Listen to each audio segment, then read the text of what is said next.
It's not the time to celebrate yet. I believe Dia should already be waiting for you. Go join up with her. She will need you to introduce her to Tighnari. Speaking of which, is it really okay for us not to share the full plan with Tighnari? What if he'll feel miffed about it and refuse to work with us? I have a very close relationship with Tighnari. Given how well we know each other, I believe my message alone should be enough to bring him to our side. He knows I won't make jokes about things like this. If we need help, Tighnari is the best option. Get ready for the next phase of the plan. Don't keep them waiting.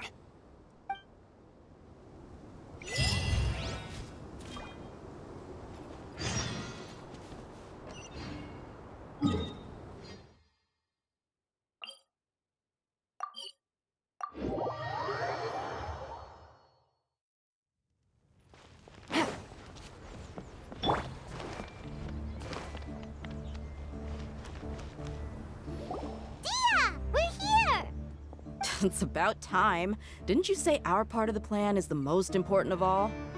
And here you come rolling in late. In the time it took you to get here, I already did 5 laps around the place, downed 7 drinks, and even did some clothes shopping. Sorry. We didn't mean to keep you waiting. I just wanted to fix your attitude and rub it in a little. After all, you took your sweet time getting here, and we've got important stuff to take care of. I just like seeing that serious look on your face. All right, I'll stop. All joking aside, I'm glad you're here. Let's get moving and take care of this as soon as possible. But where should we start? Our responsibility is to get a status update on the Fatui Harbinger known as the Doctor.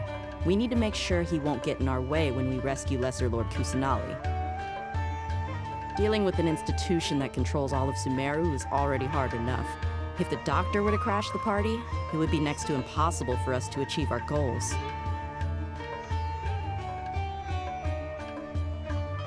Yeah, we sure don't want him showing up. Ooh, it really gives Paimon the creeps. Right? Hearing his name just reminds me of those stuffy old geezers in the academia. I'd rather not have to deal with someone like that. According to the plan, we should first go to Pardis DI and ask for Forest Watcher Tighnari. If all Hatham and Sino's sources are solid, then we can be sure that Tighnari still has the Academia's trust. So, we'll find Tighnari and convince him to get us the latest intel on the Doctor. Then, depending on what we learn, we'll make any necessary adjustments to our plan. The sages have placed spies everywhere on the other side of the wall. I'll follow you as a bodyguard.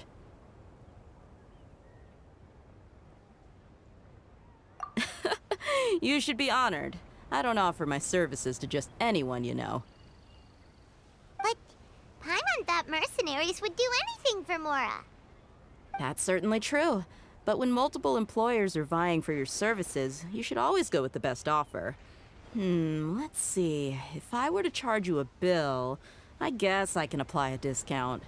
How much more do you want? I was not sure we can afford it. How much do I want? Hey, how about paying me with a smile? What do you say? I haven't seen you smiling much recently. If you ask me, someone like you must look lovely when they smile.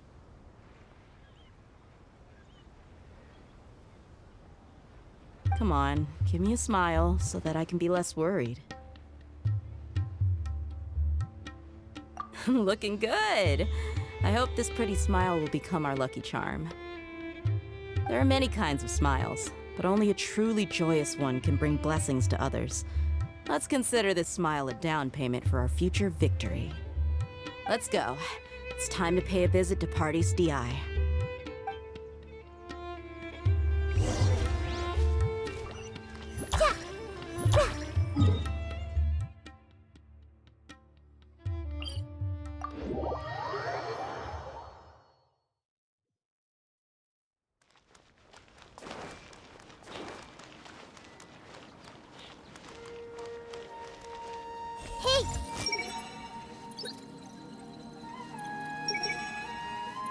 tunnel visioning again.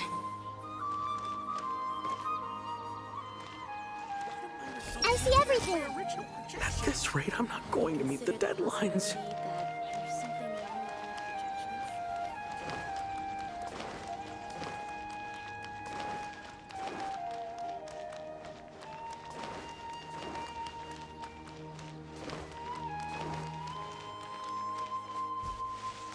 Hey!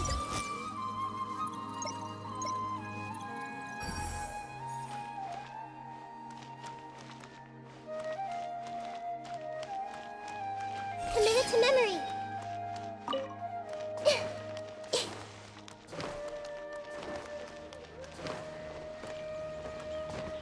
He's over there. Let's go say hi. Tainari! Ah, Traveler, Paimon. And you are? Hey there. This is our friend Dia. She's an Aramite mercenary. A mercenary? You must have some big news for me. It's something really important. Please help us out. All right, then follow me.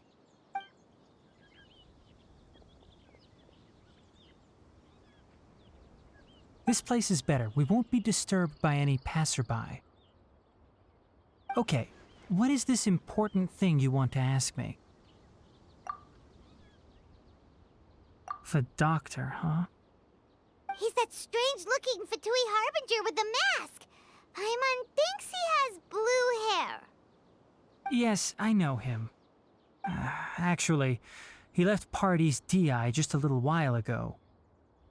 He left already? Yeah, he came looking for me. Can I ask what it was about? Sorry to ask you like this after having just met, but your answer is very important to us. For now, all we can share with you is that your friend Sino is working with us. Sino, you say? I see. So that's why he hasn't been at the academia. Okay. I will answer your questions and will assist you any way I can. You don't have to tell me everything that's happened. Sino's name really does work wonders. You're not even a little worried that we might have made it all up? Despite having just met you, I can sense that you're the serious type. Between you, the Traveler, and Sino, none of you strike me as the type that would conspire to deceive me. You don't need to tell me anything you don't want to. I'll also get straight to the point. The Harbinger you mentioned came to me because he wanted to take the scholar Hypatia away with him. Hypatia? Why would he want her? And what do you mean by take away? Is he planning to leave Sumeru? Yes. He told me his return to Snezhnaya is imminent.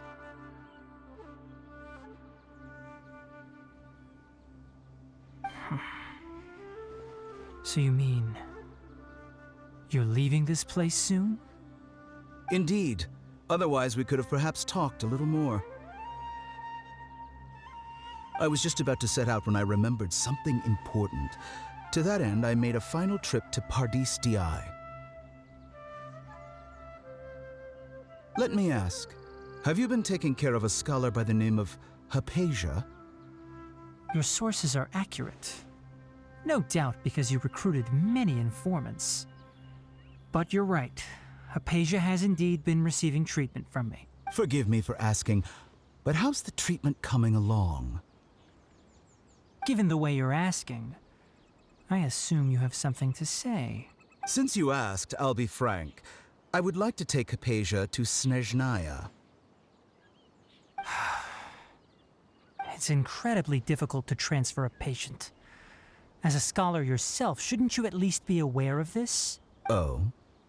I can't believe your utter lack of faith in me, to the point of even questioning my general level of knowledge. How unbefitting. Well, you're the only one who's ever made such a request. I have my ways of keeping her safe during the journey. In addition, I can also promise that under my care, Hypatia will receive the most advanced and effective treatment. I will personally supervise her treatment and see to her recovery. Would that be agreeable to you? Hypatia was born in Sumeru and remains a scholar of the academia. Her situation has not become dire enough to necessitate her transfer to another nation. Transporting her to Snezhnaya is risky, and the potential benefits are unknown. As the person currently responsible for her treatment, I cannot possibly sign off on this transfer. Your suggestion is rude and reckless. I'll pass. I don't know much about the doctor, but after talking with him, I realized that, just like many other scholars, he possesses an aura of arrogance that I've come to detest. It's not so much that he's looking down on others, but more that he's so confident in himself and his abilities, to a point of near insanity. I would never refer a patient to someone like him.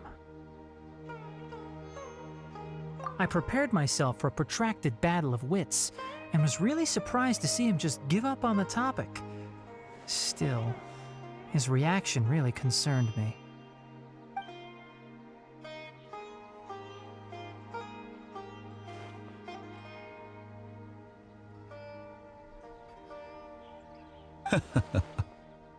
I see, I see.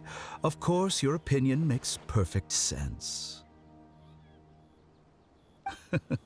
You're still young, but already quite stubborn.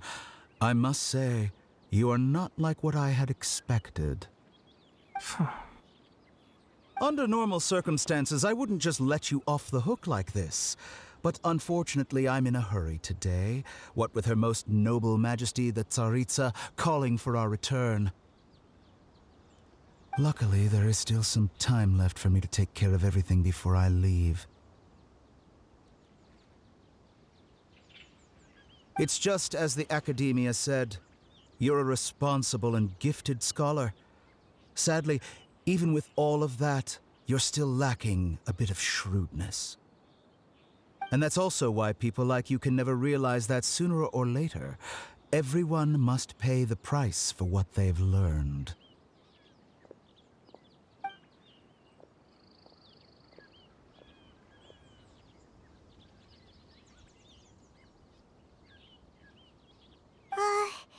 Paimon can't help but feel like he's hinting at something unpleasant. He asked a question, yet didn't care for my answer. Perhaps I'm nothing but a talking rock in his eyes. He never came off as malicious, but an utter lack of compassion permeated throughout our conversation. From his tone, I can sense that he's always looked down on others.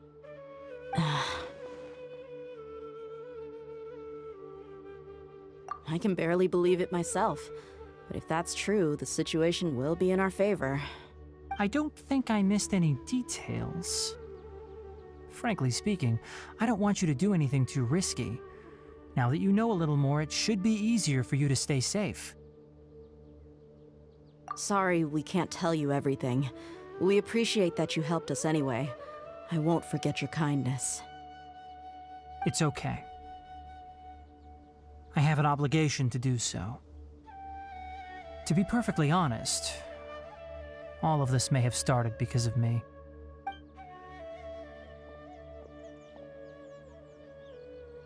Recently, my master wrote several letters to me, asking me to return to the academia and assist him with his research.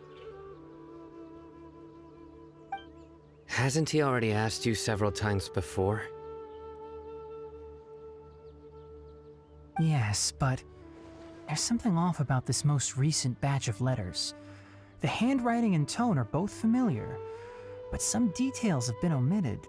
My master will occasionally leave a few dots on the back of the letter. 1 dot means that he wrote the letter on a sunny day, and 3 dots stand for a rainy day.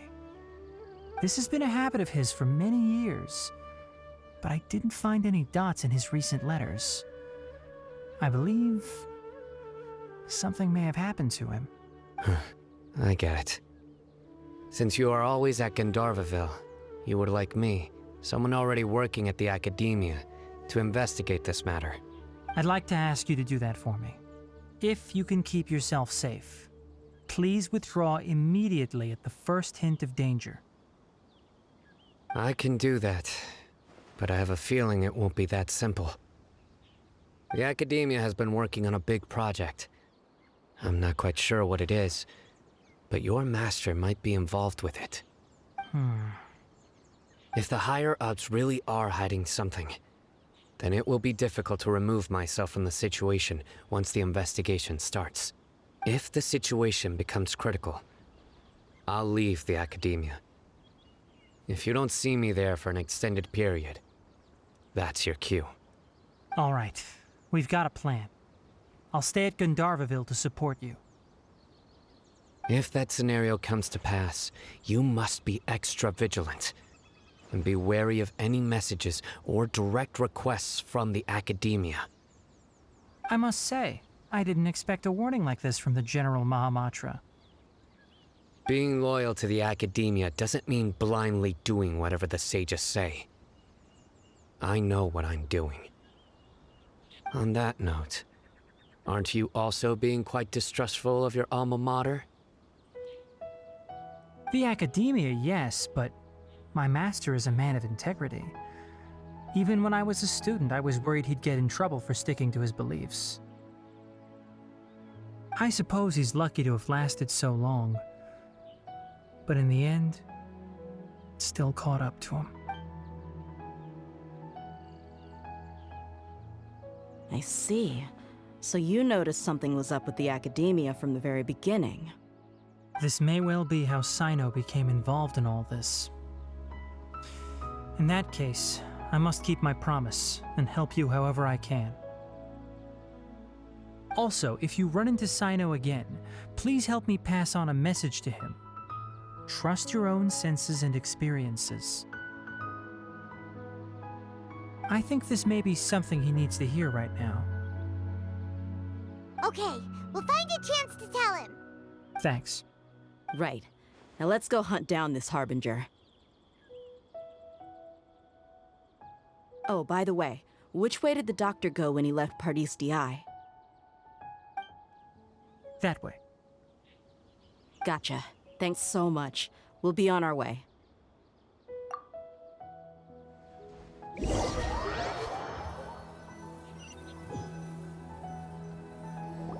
According to Tainari, the doctor is leaving Sumeru soon.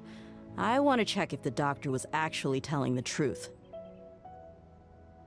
He also said that he'll take care of everything before he leaves. What did he mean by that? Just to be safe, let's chase him and see what we find. But we have no idea where he went. How can we start chasing him? We'll do it the mercenary way. I'll find leads as we go. All you have to do is just follow me. That Harbinger may have tried to cover his trail, but he still left some traces. Or perhaps he never even thought about concealing his whereabouts. Maybe that's just how arrogant he really is.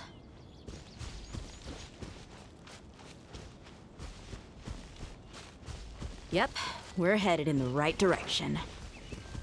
The traces are still fresh, but there's no sign of his entourage. Clearly they're in a hurry. It's just as I thought.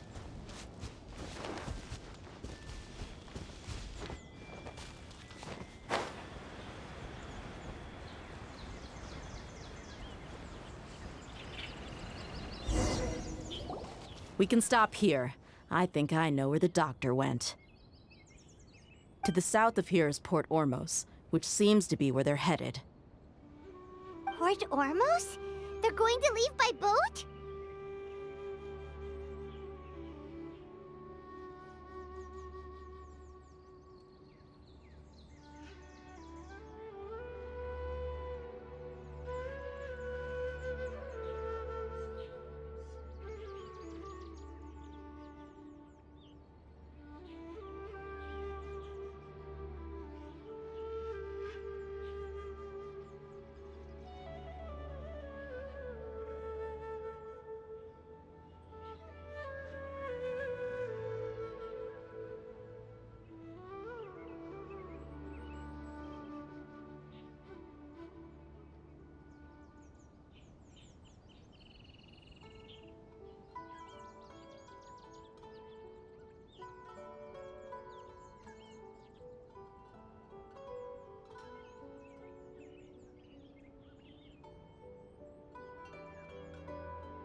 That's right.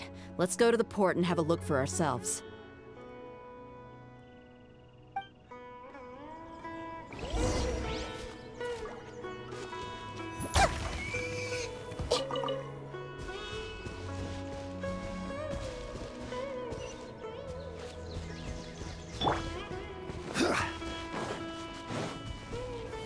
Solidify! Emerge, right here. Everyone hold hands.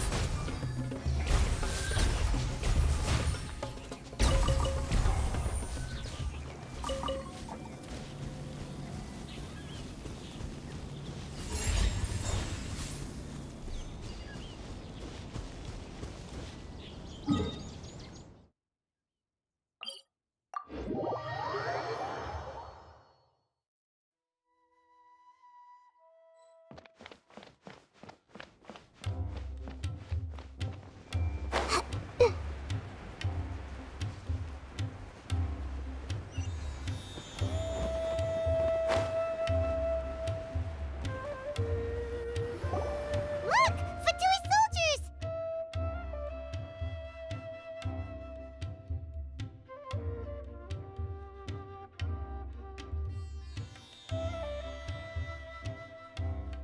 Thanks to Dia's tracking skills, seems we found the right place. Shh! Don't draw their attention. The port is crawling with Fatui soldiers. Let's keep going and see what we can find.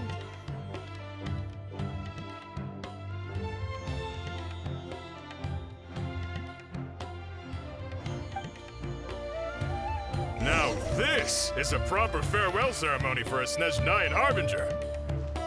The Lord Harbinger is leaving. I've still only seen him once or twice.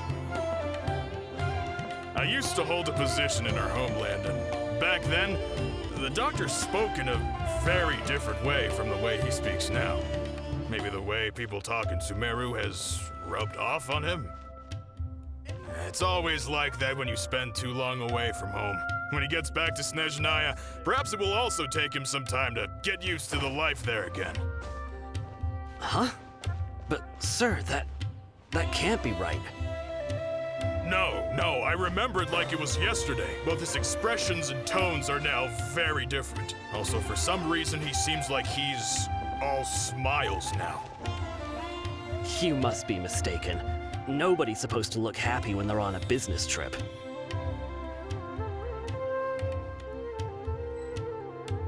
The dock. This place will do. We can hide here while we keep an eye on the boat.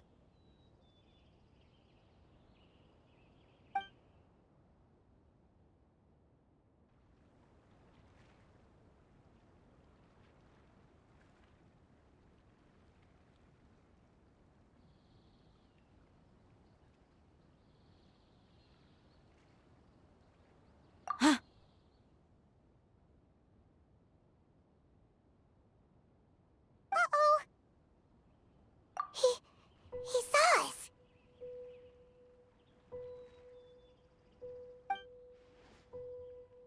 Huh?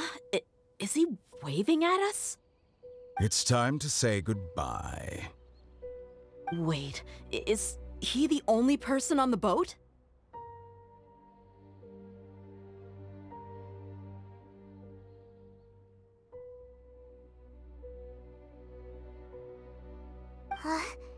You mean there's nobody with him? And where are all the soldiers we saw in the port just now?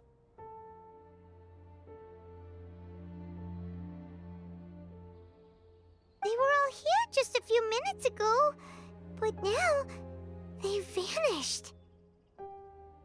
So this was a trap. Wait, don't tell me that. Luckily, there is still some time left for me to take care of everything before I leave. Oh no. They might be after Hypatia. Let's get back to Party's DI. Huh? What do you mean? I'm afraid that she's seen something that she wasn't supposed to see. If I were the Fatui, I would also try to take her away. And if I couldn't... Oh no! Are you saying they're going to kill her? Let's go!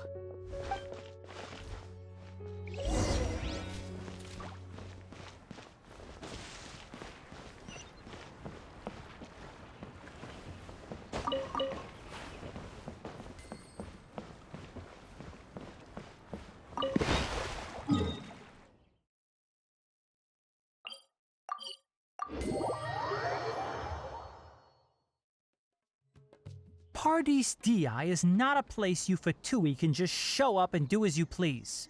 I believe we've already made ourselves quite clear. Our superior gave us permission to search for and collect medicinal herbs in Paradis Di for research purposes. But you've been in Sumeru for some time already. I find it coincidental that you chose to only come here today. Even the Grand Sage himself may not have the right to question our research, much less an ordinary scholar like yourself. I've done my duty to inform you. Don't make things difficult for yourself. It would seem that my words have fallen on deaf ears. You can keep trying to deny it, but coming to Paradis Di now? I'm pretty sure you're not just looking for herbs. With all due respect, your baseless speculations will only lead to unnecessary trouble. Well, you only have your Harbinger to blame. He knows nothing about keeping a low profile. I may be staying at Paradis Di as a scholar, but that doesn't mean I'm no longer a forest watcher. It is still my duty to protect the peace and safety of the scholars who have contributed so much to Sumeru. Then it seems our conversation has hit an impasse. No one will lay a hand on you, Hypatia. Not on my watch. Tighnari! Are you alright? I'm fine. These Fatui have really crossed the line. Time to teach them a lesson. There's no use resisting! Give us Hypatia! Keep dreaming. The doctor's orders are absolute! Yeah? You've been someone's lapdog for so long that you don't know anything else! We're not getting anywhere. Traveler, Paimon, please go to Hypatia. We need to make sure they don't try to sneak around and attack from behind. Got it! Hypatia's still here. Doesn't look like anyone's broken in.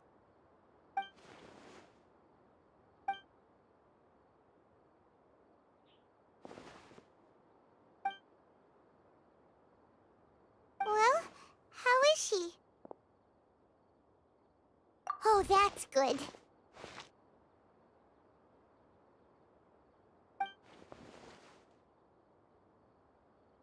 So, you think this is over?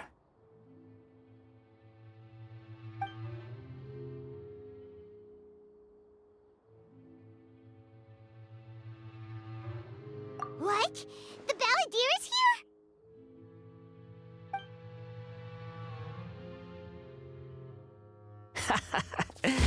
I've missed that look of abject horror.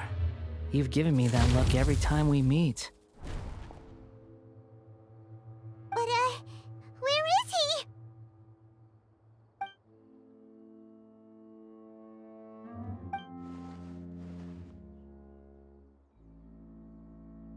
I can hear all of your thoughts, you know.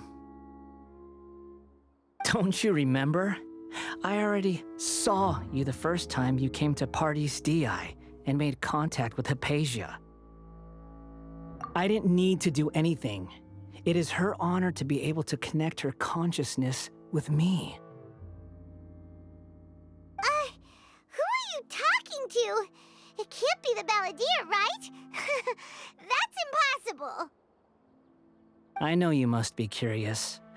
I might as well tell you that I decided to enter Hypatia's consciousness the moment I sensed your touch. I wanted to observe you on a fool's errand. Hey, Traveler! My deification is nearly complete. All that's left now are just some final details. Do you understand? Even if you manage to rescue Lesser Lord Kusanali, it will be impossible for you to defeat a bona fide god like me. Is it wise to force that childlike god into a divine battle against me? Scholars consider the God of Wisdom to be the sum total of their faith. It's how they can justify reverence for a God as they construct it. But this also shows that humanity's worship of gods is a combination of blasphemy and exaltation. It's truly laughable.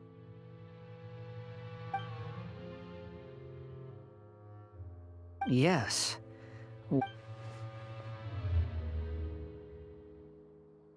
Yeah, I'm in a good mood, which is why I'm talking to you like this. What do you mean?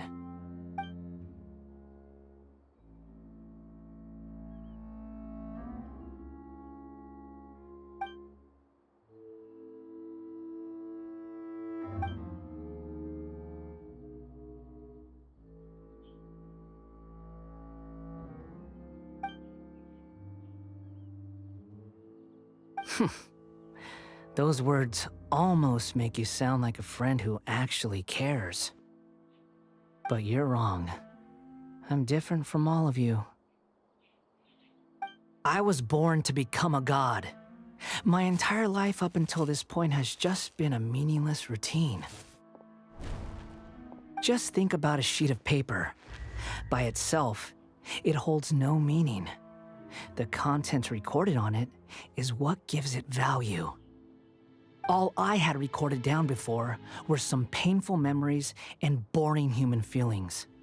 Such senseless drivel should have been erased a long time ago.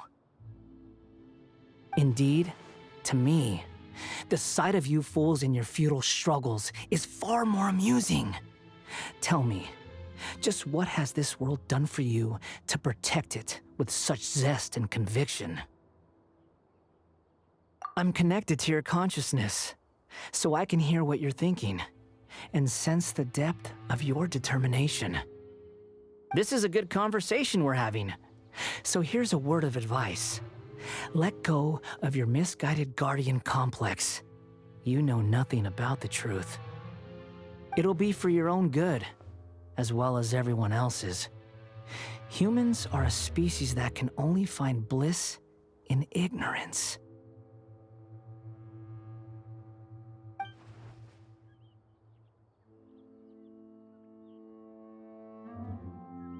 Ah, you've seen my affection for her. If you were in my position, I think you'd feel the same way.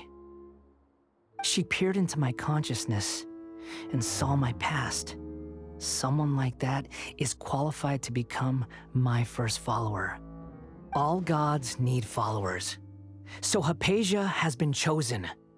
Her appearance heralds my imminent arrival at the throne of divinity, while her worship shall become my glory.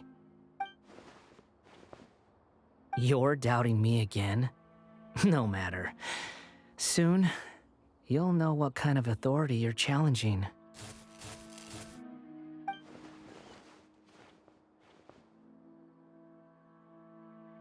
Who wants to hurt my devout follower?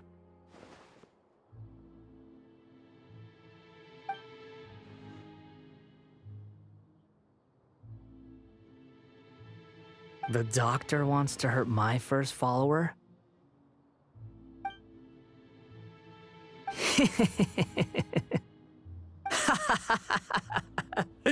How very amusing.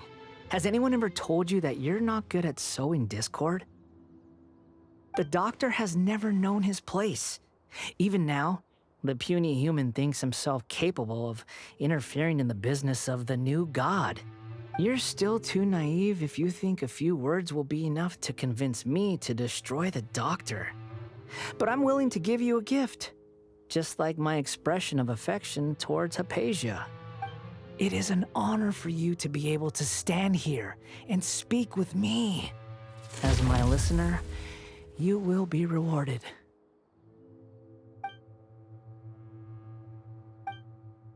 Both good things and bad things can be called gifts. After all, gods have never needed to be reasonable.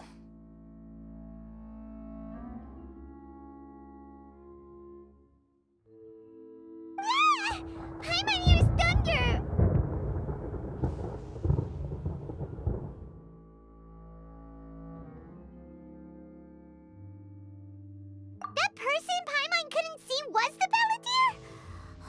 sure chatted with you for a while.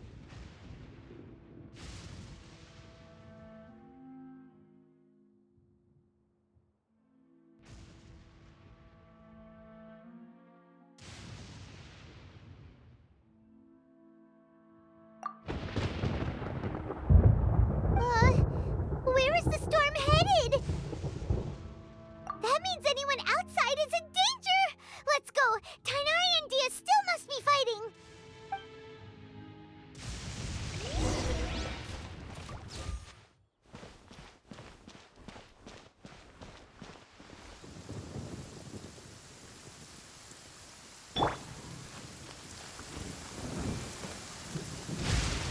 Did you know that the sound of thunder is the prelude to new life? Soon, this land will be brimming with vitality.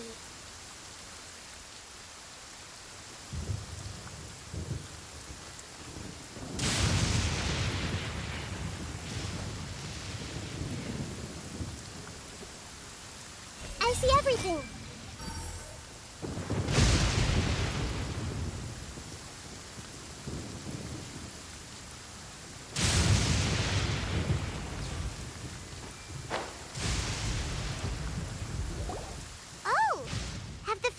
Retreated? Hey, what happened to you?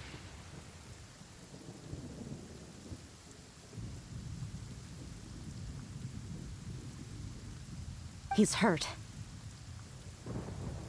I'm fine. Don't move. I've seen eremites get struck by lightning before. You need to rest. Struck by lightning?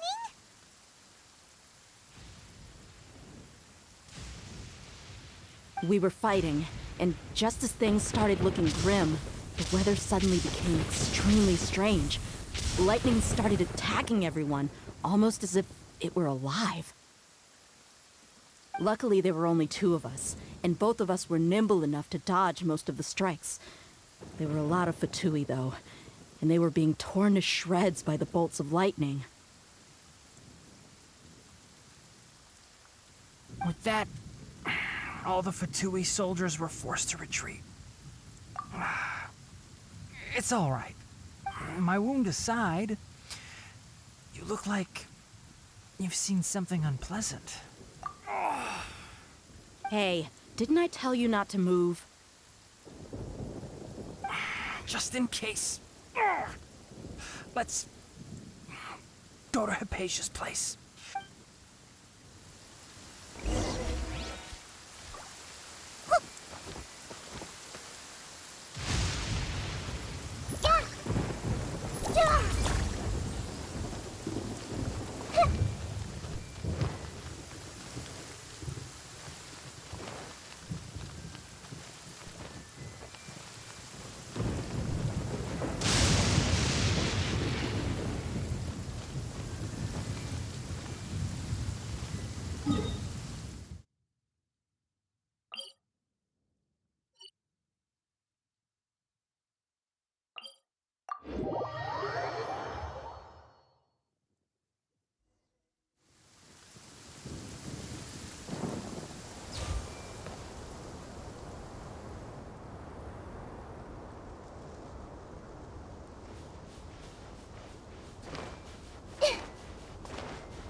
Everyone hold hands. Right here. Right now.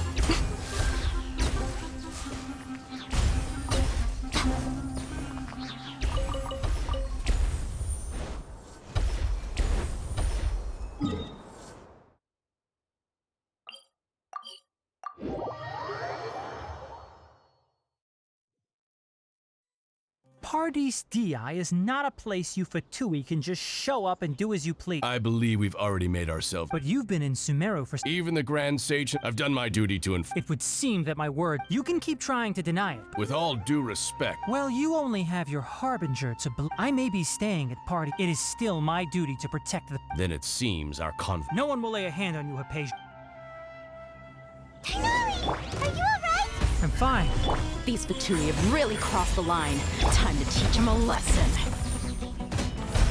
There's no use resisting! Give us Hypatia! The doctor's orders are absolute! Yeah?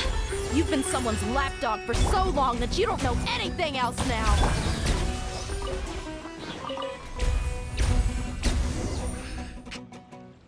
We're not getting anywhere. Traveler, Paimon, please go to Hypatia. Got it! Hypatia.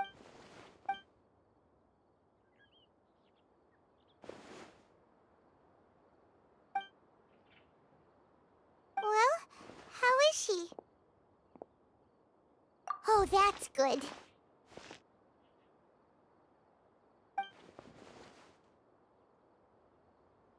So, you think this is over?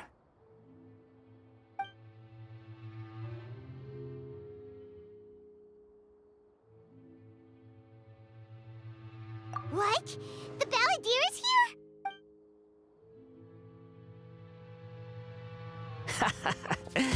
I've missed that look of abject horror.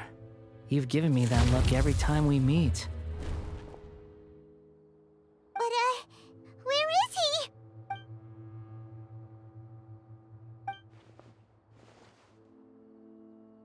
I can hear all of your thoughts, you know. Don't you remember? I already saw you the first time you came to Party's DI and made contact with... I didn't need to do anything. It is her honor to be able to connect her consciousness with me. Who are you talking to? I know you must be curious. I might as well tell you that I decided to enter Hypatia's consciousness the moment I sensed your touch. I wanted to observe you on a fool's errand.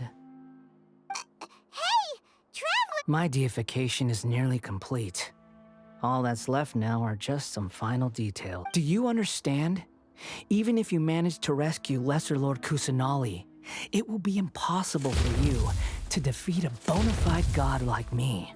Is it wise to force that childlike god into a divine battle against...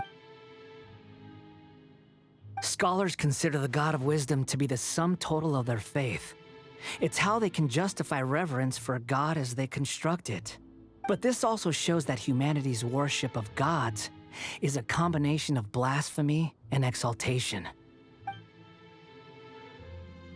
Yes. What? Yeah, I'm in a good mood, which is why I'm talking to you like this.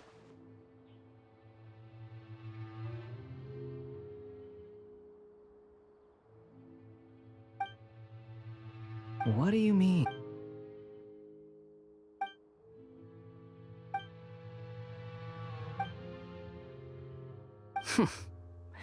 Those words almost make you sound like a friend who actually cares. But you're wrong. I'm different from all of you. I was born to become a god.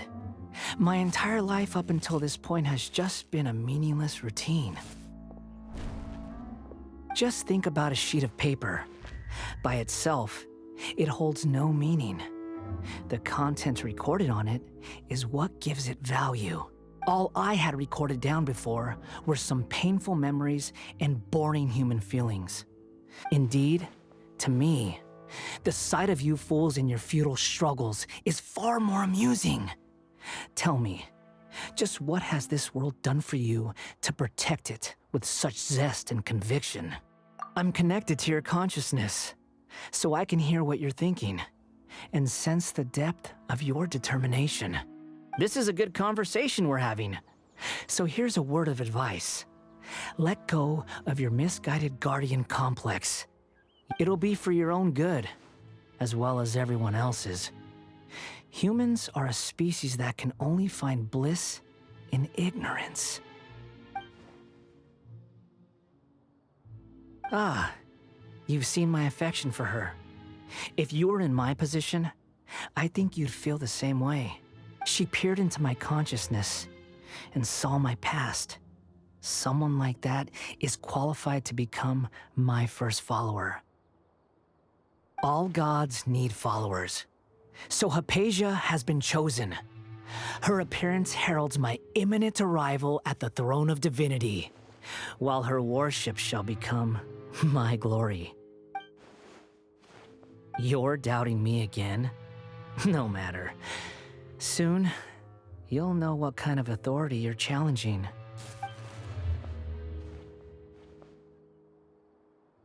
Who wants to hurt my devout follower?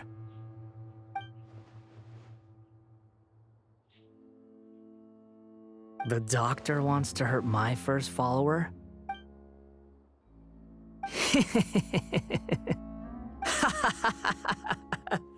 How very amusing. Has anyone ever told you that you're not good at sowing discord? The doctor has never known his place. Even now, the puny human thinks himself capable of interfering in the business of the new god. You're still too naive if you think a few words will be enough to convince me to destroy the doctor. But I'm willing to give you a gift, just like my expression of affection towards Hypatia. It is an honor for you to be able to stand here and speak with me. As my listener, you will be rewarded. Both good things and bad things can be called gifts. After all, gods have never needed to be reasonable. Ah! Paimon hears thunder! That person Paimon couldn't see was the Balladeer? Oh. Where is the storm headed? That means anyone outside is in danger! Let's go! Tighnari and Dia still must be fighting! Oh! Have the Fatui retreated? Hey! What happened to you? He's hurt. I'm fine. Don't move. I've seen eremites get struck by lightning before. You need to rest. Struck by lightning? We were fighting, and just as things started looking grim, the weather suddenly became extremely strange. Lightning started attacking everyone, almost as if it were alive. Luckily, there were only two of us, and both of us were nimble enough to dodge most of the strikes. There were a lot of Fatui, though, and they were being torn to shreds by the bolts of lightning. With that, all the Fatui soldiers were forced to retreat. It's my wound aside. You look like... Hey, didn't I tell you not to move? Just in case. Let's go to...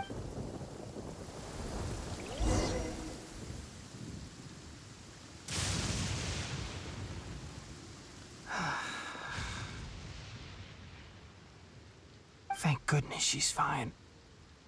Hey, how about taking care of yourself first? I understand my condition. The wound is not fatal. I'll be all right. Ugh. The more you understand medicine, the worse of a patient you become. I know. They always think they can push through the pain.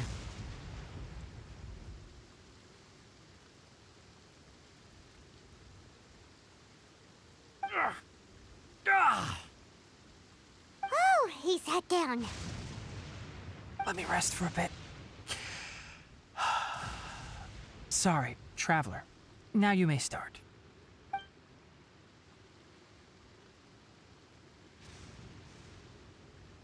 So that's what you were talking to the Balladeer about? Oh, Paimon can't believe what he's thinking. The Academia's God creation plan. That sounds, ambitious, I guess? Anyway, this is all way beyond me. As long as I can enjoy every day with a drink in my hand, tasty food in my stomach, and a good night's rest, that's enough. I'll only work when I have to. I must be the least ambitious person who's ever set foot in Party STI. Don't say that. I haven't even thanked you for your help back there. Don't mention it. Well, if nothing else, all this proves that the doctor really did have some urgent matter to attend to and left Sumeru in a hurry.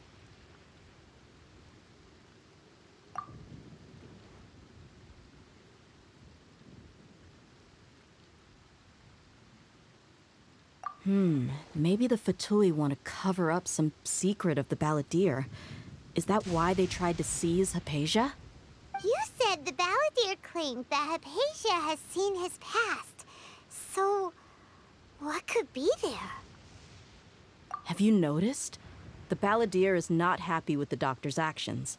He thinks the doctor has no right to consider himself as his equal. So, if the doctor was to show up again, would the Balladeer zap him with lightning? Based on what the Traveler has said, I think he would. Having the doctor gone benefits him as well as us. In other words, we've successfully completed this stage of the plan. The doctor is out of the picture now.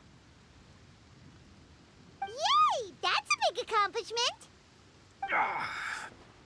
I'm also happy for you.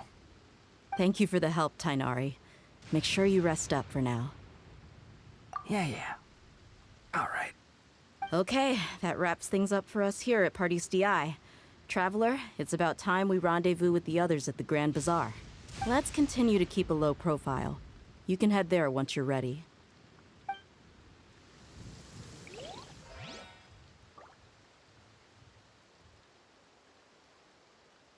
My wound isn't going to get in the way.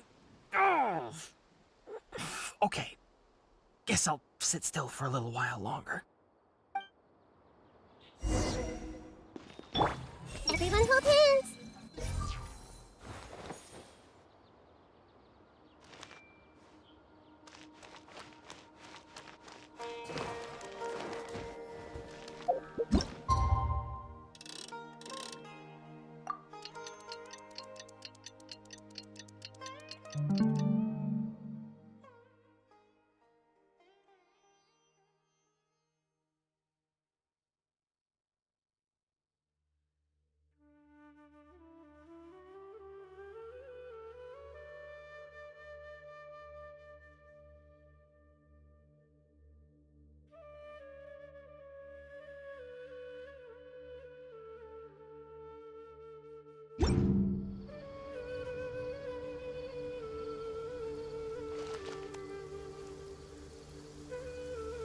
Quick, let's find shelter, or mushrooms will start growing on our heads.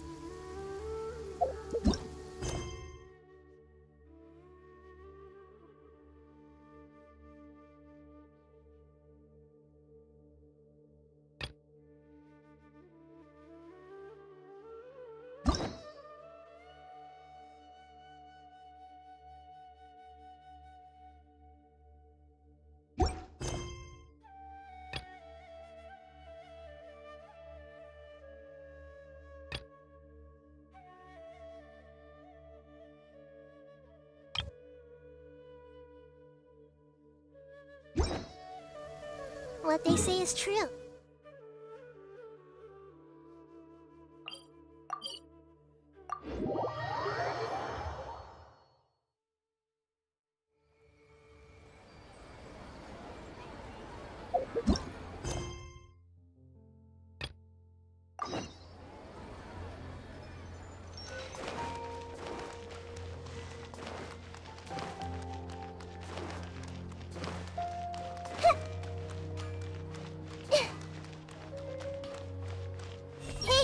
Is there really no future for alchemical divination?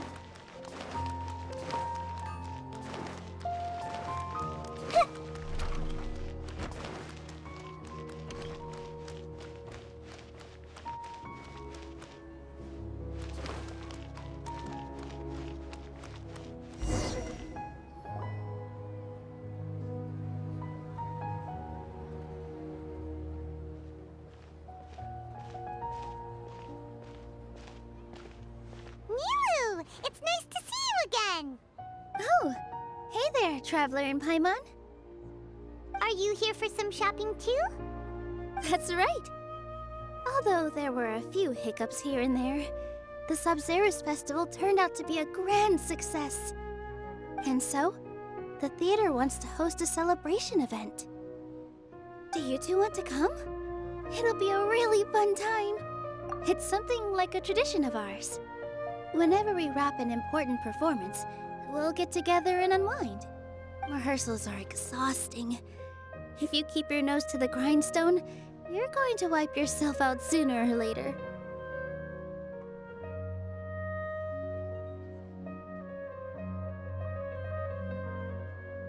Mr. Zubair, our manager, always says that celebrations aren't just for fun, but that they should also be occasions for reflection and review.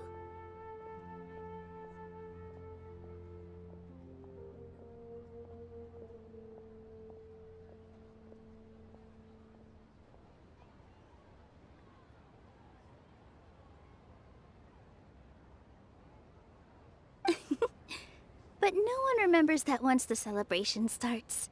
It's not like he can't also have some fun himself. We've been to a lot of festivals during our adventures. Will your celebration also have lots of yummy food and drinks? Of course. We always do lots of eating, toasting, and gift exchanging. We try really hard to show our appreciation for everyone. Ah, so we'll need to bring a present.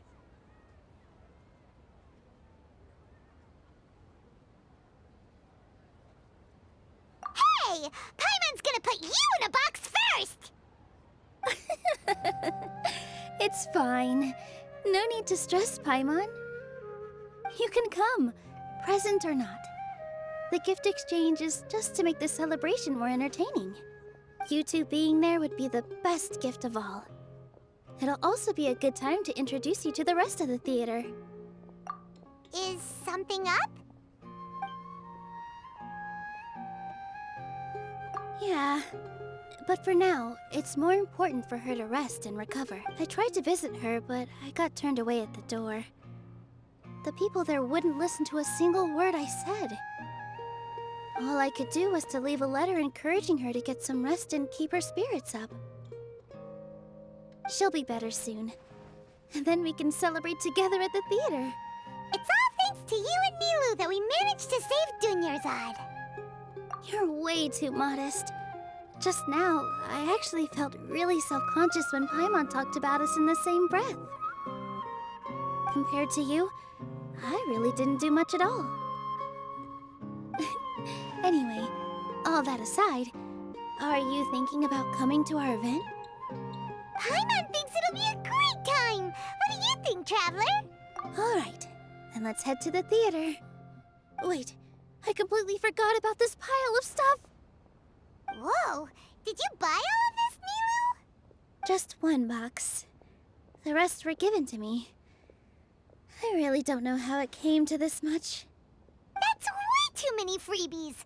Many vendors give out samples for free, but Paimon's never seen this much! All I know is that whenever I start chatting with people, my hands would get more and more full until I can't hold everything anymore.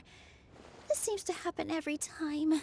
I was planning on making a few trips to bring everything back before continuing on with my shopping, but I don't think I'll have the time. So this isn't even all of it? Are you sure? Of course! Carrying stuff is a piece of cake for him, right, Traveler? I'm so sorry to trouble you like this. I meant to invite you to our celebration, but now you're helping me instead. Well, let's hurry up and grab the last few things, so we can get back to the theater.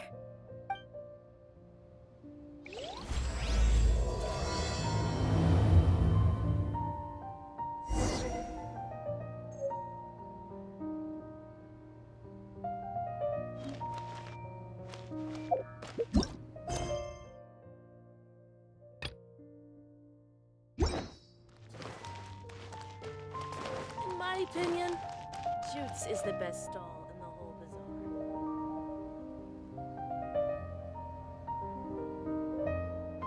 Oh! Well, if it isn't Nilou!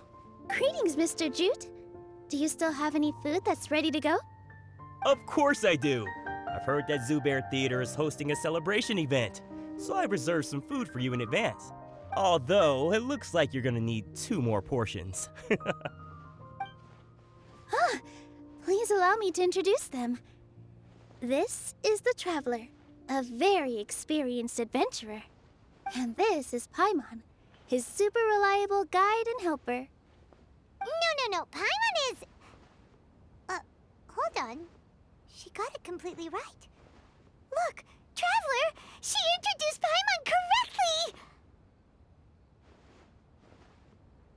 correctly! Don't underestimate Nilou. She always remembers every last little detail about everyone, even if it sounds completely trivial. She's also very brave. Just a little while ago, she saved my precious spices from the jaws of a sumpter beast. Don't think anything of it. I just help out when I can because everyone else takes such good care of me. Anyway, sorry to get off topic. We're in a bit of a hurry. Mr. Jute, did you say you didn't reserve enough food? I was joking. Anyone who runs a business knows to keep some extra stock. After all, orders get changed all the time. Oh, that reminds me. It seems that these friends of yours aren't from here. Have they ever tried any of the... Ooh, what a fantastic idea! Mr. Jute, did you bake a batch recently? Tachin is a mixture of rice and meat that's baked into a cake-like shape. Mr. Jute adds special spices into his. Its aroma is just so wonderfully delicious. If you ever see kids crowding all around Mr. Jute's place, you know he's baking up a storm. But is it really just for the kids? Don't you often follow them in too? I just can't help myself. We're 2 peas in a pod! Who doesn't enjoy some good food? Wait here. I'll bring some over.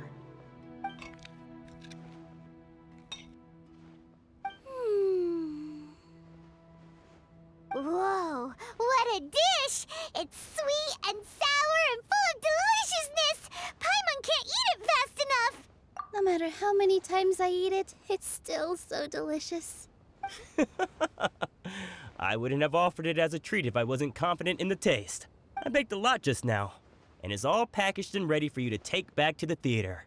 You made so much. Is it really okay to take them all? It was nothing. Making 1 serving or 100 servings is all the same to me. If anything, I should be thanking you for helping me clear my inventory. Don't worry about it. What kind of person would I be if I made you pay for a treat? Make sure you got everything. Feel free to come back anytime. I'm starting to understand how you got so many things. Yeah. Everyone has their own way with words, and it's really hard to say no. Let's go to the next store. Great food and great drinks.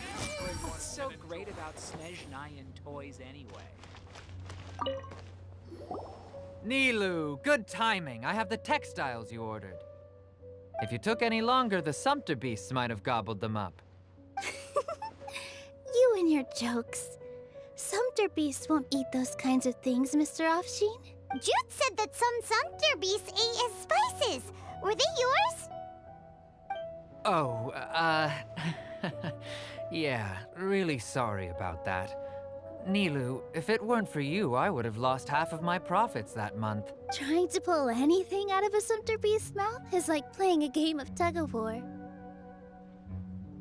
So they really do eat anything, huh? What's that supposed to mean? Come now. You know, sumpter beasts sometimes eat not because they're hungry, but because they like gnawing on things. The textiles you ordered are highly durable and woven from the finest thread. So even if a sumpter beast got snacky, it'd still have to chomp on it for a full day. You've tested this before? But of course! How else could I be so trustworthy? Well, that one time was an accident. I wouldn't dare experiment with such a precious product. True. It does sound like some good fabric. Ho ho! Have I piqued your interest? If you want to buy some, now's a good time. Buy 2 bolts and get 20% off. Ooh, that's a pretty good discount. What do you think, Traveler? No thanks, Mr. Offsheen. You can't use that kind of tactic on her. Look, you've already sucked her in. Tactic? So you mean everything he just said to Paimon was a lie? I wouldn't go that far. It's just that Mr. Offsheen is really good at spinning stories. A word from him, and you'll find yourself buying things you don't actually need. Mr. Zubair gave me a huge lecture the last time I bought too many things. Come on, don't look at me like that. All she got was a talking to from Zubair, while I was nearly fed head first to the Sumpter beasts. My philosophy is that stories give value to merchandise. That's why my business started with such a boom. Our Nilu here is an extraordinarily good listener. Back then, she believed anything I said. After a while, I began to feel guilty selling things to her because of how happy she looked.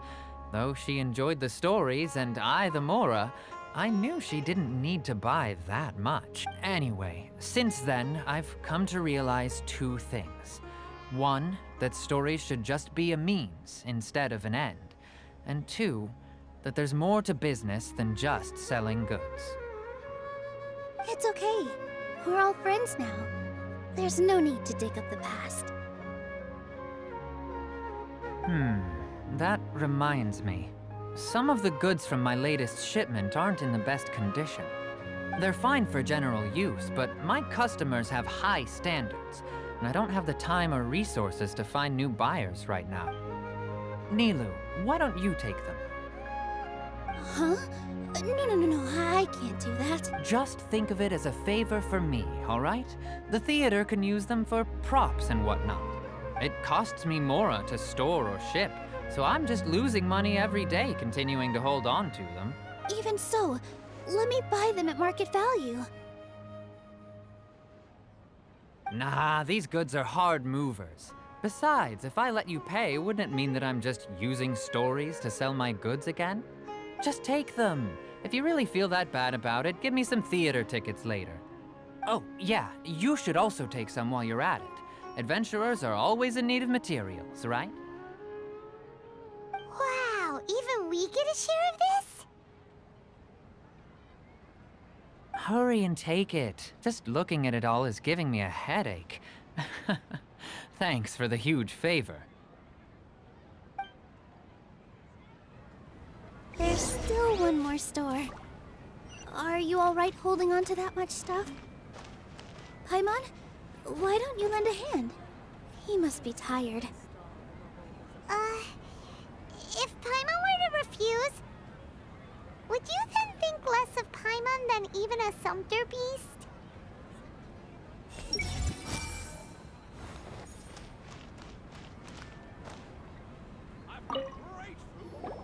About time, Nilu.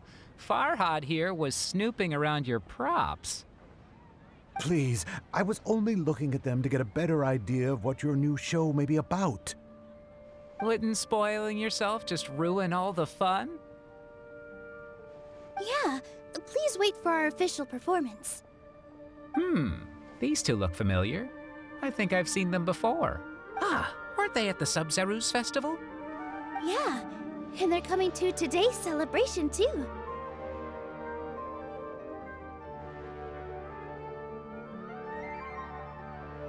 Oh, the more folks the merrier. I was actually just talking to Farhad about also stopping by tonight. Oh yes, please do. I'm sure Miss Raykar and Miss Nadja would also love to have a chat with the two of you. We even prepared a small gift. Let me show it to you. Ta-da! It's a flower wreath. I really think we should wear some of these to give the event a more celebratory feel. Wow, it's beautiful. Did you make it? Farhad did most of the work. What a surprise, huh? He actually knows a lot about crafts. That is pretty surprising. Hey, why can't I have a little side hobby? I worked really hard on that. I know. I watched you make it. I wasn't making fun of you. All right. Why don't you also try some on? We've...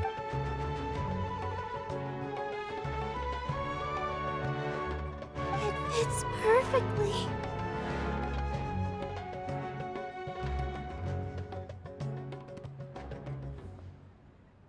They're so pretty! Is there one that Paimon can wear? Unfortunately, we already gave out all the child-sized ones. I wasn't expecting the theater to invite such a fascinating guest. Fascinating? Huh. That sounds kind of weird, but Paimon will let it slide. Oh, you all sure got a lot of stuff there. Let me help you carry some. I'm a porter by trade, so this is what I'm best at. That'd be great! Please and thank you. But we have a pro now. Thanks for the help, Mr. Farhad. But let me make one thing clear first. Don't try to ask about what's in the new show. Otherwise, I may not be able to hold back Mr. Zubair this time. You're so obvious that even Nilu saw right through you. Shut it.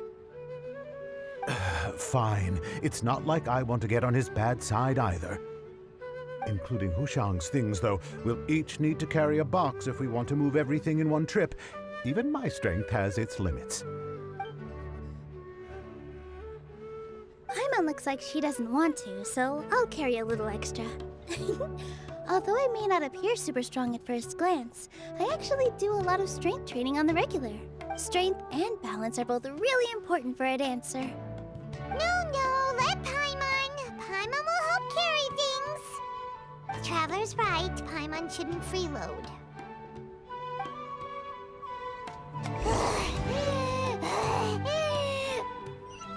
Paimon can't fly anymore. Are you okay, Paimon? Paimon's good to keep going. But Paimon now understands when people say there's no such thing as a free lunch.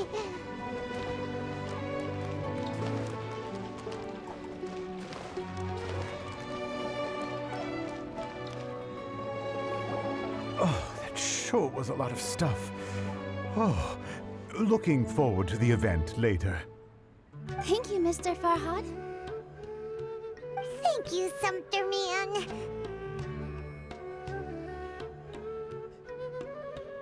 Whew. Paimon's definitely going to eat it all back later.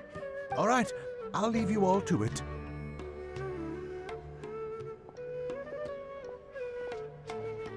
See ya! Good thing we had Mr. Farhad with us, or else that would have taken way longer. Of course! Because everyone's working here together. We're all like neighbors, so we're always helping each other out. It's easy to forget that everyone's running a business. With this many freebies being thrown at you, you probably don't need to work. I felt so guilty at first, like I always owed someone something. I was always thinking of ways to repay others. Later on, I realized that it's actually like what Mr. Afshin said. By taking the freebies, I was helping everyone out and saving them money. When you order the wrong item, or make too much of something, sometimes the best way to maximize the value of those goods is to give them away.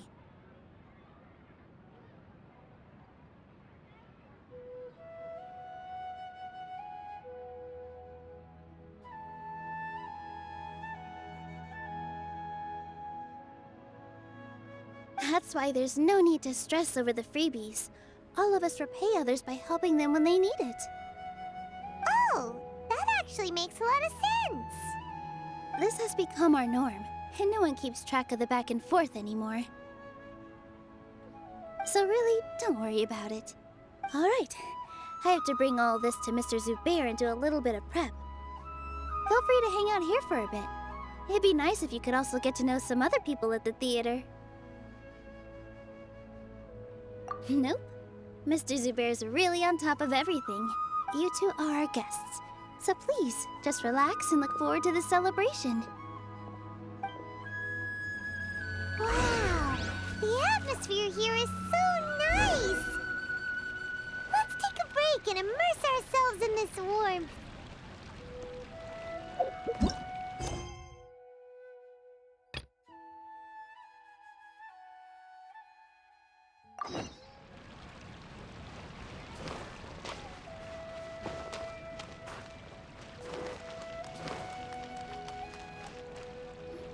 All right, everyone is here. How did everything go? Any luck with your missions? Let's report back one by one. I'll start first. We've made the necessary modifications to the Akasha terminal. In addition, the props required are also ready. I'll go next. The Traveler and I went to Party's DI. The situation was a bit complicated, but we found Tainari. Unfortunately, he was wounded during a fight. Who is behind it? Well, that's the tough part. What should I say, Traveler? The Fatui or the Balladeer?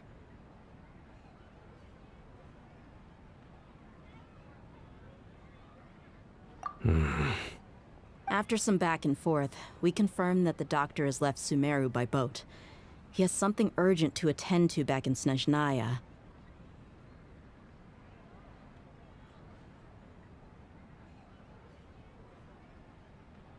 So, we've successfully removed the doctor from the picture. Also, Tainari's already resting, so he'll be okay. Good. Oh, Tainari also asked us to tell you this message. Trust your own senses and experiences. All right. I'll remember that. Everything also went smoothly on my side. The Eremites should have arrived at their destination by now. To avoid alerting the quarry, they will stay there for now. I can't believe you actually got so many Eremites into Sumeru City. It's all thanks to Rahman and his brave team, as well as their bold strategy. It appears to have been very effective. I'm glad to hear it. Well, is that everything? Okay, this meeting is adjourned. Huh? Wait, you mean that's it? Well, what else is there to discuss? Shouldn't you end with some words of encouragement? You know, to fire us up now? Personally, I'd rather we all go home and get some rest. I'll hate them, you... Ugh. Oh, and if you wanted someone to say something to that effect, then I must reiterate that I'm here to strategize and not to lead. So you should find someone more suitable to do that. But I thought all of you academia big shots were great speakers. Then I should remind you that I'm the scribe. I know that. So what? A scribe is responsible for recording meetings, not speaking. Fine, whatever. Well, Sino doesn't seem to be much of a talker either. I guess that leaves it to my employer. Employer? Yep, the Traveler hired me.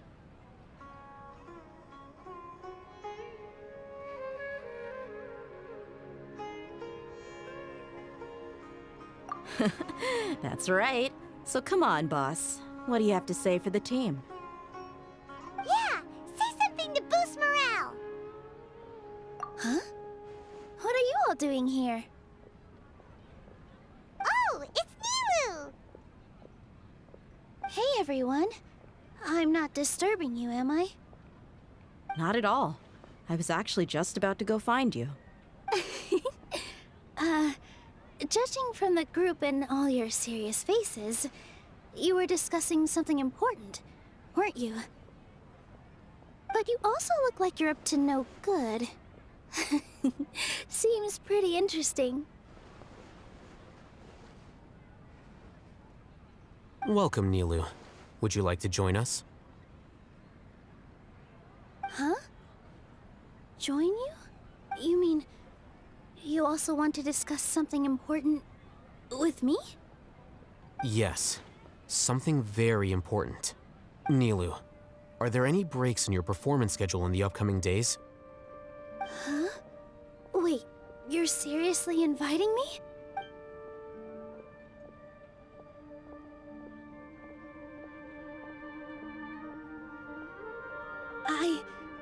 I can't believe my ears. You are truly the bravest and most passionate people of Sumeru, well, that I've ever met.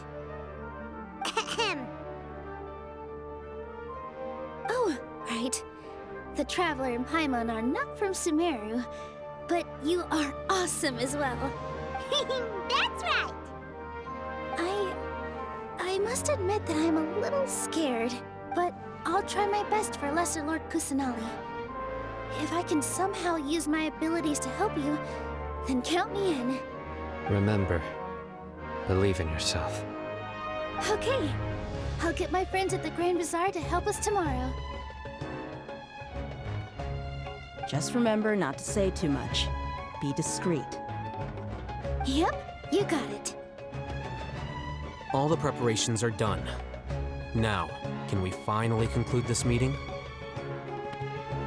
So, have you thought up what you'd like to say, boss? Yep, it's a grand plan and we're all super awesome!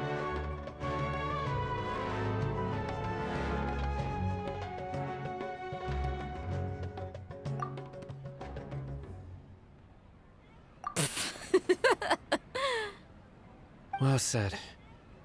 A good night's rest before an operation can be the difference between success and failure. Thankfully, I've had my place to myself recently. It's been nice, and... Huh? Oh, nothing.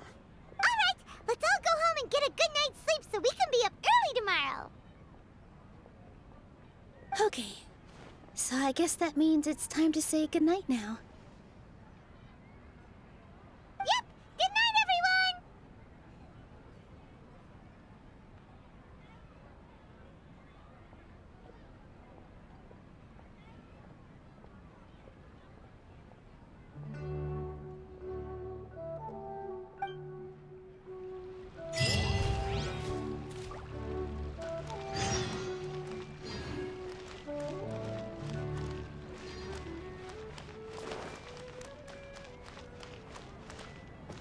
I see everything! Dad's worrying about Mayo again, I'll bet. Hey! If I had the money to hire a fleet, I would have opened up a leeway market ages ago. We've got all kinds. What kind of story should I come up with today? I see everything! Was that Nilu who just walked by? Oh, it was someone else. Hey! The weather is great today. Everyone hold hands! Work is so boring. I hope the theater will put on a new show soon. Someone lost Mora again. I see everything! I should go buy something from Jude's after work. What should I buy?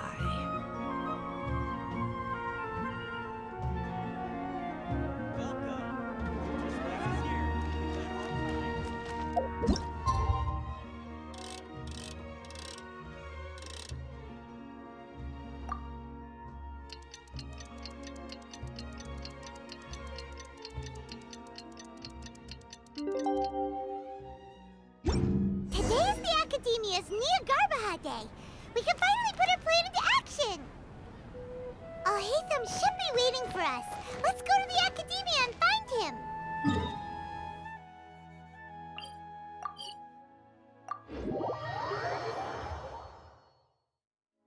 Hello, you two.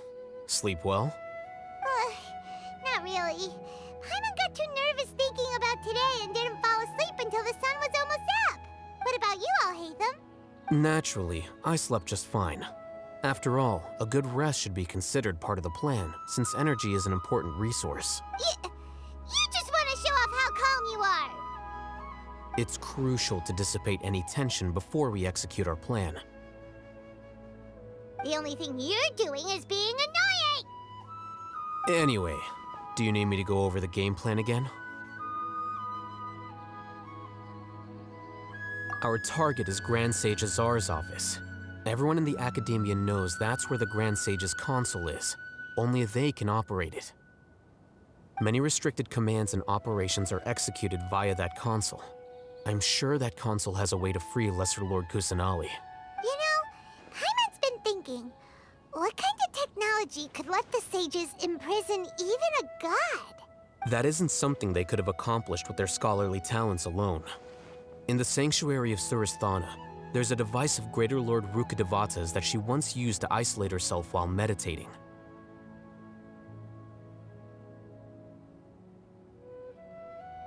"500 years ago, the Grand Sage at the time modified the device so that it can no longer be controlled from the inside. They were effectively trapping one god with the power of another. So, how are we gonna get to the— Don't forget, today is Nyagarbha Day, arguably the most important day to the Academia.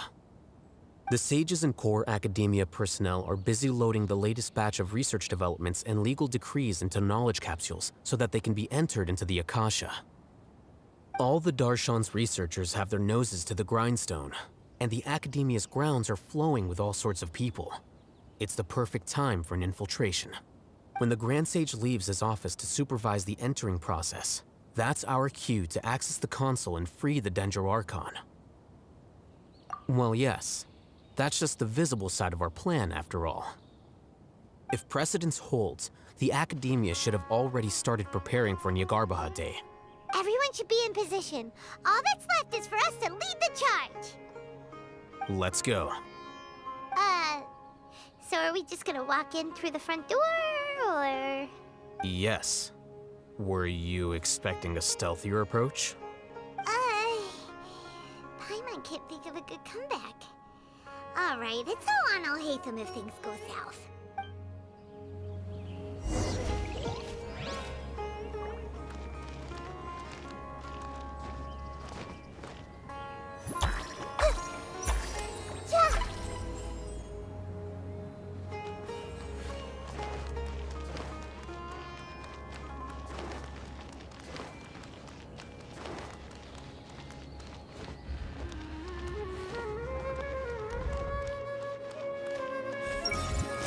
Probably make an admission brochure and put it up on the side. But I'm sure no one would read it. I feel sleepier whenever I remember one of his poems.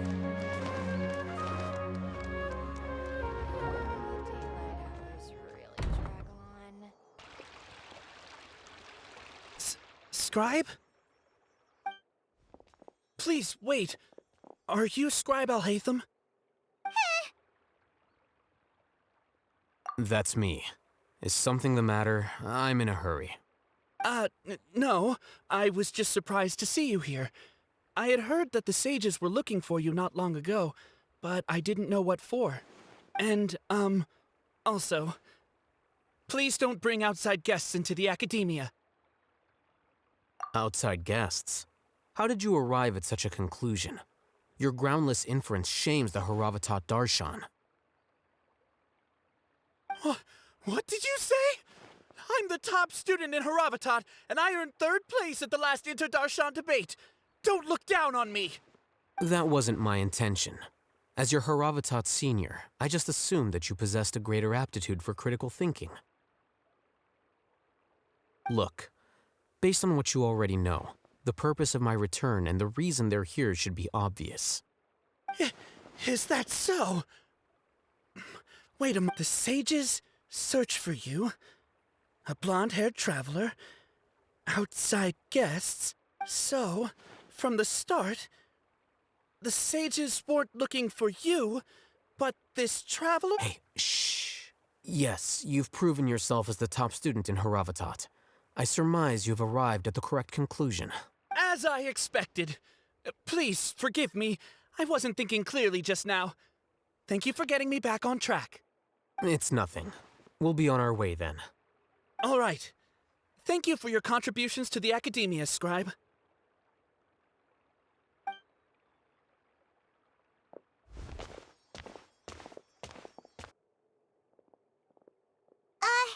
What the heck just happened now? What did he just guess? I'm afraid I don't know either. You have no idea? Mm-hmm. He convinced himself of whatever truth he came up with. That is the so-called pride of a scholar. If someone questions their academic facility, they will instantly feign understanding to keep up appearances. Nowadays, the academia is rampant with this type of scholar. Their obvious farces of intellect only serve to highlight themselves as fools. Wow, so there are special ways to deal with smart people. We don't even need to make up our own excuses. We shouldn't waste any more time. It would be problematic if we missed our window of opportunity. Let's go.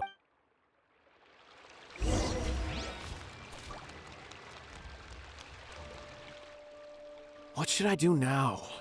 If only Sino was still around. Excuse us. Has some... Oh, I appreciate the concern, but who are you? Ah, friends of Sino! Well, I suppose it's not a secret or anything. Since you two are interested, I'll just lay it out for you. My name is Nabil. I'm a Matra in the Academia. A case involving the smuggling of canned knowledge has come to our attention recently. Huh? You mean the Academia is short on Matra right now? Well, not exactly. I suppose the main problem is that the case suddenly came up after, given the large scope of the issue, we talked things over internally and decided that we should find further assistance from outside the Matra. If you two have some time, would you lend us your strength? All right, since you asked so nicely, well... Yes, large amounts of canned knowledge from unknown origins have been appearing on the market recently. We suspect there's a secret route being used to move the capsules. According to some research, using large amounts of canned knowledge could lead to some serious consequences. And unfortunately, most people have yet to realize that. Rumors also have it that some particularly dangerous canned knowledge has made its way into the market. Regardless of whether the rumors are true or not, this case calls for urgent action. According to our current leads, it's highly likely that there are dealers selling canned knowledge outside the city, even as we speak. If you two could, please help us investigate the area.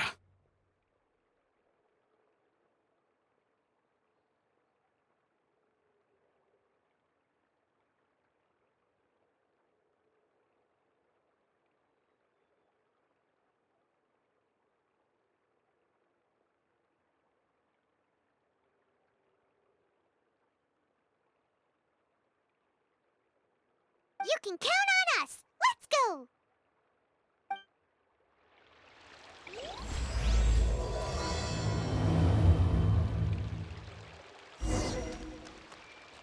Those closed-door research projects are complete.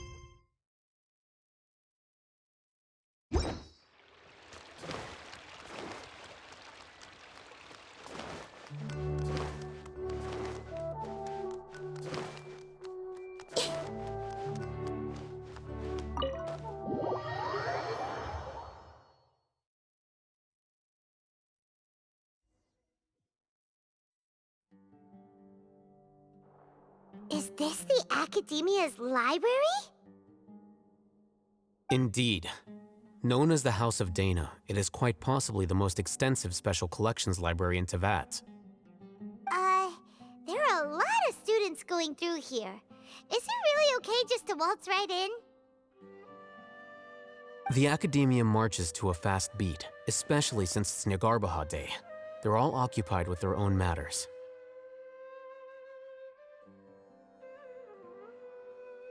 Just act natural. Now, hurry along.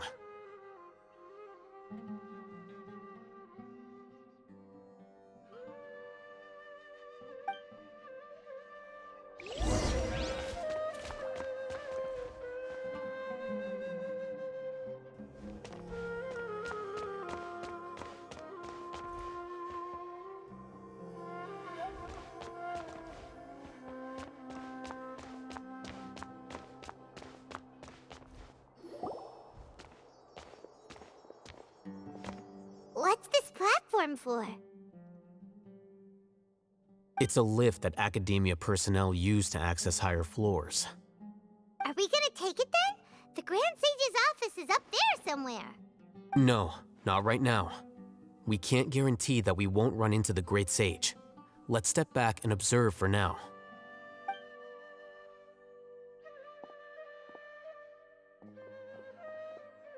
You think the Grand Sage will exit from there? And after he does, we'd sneak past him? Oh, Paimon think... Who knows? However, if we can confirm Azar's current location, our operation will be much safer if we... Allow me to offer you a hint. If you wish to know his location, look behind you. You're... What's Grand Sage Azar doing here?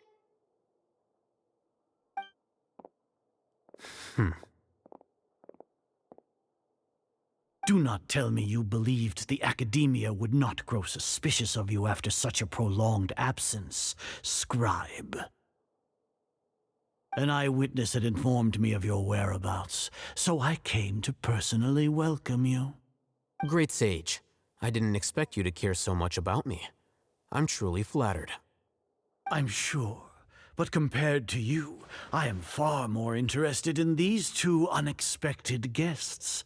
You are the Traveler and Paimon, correct? It's a pity that only now have I been afforded the opportunity to formally meet two of Sumeru's most esteemed guests. I do apologize for my lack of decorum.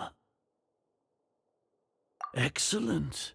You immediately initiated discussion instead of attempting to prepare some perfunctory excuse.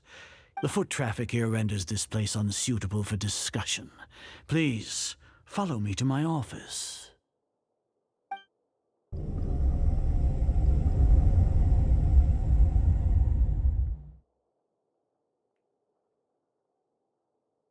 This place is crawling with guards. There's no way out for us. All right then, Traveler. What did you wish to discuss with me? Today is Niagarbaha Day, so I still have many responsibilities to attend to. There is little time for idle chit-chat before I detain you all. You seem to know quite a bit about our endeavors. If that is so, then you should be praising our great work, rather than using your trivial misgivings in a futile attempt to sway me. Trivial? Then tell me, what do the Fatui want from me?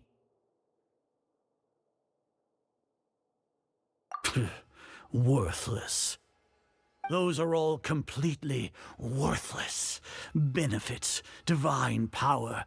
These materialistic words do nothing but debase our great work. Creating a god. Yes, we are using human wisdom to create a god. If humanity cannot attain omniscience and omnipotence, then we shall create a god to reveal them. This is the pinnacle of human wisdom. We shall regain a god's guidance at long last. No longer will we flounder in the interminable void of consciousness and knowledge. Even Irminsul will be freed from its plight. For our nation of scholars, this is the ultimate aspiration. No cost is too great to realize it. You will never understand the rapture of having a god be born within your very hands. With your degree of knowledge, you cannot even comprehend such an emotion. Gods exist on a plane that far eclipses humanity's. Lesser Lord Kusanali, what can she even do? Care for the people? Fend off sandstorms? Fabricate silly fairy tales? These are but child's play for the Academia. Does that make us equal to the gods? We are a people favored by Greater Lord Rukadevata. Though I may have personally not seen it, our forefathers bore witness to true wisdom. The ascension of the Lesser Lord has brought nothing but bewilderment to the scholars. They all ask, is that truly what true wisdom is supposed to look like?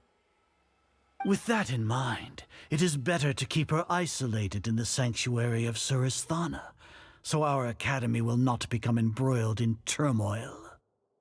What a pathetic justification! Do you really think that only the super smart or powerful should be able to call themselves gods? As per your judgment, Grand Sage, they are indeed dangerous individuals. Not only are they acting against the Academia, but their ideologies have the potential to lead scholars astray. Looks like there really was merit in my assignment. I'll hate them? Are you talking about us? Anyway, I've brought them to the Academia as ordered, but it took some time and trouble. Oh, that reminds me. Here's the investigation report you had requested. It's a summary of my time spent with the Traveler, an array of information about him ready for your perusal.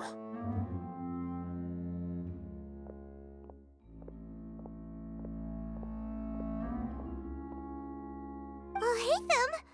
So you're still on the Academia side! We finally started to trust you!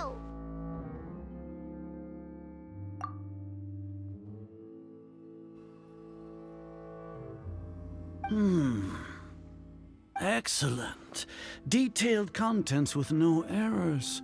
I would expect nothing less than an immaculate report from the scribe.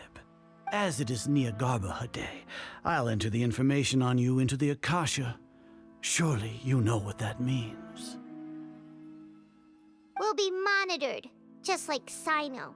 With the Akasha's calculation prowess, all of your actions will be predicted with an accuracy of at least 98%. Furthermore, your data will be updated in real time whenever new information presents itself. To put it into words you can understand, wherever you go, you will be walking under an invisible leash. This is Sumeru's greatest penalty for dishonest persons. Are you not familiar with the concept that great responsibility begets an equally great suspicion?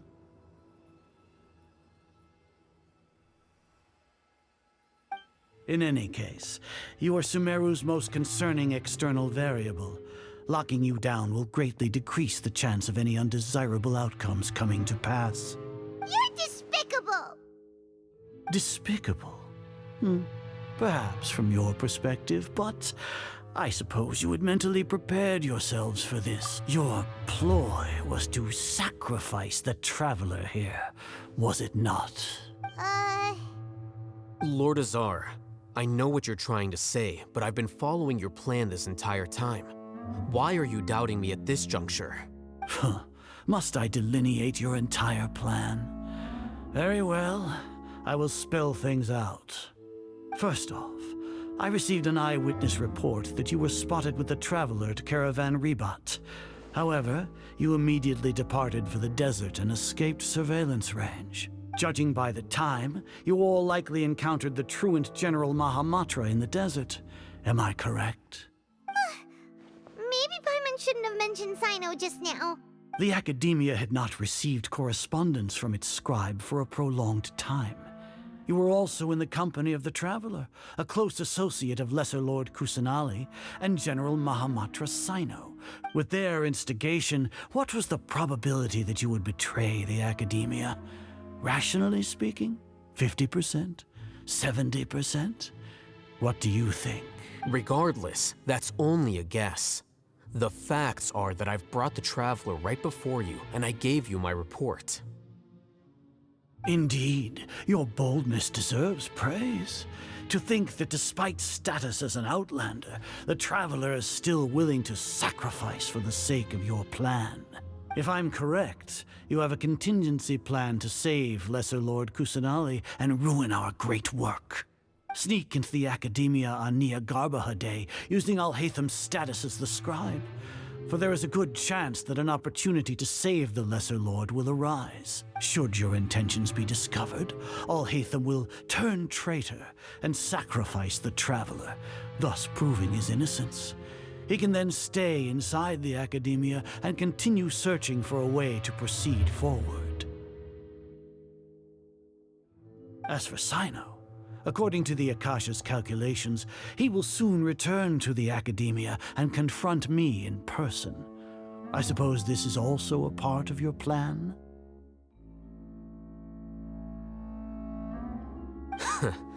You'll see me as a traitor regardless of what I say, no?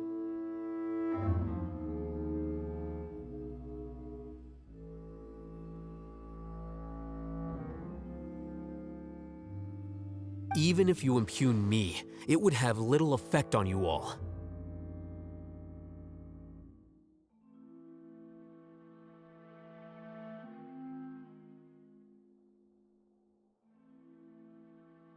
You misunderstand.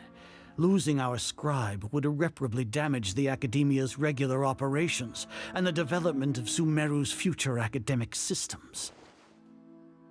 However, under the current circumstances, even that is trivial compared to what we stand to gain from our great work.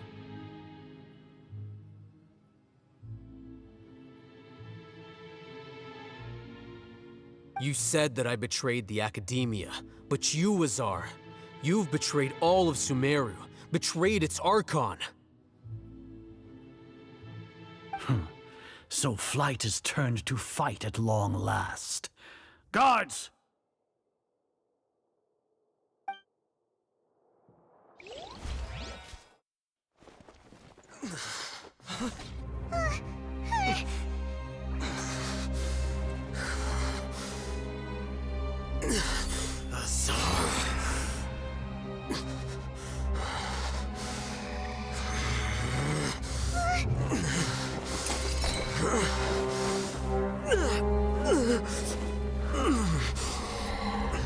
Well, what do we have here? So you stole that divine knowledge capsule. Traitor! You traitor! Even the most rational scholar will yearn for the power of a god in a moment of desperation. Aren't you doing the exact same thing as me, Alhaitham? Unfortunately for you, no god will lend you their power. Azar!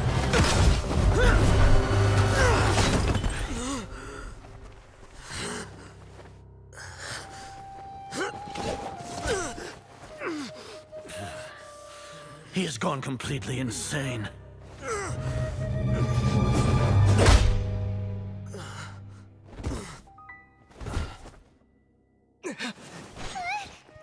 Take him to the Matra and exile him to Aru village. Then find someone to take these two to the confinement room. I'll deal with them later. Grand Sage, we've finished all required preparations for Nyagarbahar Day. We may begin to enter the capsules now. Excellent. You may begin.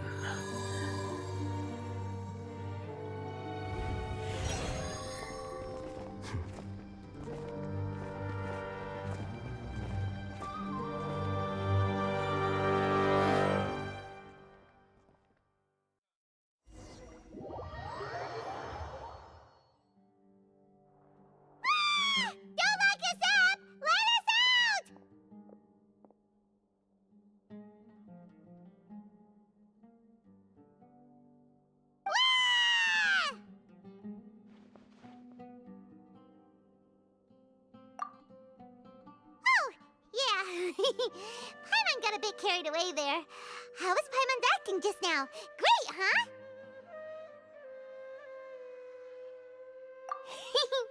Everything's going according to plan so far. We made it into confinement, and Alhaitham's probably done with his part too.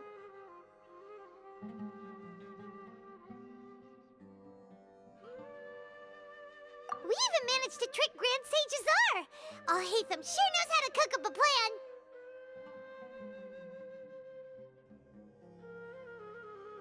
What are we doing next? Paimon has trouble remembering things when she's worked up. Right!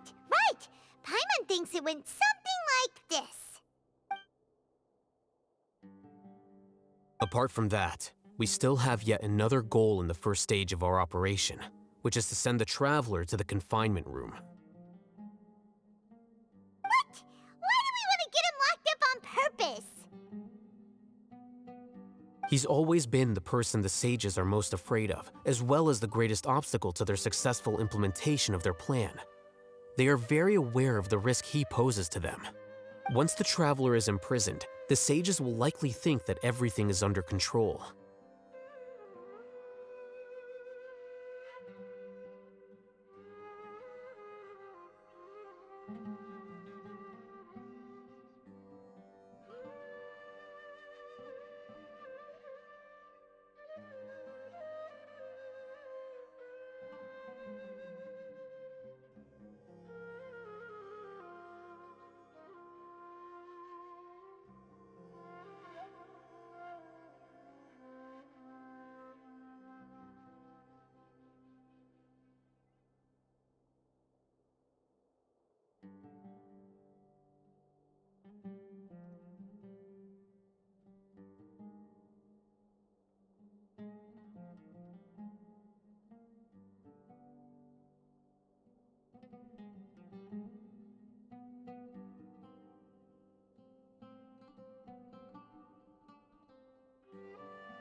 And with their guard down, the next phase of our plan will have a much higher chance of success. I can already see the pompous looks on their faces. Oh, that's a super tricky plan. But Paimon still thinks it's not really worth it. That isn't the only reason, of course. He has a more important task once he's in confinement. According to the Academia scholars in Ramon's custody, Lesser Lord Kusanali has sealed off her consciousness in the Akasha ever since she was captured by the Doctor.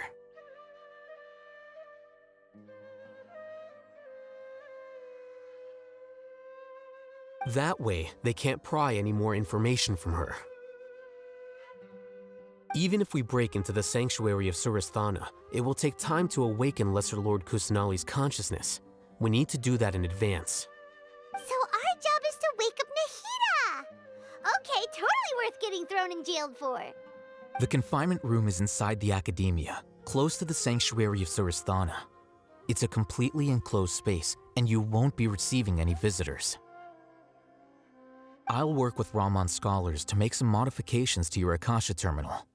Once you're in, get as close as you can to Lesser Lord Kusanali and try to connect to her consciousness. However, as for whether she'll actually wake up, that will depend on our luck.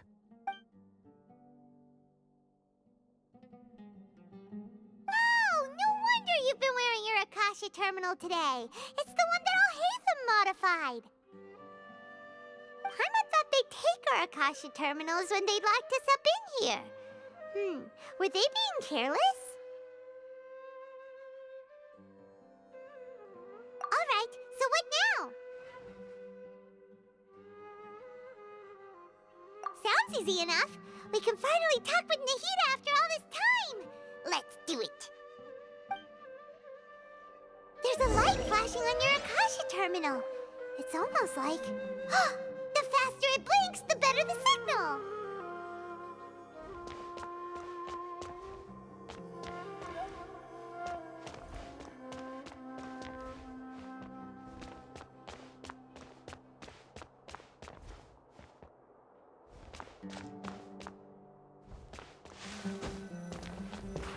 Here?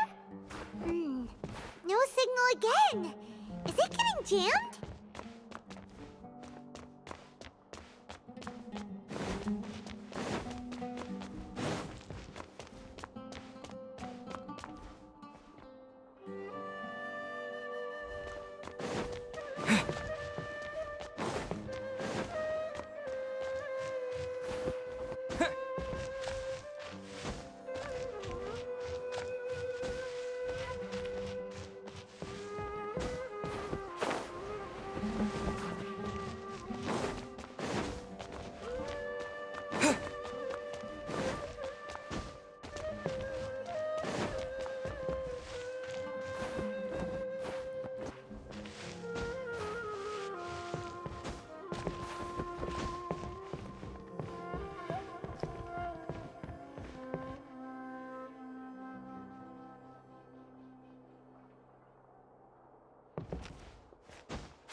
Here?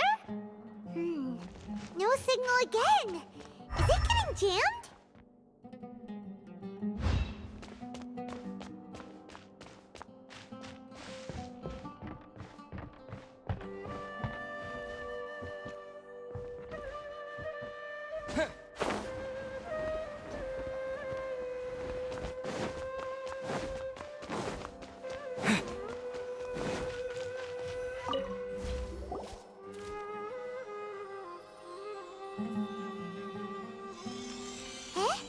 Is this the right spot? Are you getting anything?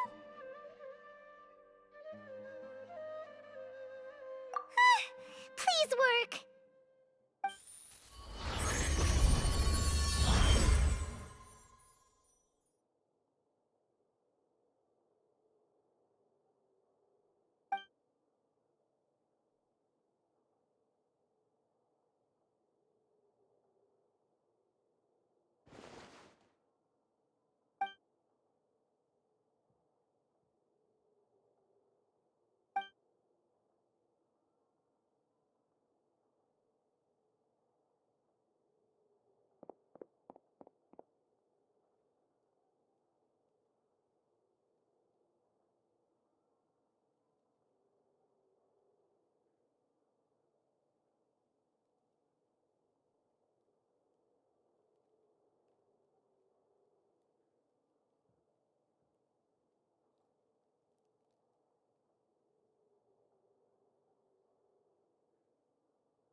Nahida! Hey, Nahida!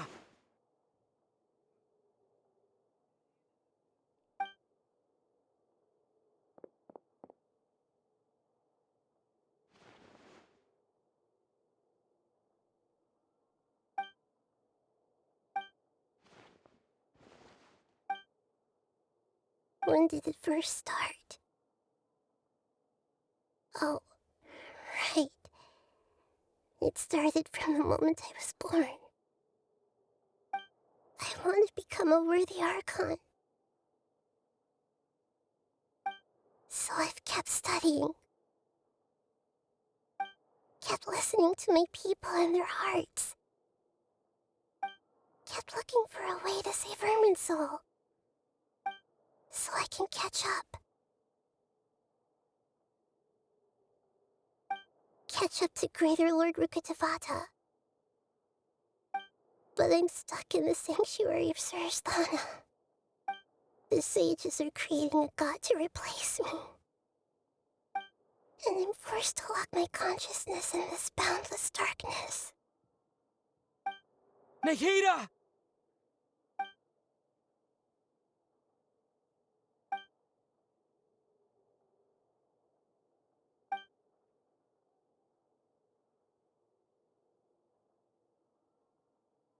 Nahida!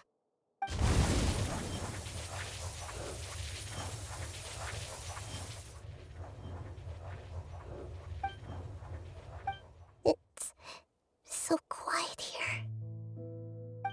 Now that I think of it, I don't think I've ever actually listened to my own inner voice. Do Archons have them? Should Archons have them? Have I been doing the right thing? Am I really not needed? How do I really feel about all of this? It's so quiet here. Since you're the god of wisdom, you've known the answers to all these questions since the very beginning, haven't you? Who are you? Whose voice is that? It sounds familiar. You're right, though. I won't ignore my own voice anymore.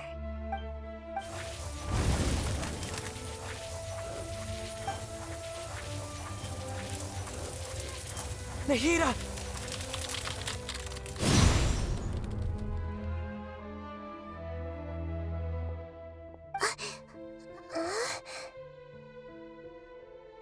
Nahida?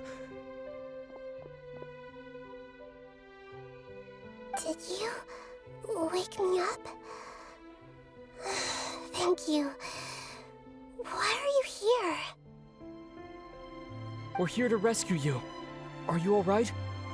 I'm fine. It's just... when I think of everything that's happened to me, I feel really angry now. You should have been angry ages ago.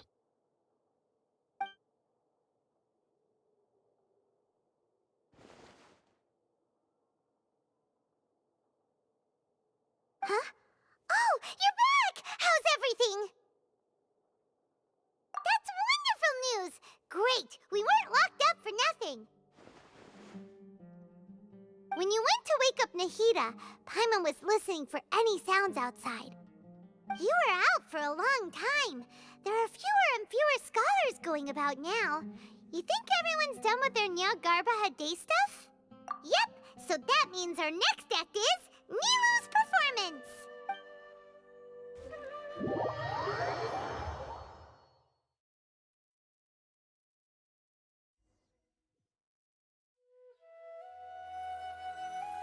Nilu, are you sure about this? You're taking such a great risk for them. I'm sure, and I'm going. You know that I don't like to pass up any opportunity to dance, and this one is especially important. All right. You seem to have a lot of trust in them, so I won't say more on the subject.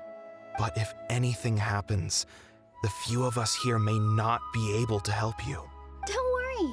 They've been through worse. Everything's going to be fine. All right. You know, if you really do get arrested, we'll do everything we can to get you back. Thanks, Mr. Zubair.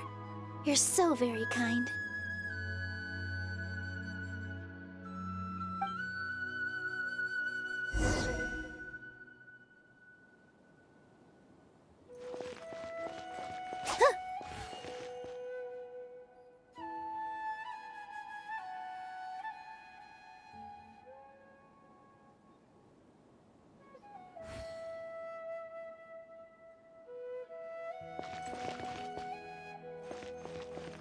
With all my strength! Yeah! Ha! Yeah! Yeah!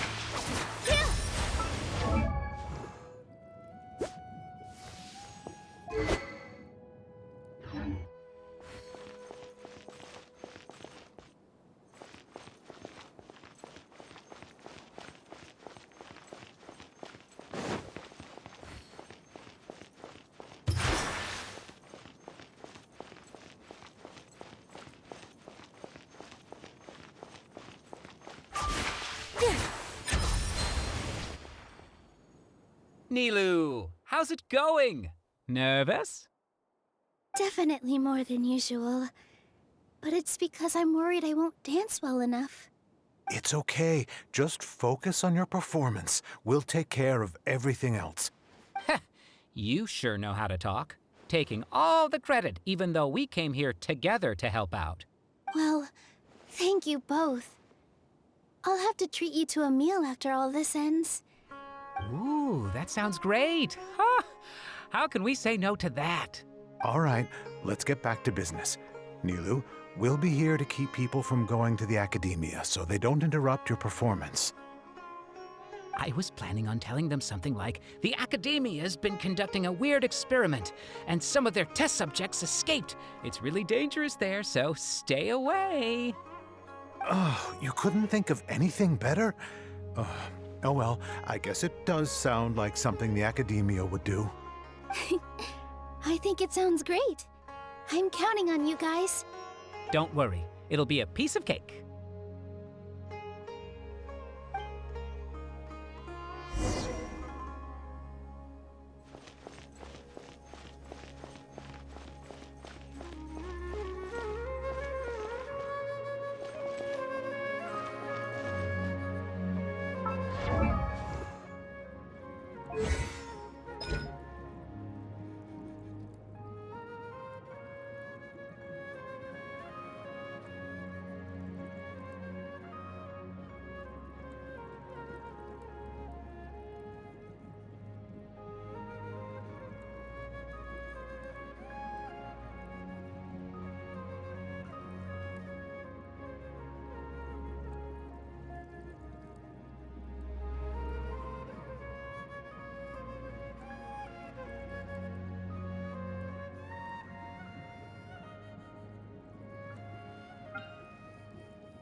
Positions!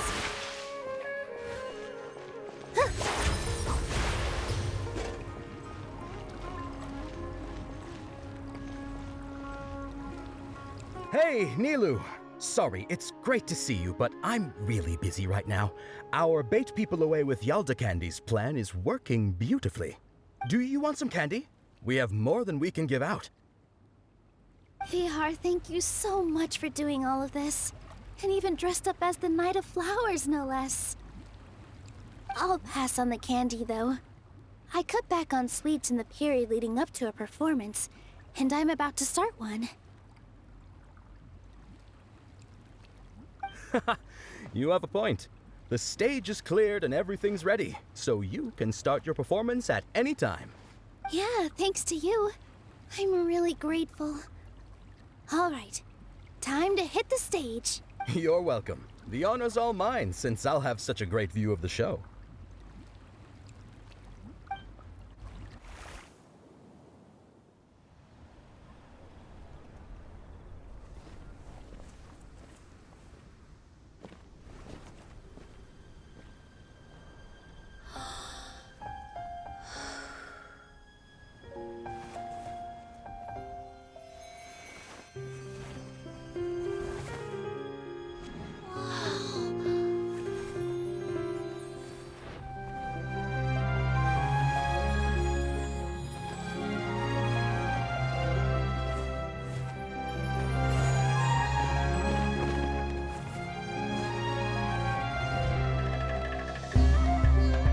I've never seen a performance like this.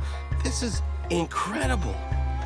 Yeah, but I heard that public performances like these have been banned. I can't believe she's doing this here.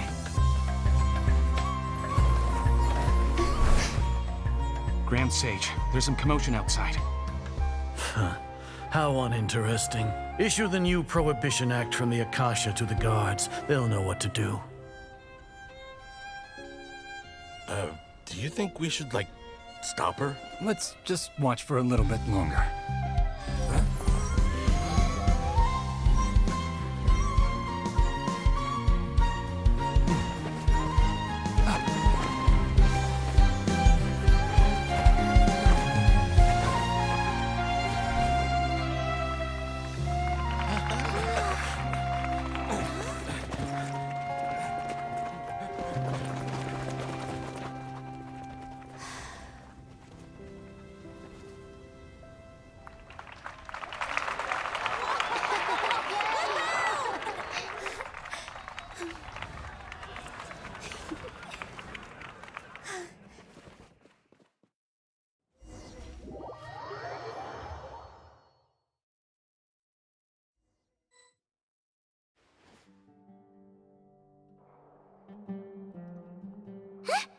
Did you hear that?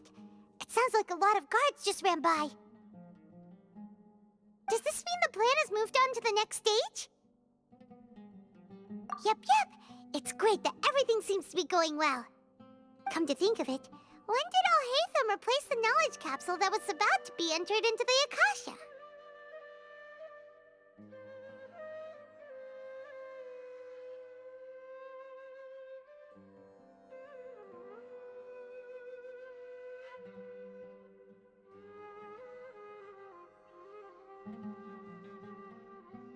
Oh, so that's when he did it!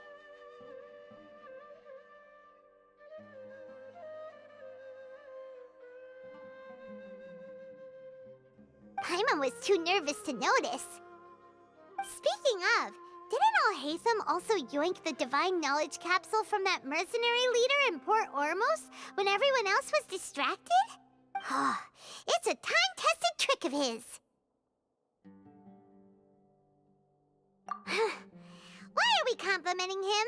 Yeah, he's smart and all, but he still makes Paimon's blood boil. Let's review our plan for this stage again. It's not like we have anything else to do right now anyway, and it'll help us feel more confident. Paimon remembers that Nilou's task was supposed to go a bit like this. Now that Lesser Lord Kusanali's consciousness has been forcefully sealed, the core figures of the Academia and their guards have started to wear their Akasha terminals again.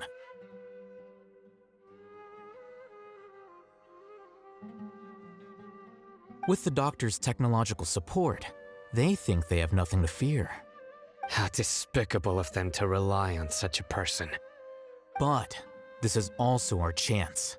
I was originally asked to draft the knowledge capsule for the Artistic Performances Prohibition Act when I was still at the Academia. It should be on the Grand Sage's desk right now, and will be entered into the Akasha during the next Nyargarbaha Day. Are they really going to stop all artistic performances? That's horrible! I'll make an identical knowledge capsule, but this time, I'll smuggle some misleading information into it. We only need to find an opportunity to switch the capsules.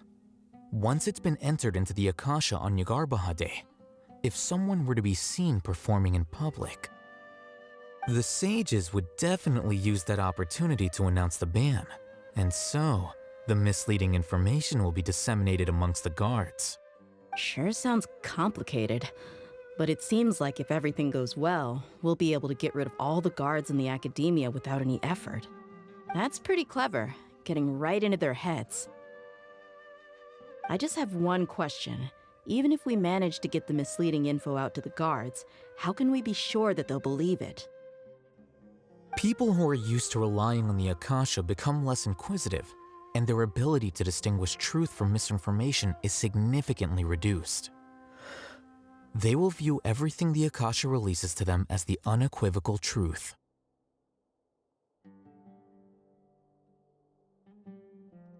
The Akasha will turn humans into machines. I've seen it happen many times. Yikes. Good thing I didn't wear it for long when I was working in Sumeru City. At first, I thought it was a good thing too. By the way, this plan still requires a performer, right? Do you have someone in mind? Nilu of Zubair Theater. I know her really well. We can trust her. I'm kinda hesitant to ask her to participate in a dangerous plan like this, but we can ask her in person. All right. After the guards and the academia are gone, then it'll be time for me and my stowaway brothers to shine.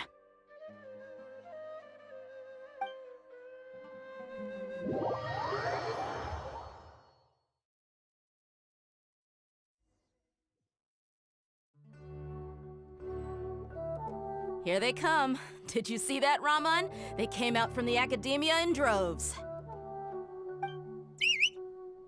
After laying low in the city for so long, this is the moment we've been waiting for. My brothers have already sprung into action.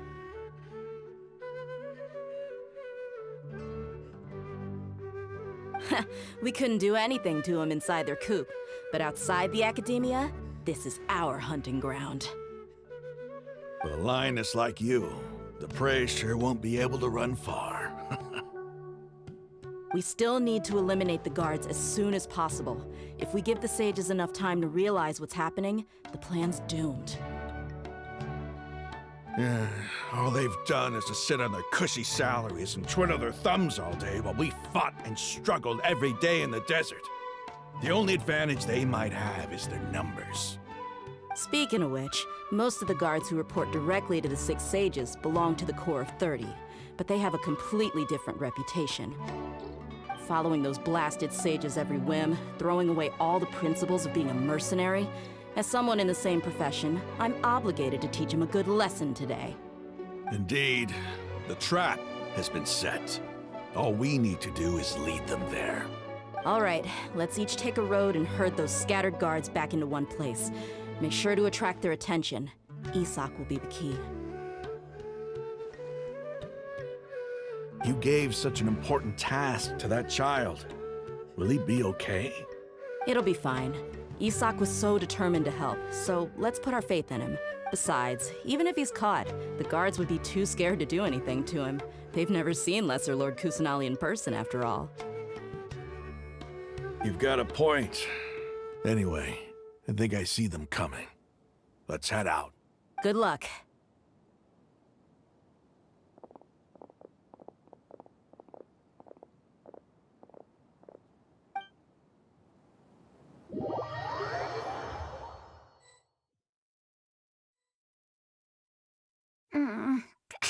This outfit.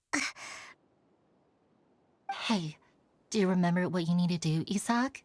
When the guards get here, you'll pretend to be Lesser Lord Kusanali and run away from them. Oh, yeah, I remember. Of course I do. I'm just a little nervous. Relax. Don't think about getting caught. Even if that happens, we won't leave you behind. You only need to think about getting the guards' attention and leading them to the Grand Bazaar. Leave the rest to us. Okay, got it. I'm here to pay back Lesser Lord Kusanali for helping Grandpa. I won't get cold feet. Hey, they're here. I can see the Academia guards. All right, it's time, Isak. Take a deep breath and go. You can...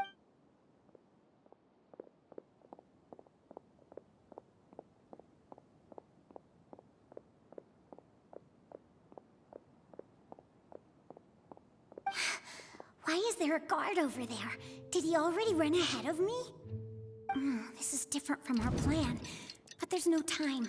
I need to make a choice.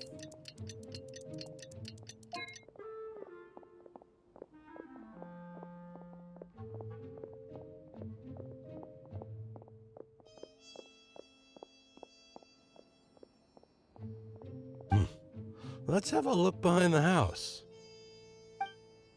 What should I do next? Huh. Looks like nothing's here. A wasted time. Luckily, he didn't check behind the tree. What should I do next? The guard looks alert. What should I do next? Hey, stop! I saw you. Don't try to run.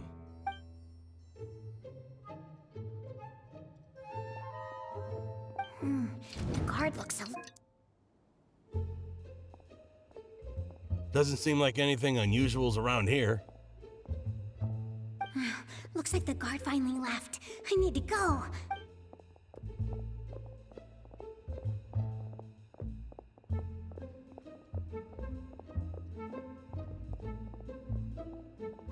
Hey! Lesser Lord Kusanali is over there! Stop! What? Lesser Lord Kusanali? How did I not notice that? They found me. This is bad. Where should I go? Oh, how is this possible? There's also an academia guard here.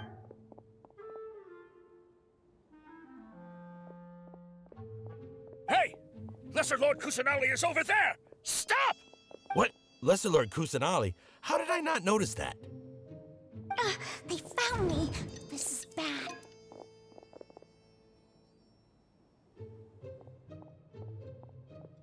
Hey! Lesser Lord Kusanali is over there! Stop! What? Lesser Lord Kusanali? How did I not notice that? They found me.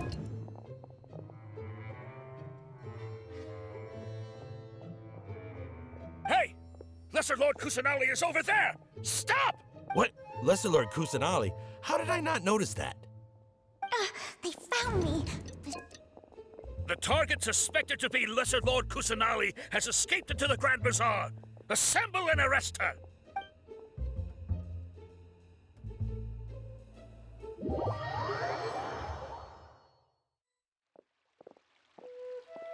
Where did she go? How did she disappear? Did we lose her? Hurry up and find her! Hey, why is your team here? Didn't we say to split up our search? Hurry! Hurry! This place is... Why are you all here? Yeah, isn't it one heck of a coincidence? Everybody's here. What on earth is going on? I suppose that's all of you? Who are you? Did you set us up? What are you planning? Phew, that was rough. I almost got caught. Little brat! So you're not actually Lesser Lord Kusanali. Who exactly are you all? Just some colleagues. Think of this as a business competition, or a personal grudge. After stepping into our traps, stop thinking of yourselves as hunters. Behave like the prey you are.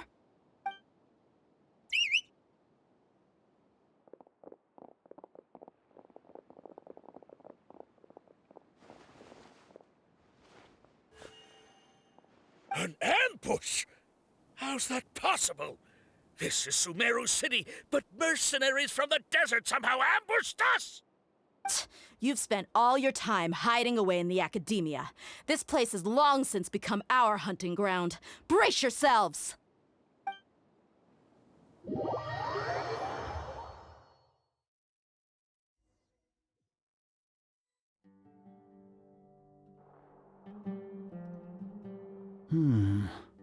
This is odd. The academia has quieted down after the conclusion of the Nahida Day ceremonies, but it's much quieter than usual. Where are the guards? Why have I not seen a single one? Guards? Guards! Grand Sage, how may I be of assistance? I called for the guards. Why did you come? My apologies. Grand Sage. Right now, all Academia guards have entered the city to perform the ordered arrest. I thought... Arrest? Who is there to arrest? I have an ominous feeling. Arrest Lesser Lord Kusanali, right? Is that not what the... Lesser Lord Kusanali? You mean she has disappeared? Yes. I wouldn't dare make up something like that. Right now, everyone is in a panic, and many are saying that Lesser Lord Kusanali will take... What happened? Just what is going on? Lesser Lord Kusanali somehow escaped? Was it all... That's impossible. The Academia is heavily guarded today, and any order to release Lesser Lord Kusanali would be strictly confidential. Besides, Alhaitham and the Traveler are already in our hands.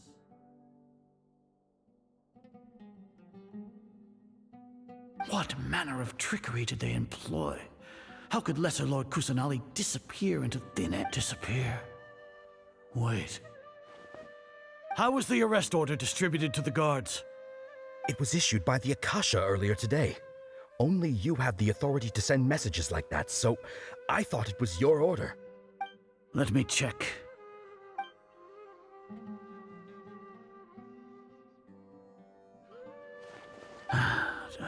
Lesser Lord Kusanali has escaped from the sanctuary of Surasthana. The Akasha indeed contains this information, and it clearly appeared in my mind. How did they bypass my permissions to issue this kind of message? Was it the report about the Traveler that Alhaitham submitted? No. I specifically checked that knowledge capsule before entering it into the Akasha. Could that have been a red herring? Well, even if I figure it out now, it won't make any difference. The important thing now is to confirm Lesser Lord Kusanali's status. Have you been to the sanctuary of Surasthana to confirm that Lesser Lord Kusanali is indeed escaped? Confirm? No. It may be a bit offensive to say this, but Grand Sage, what you're saying doesn't make any sense. How can the information in the Akasha be inaccurate? What the Akasha decrees is fact. That is, if we have to confirm the information and knowledge from the Akasha ourselves, then how is that any different from us learning that information ourselves? Wouldn't Greater Lord Rukkhadevata's legacy lose its meaning that way? In the beginning, it was I who asked you to believe in the Akasha, to believe in the legacy left by Greater Lord Rukkhadevata. Are you No, Grand Sage. I'm merely confused because I believe in you. I never meant to refute you. Stay here and see if there are any suspicious people around. Yes, Grand Sage.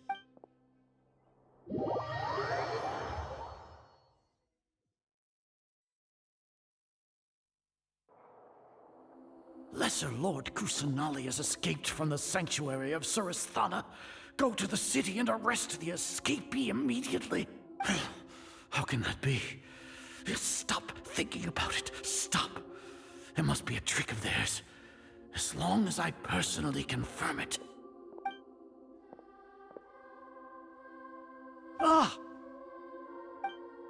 Impossible. That's impossible. There must be something wrong with my eyes.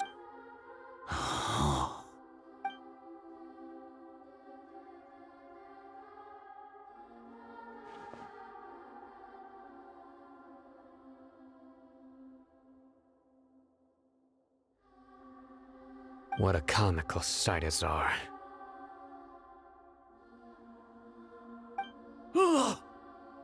Once the Akasha has put certain thoughts into your head, even the Grand Sage can no longer see what's right in front of him. You all can only see the world in your mind, the one you think you know.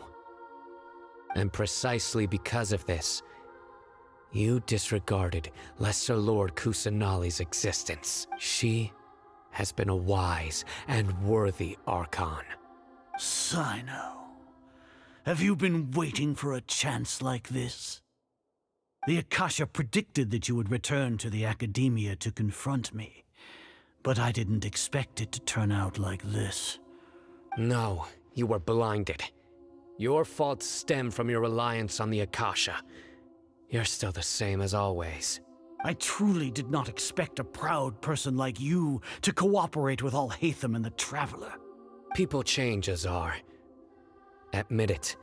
The Akasha can't predict my actions anymore. Then tell me, what have you found during your investigation? You want to buy time? This is the sanctuary of Suristhana. Under your own regulations, even academia staff are forbidden to come here. As for the investigation, I've at least confirmed that you are guilty of insurgency against the Archon. So what? Did you do all of this so I would plead guilty in front of you, General Mahamatra? No. I want you to plead guilty in front of the Archon herself. You once said that I had no standing to judge you. So now, how about judgment in the name of a god?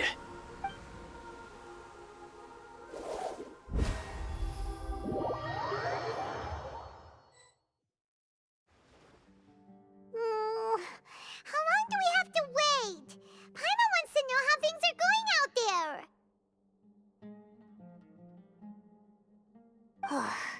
Paimon hasn't heard any sounds outside for a while. Hopefully some... Yeah, but aren't you scared that we might be locked up in here? Thinking about it, at least Paimon has you. We could... When Paimon thinks of Nahida being imprisoned alone in the sanctuary of Suristhana, Paimon can't help but feel sorry for her.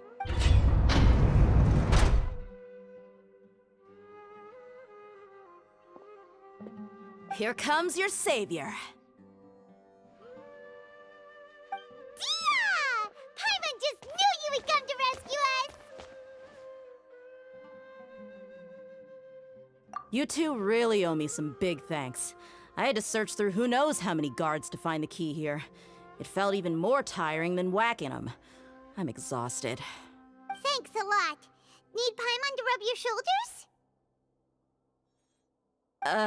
No, that's, I'll pass. What are you afraid of? Oh, are you ticklish? Now isn't the time to talk about being ticklish. Things in the city and on Sino's side are both going well. The guards that stormed out of the academia are all taken care of. The Corps of 30 is in charge of the city's defenses, but we already talked to Asfand. They've been fed up with the sages bossing them around.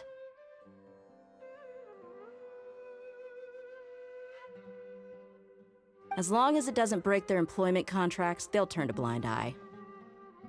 That's probably because you've been super great friends with them for a long time. So... The Grand Sage is in his custody.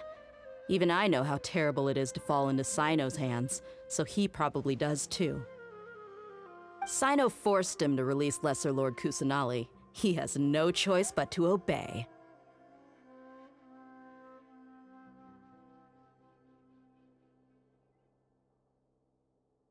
So, hurry to the sanctuary of Suristhana. Assuming nothing weird happened, we should have already rescued our Archon. Honestly, I didn't expect our ragtag bunch to do this well. We just came together last minute to save the Archon, you know? Alright, you two better go. I still have to clean up some messes in the city. See you around.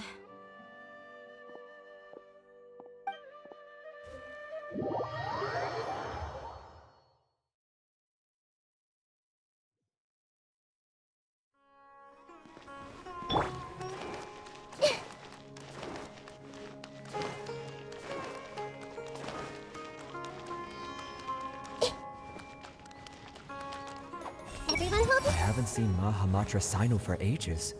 Has he been playing cards this whole time?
they say it's nice to meet you? This is the first time we've met in real life. Before, we've only met in dreams, consciousness, or when I was in someone else's body. Thank you so much for coming to rescue me, but I also need to apologize. During this time, I did some self-reflection. My sense of inferiority and yielding to the academia led to all of this, and created so much trouble for you all. Exactly! We're here because you're a good Archon and one of our friends! Thanks, you too. Amazing. So this is how it feels to walk out of that cage with my own body. It's like I just had an endlessly long dream.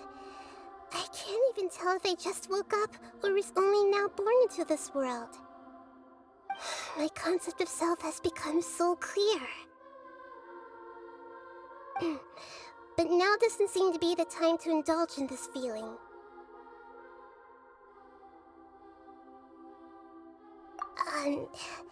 This is really embarrassing. You all just rescued an Archon, and now she needs your help to save her country, and even the entire world. It's okay. With you here, Paimon's sure that everything will work out. There's one more thing.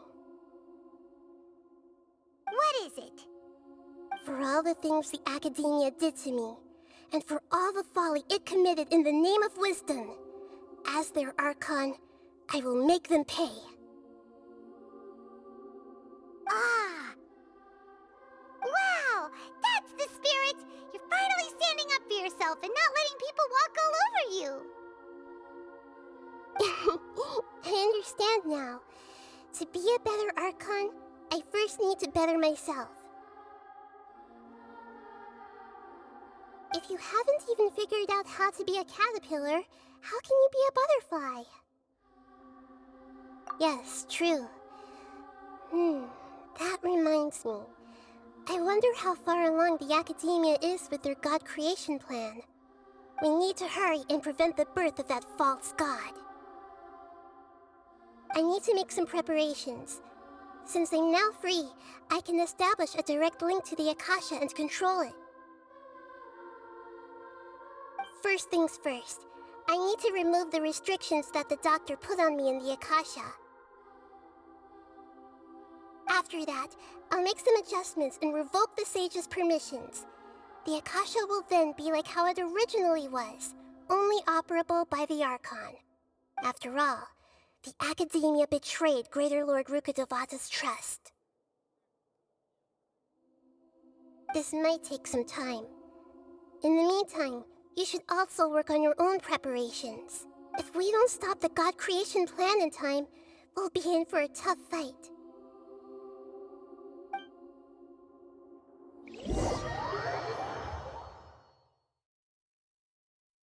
You might as well prepare for a fight. When we're done, we can take a walk around. After all, we missed out on a lot of stuff when we were locked up.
How's it going, Nahida?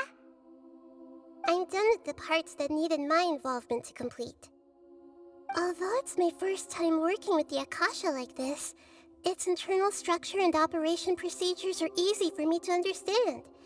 Greater Lord Rukkhadevata's design is truly brilliant. Oh, also, this is for you.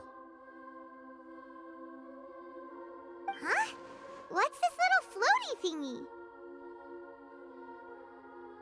It's a small device I put together just now. You can think of it as an upgraded Akasha terminal. You may not need it right now, but it should be helpful in certain situations. Wait! This thing has the same characteristics as Paimon! We're both small things that float! Oh, all the things that make Paimon special got copied! When Paimon appears with the Traveler from now on, people won't remember Paimon because she isn't unique anymore! It's alright, Paimon. It can't replace you. It's only a flying device, but you're the Traveler's irreplaceable friend.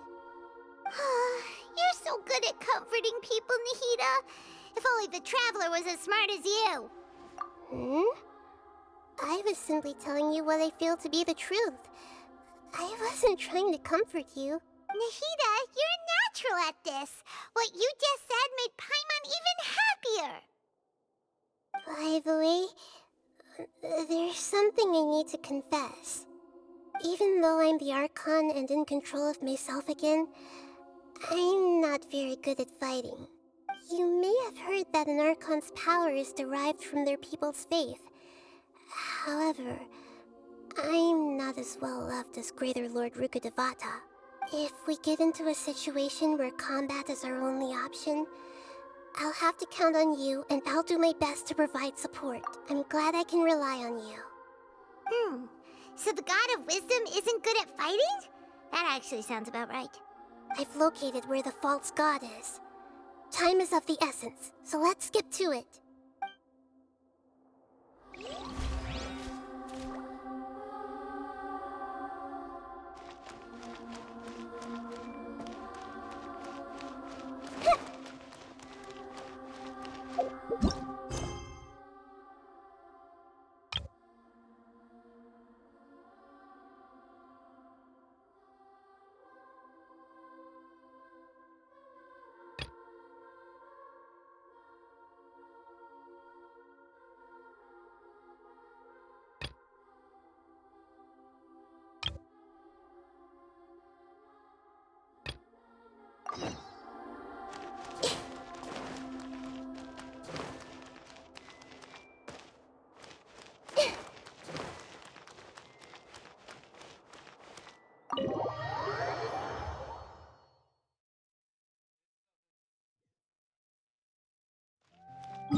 Excuse me, I'd like to purchase some Vasanti grass. Do you have any?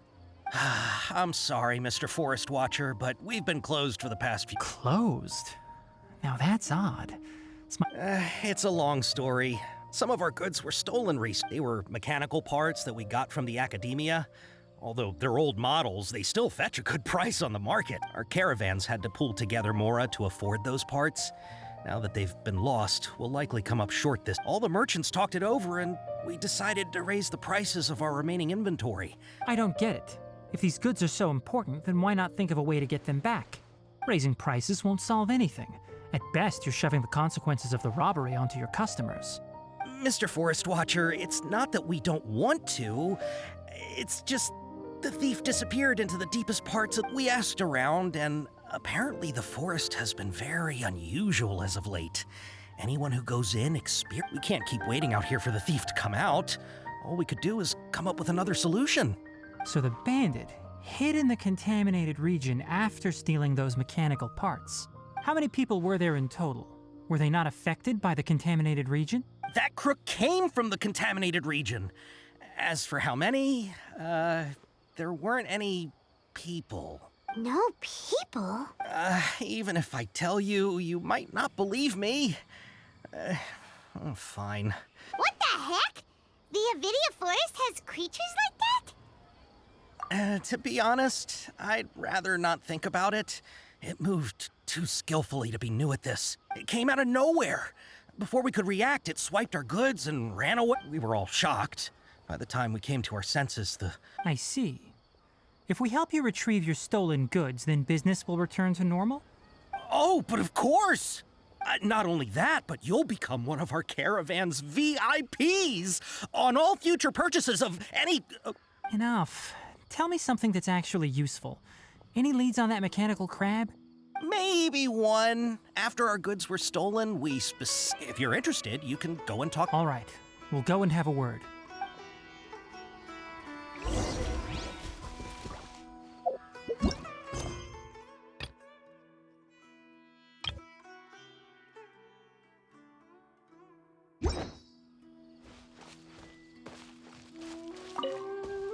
After the goods were stolen, I made multiple inquiries with nearby. It turns out that many others have also been robbed by that crooked crab. However, the crab only seems to be interested in machinery. It doesn't even bat. A caravan carrying a large amount of Mora had an uneventful trip, but another caravan had a child whose metal toy was taken. Whatever the case, that thing is a scourge. We'll eventually think of a way to get rid of it.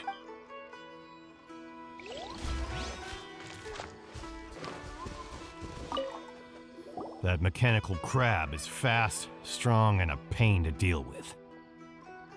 10 of us might not even be able to take that thing head on.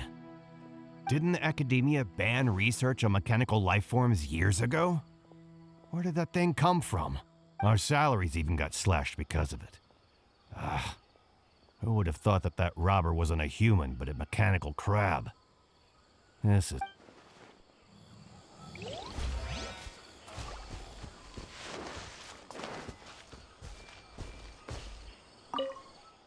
I heard from the caravanners that there have been a lot of robberies lately, but we haven't been affected. We don't normally see the mechanical crab, and it doesn't disturb our daily life. It only shows up when the caravans are here, and it runs back to the contaminated region after it's done. You haven't tried capturing it?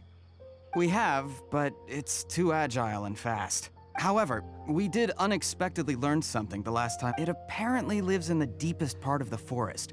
So instead of immediately moving its spoils, once its stash grows large enough, it moves everything in one go. You'll have to move fast if you want those...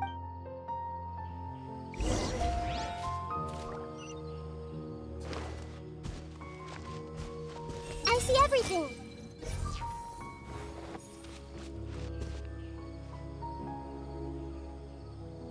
Everyone hold hands! If only people understood how useful rosewater really is.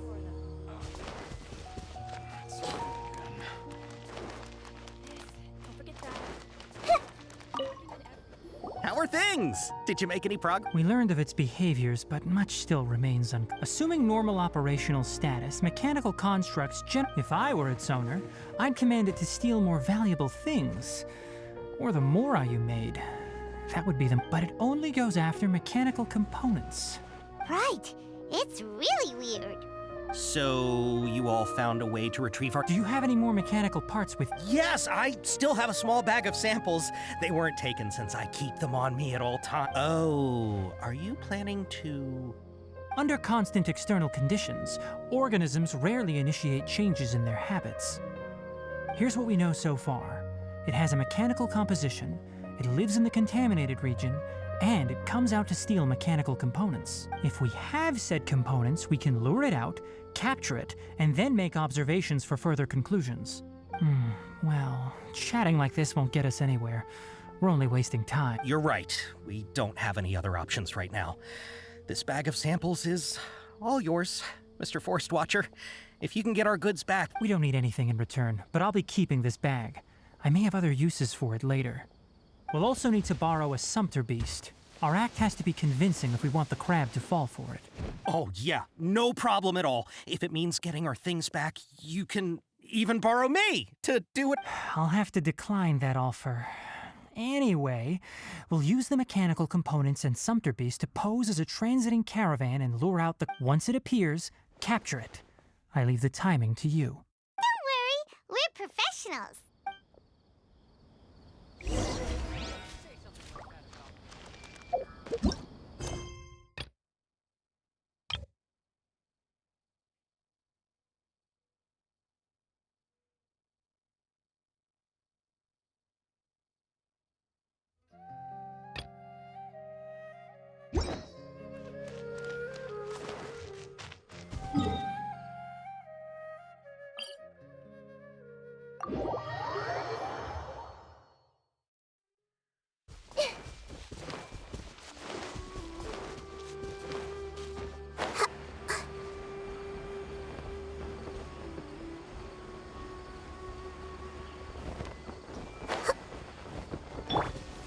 Stabilize! I see everything. Right here. Emerge. Right here.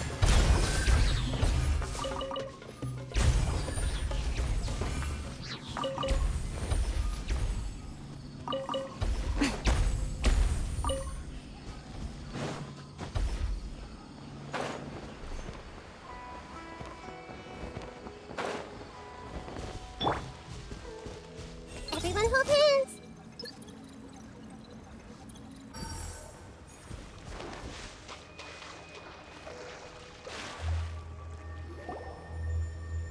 Looking at the trade routes and the contaminated region's current perimeter, the goods were likely stolen... Then let's get to it.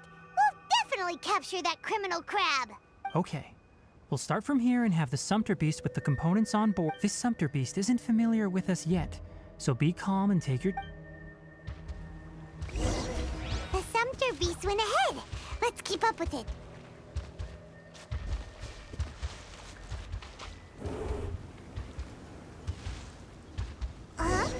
Why'd it stop? Looks like it's loafing around. Or maybe it's hungry. The carrot... All right, it's moving again.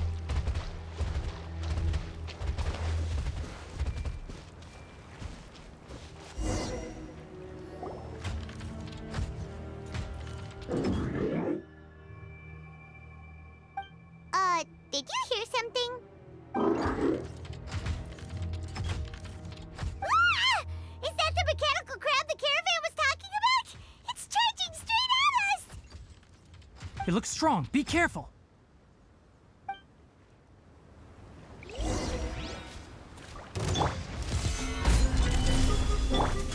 Emerge. Right now. Hey! Quietly now. Bust.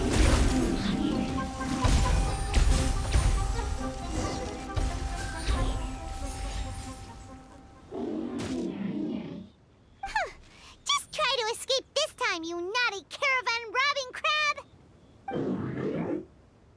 Hey, playing dumb won't save you. Spill it! Why are you stealing so many mechanical parts? It doesn't seem capable of comprehending complex questions. Keep an eye on it. I'll search around the area for the caravan's goods.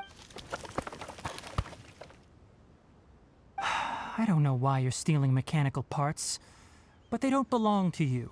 Stolen items must be returned to their rightful owners. Any objections? You came from the depths of the contaminated region, right? How about you help us with something? If you take us there, I'll give you some mechanical parts as a reward. It reacted! We can't be certain yet. Its excitement may be a simple programmed response upon seeing mechanical components. Okay, so you want the crab to lead us into the contaminated region? That's right. The contaminated region has a large and currently expanding perimeter, so it would be difficult to conduct a thorough search. If we charge straight in, we'll get lost like headless pigeons. Also, our new friend here seems to be full of secrets. I've been studying this contaminated region recently, and I have a hypothesis of my own. So to be absolutely safe, it would be best to have a guide lead the way. Paimon gets it now. Does this scuttler understand what you're saying? It doesn't have to, as long as it isn't hostile towards us. I gave it some components that it will definitely take back to the contaminated region. So long as it doesn't attack us, we can simply follow along. It seems to be really happy. Listen to me. Wait for us here. No running off. We'll be back soon. If you're still here when we return, I'll give you another mechanical part as a reward. Understood? I'm not sure, but our priorities are to retrieve the mechanical components and to purchase Vasanti grass to make medicine with. We should return, but before we do, we need to set up a few traps. Can't have that crab escaping.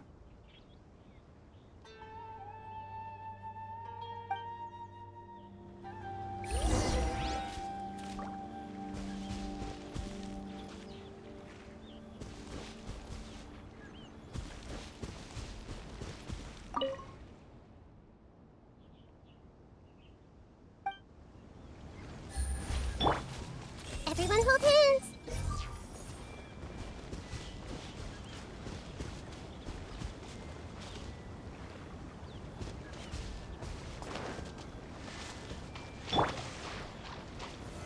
Solidify! Emerge, right now. Emerge.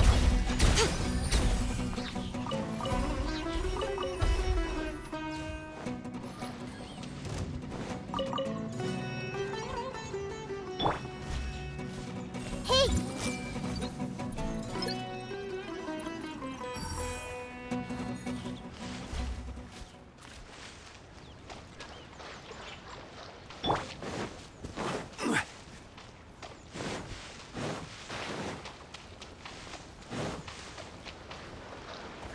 Gather! I see everything! Right here. Emerge. Right here.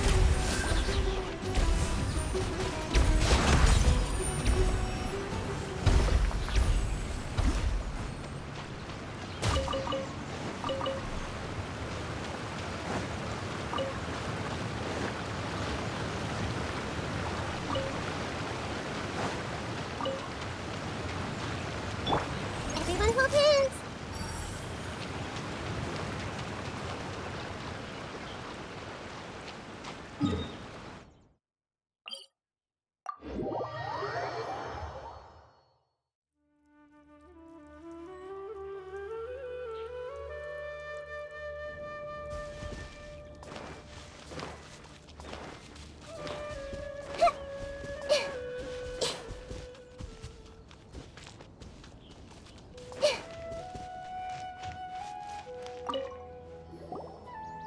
Oh! Oh! These are the mechanical parts that were stolen! You really got them back for us! Ah, thank you all so very much. I don't know how I can repay you. Wait, didn't you want to purchase Vasanti grass? Don't worry about the price. They're on the house. How many do you need? 2 is enough. No, that won't do. Here, I'll throw in some more. No need. I've already received a reward from you. Reward? You mean that bag of mechanical parts? Ah, they aren't worth much. But those parts are very useful to me. Just like the Vasanti grass, I retrieved the things you needed, and you gave me what I needed in return. We're even. Oh, and before we go, just a reminder, the forest has an intricate and biodiverse ecosystem. Even if there were no mechanical crabs, other dangers are still present. Noted. Thank you all ever so much. Let's return to the village. The earlier we can give the child medicine, the sooner he'll start feeling better.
As long as I get to eat meat every meal, I'm happy.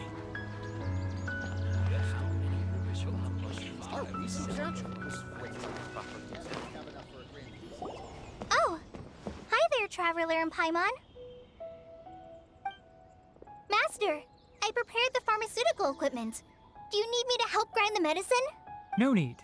A precise dosage is required this time, so I'll do it myself. Oh, okay.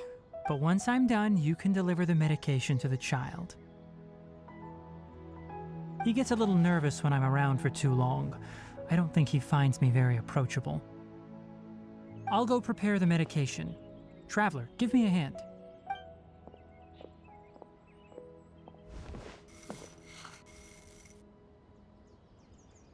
How is he? Doing any better? I feel like he's doing a lot better, and his temperature is returning to normal. That's wonderful! Oh yeah, he asked me to tell you that Suna came by earlier, and he told her everything about the toy. Suna didn't get mad, so he wanted to thank you. Can I ask what happened? It's nothing. Did you prepare the traveling gear I asked you to? Of course I did! Are you going somewhere far away? Yes, we're going to the contaminated region. Judging by its size, we will likely have to stay overnight. I'm leaving everything to you while I'm gone. Huh? But I can't even begin to compare to you.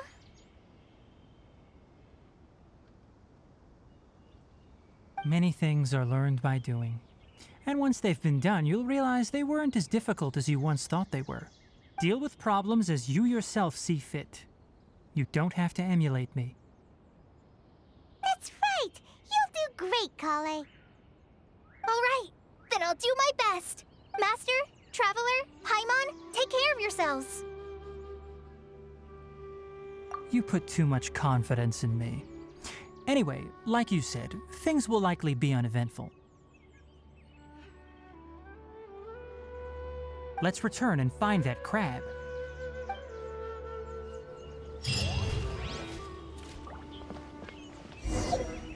Elazar is a true.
What is this place?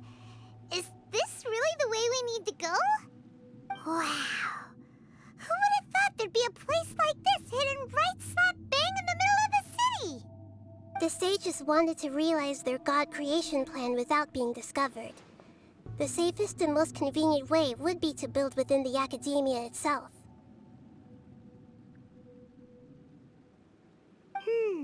That's true. They were already hiding one god, so why not two? Judging from the structure here, the project is a huge undertaking. The sages really saw the god creation plan as their ultimate goal. But this place doesn't look like it could have been constructed by the academia alone. The Fatui under the Doctor sure didn't hold back. They provided a lot of technological support. Yeah, or else they wouldn't have been that generous. Is that it, though? I've always felt that this Doctor is different from the academia sages. He doesn't seem to share their sense of urgency. Instead of being interested in the end product, It's like he's enjoying the experimental process. The Fatui Harbingers are all such weirdos. So, the Doctor being weird is actually normal. So, this Fatui that they're trying to turn into a god is called the Balladeer? We had previously come into contact with his consciousness. He harbors particularly strong obsessions. One is the desire for a gnosis, since he was created to be the vessel for one. The other obsession is probably related to his past. I can't quite explain it. Paimon knows that he was a prototype puppet for the Raiden Shogun before he became a Fatui Harbinger. That's why he wants a gnosis so badly. There's no way he'd willingly be a test subject. Now with that temper and ego of his. It sounds like you know the Balladeer quite well. I see.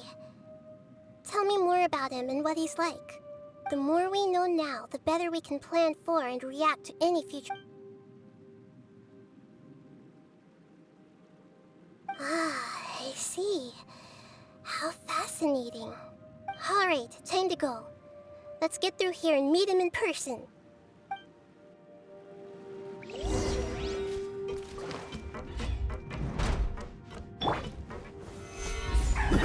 Work time! No time right to now. work! Put your back into it! Let's end this quickly. Hard work. Finish. This isn't good.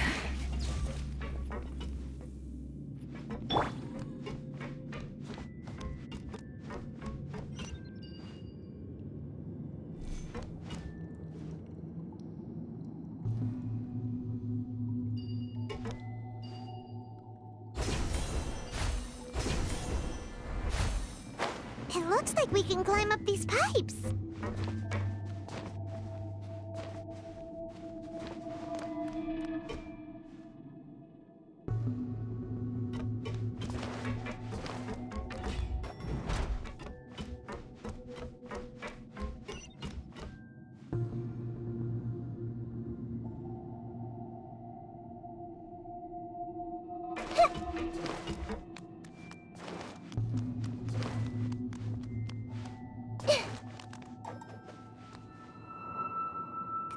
On the ground seems all messed up. Let's go around and see if there's a way to fix it.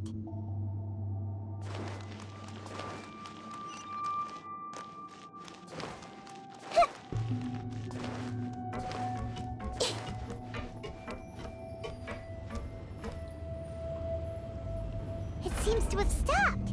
Let's continue.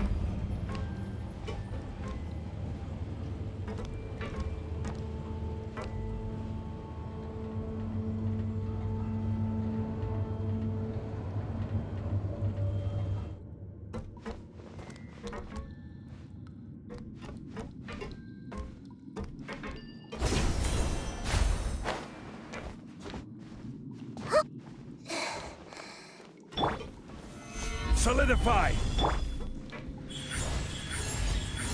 No more words. I will end you. Quietly now. I guess this is it.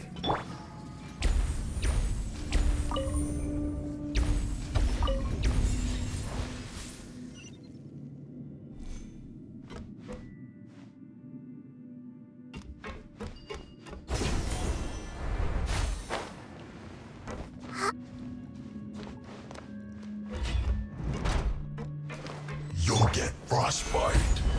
Right here, right now. Emerge. Flash Busted. frost. Gotcha. Storm.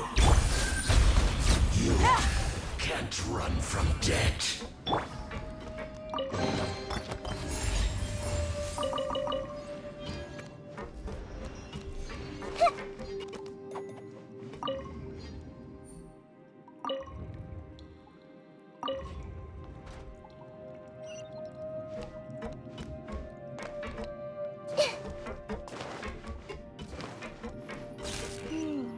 The cart is stuck.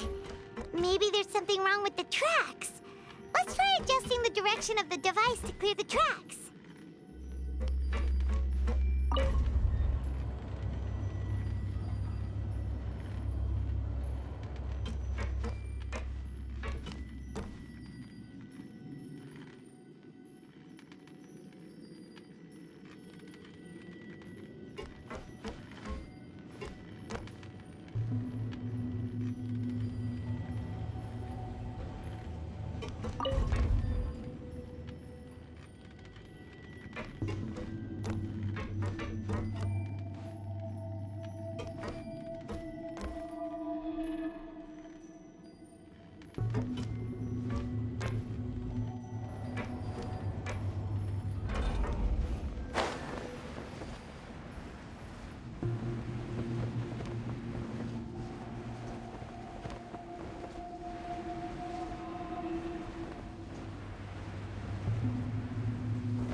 Crumble!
Everyone hold hands! Let's move!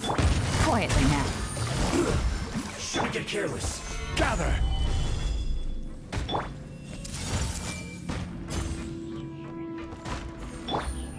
Busted.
Stabilize here. Gotcha. I see everything! Right Let's here. end this quickly! Emerge. Busted. What a good end. This isn't good. Well, Everyone hold hands! let's move. Gather! Looks like I went too far. Right here. Quietly now.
its operational status, we must prepare for the worst. The god they wanted to create is likely close to completion or already completed. Oh no, what should we do? Paimon can't imagine how hard it would be to fight against a Fatui Harbinger with a Gnosis. Are you nervous, Paimon? If you really want to know, of course Paimon's nervous. Aren't you too, Nahida? Yes, I am.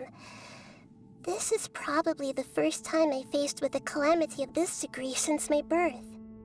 I feel not just nervous, but curious as well. Curious?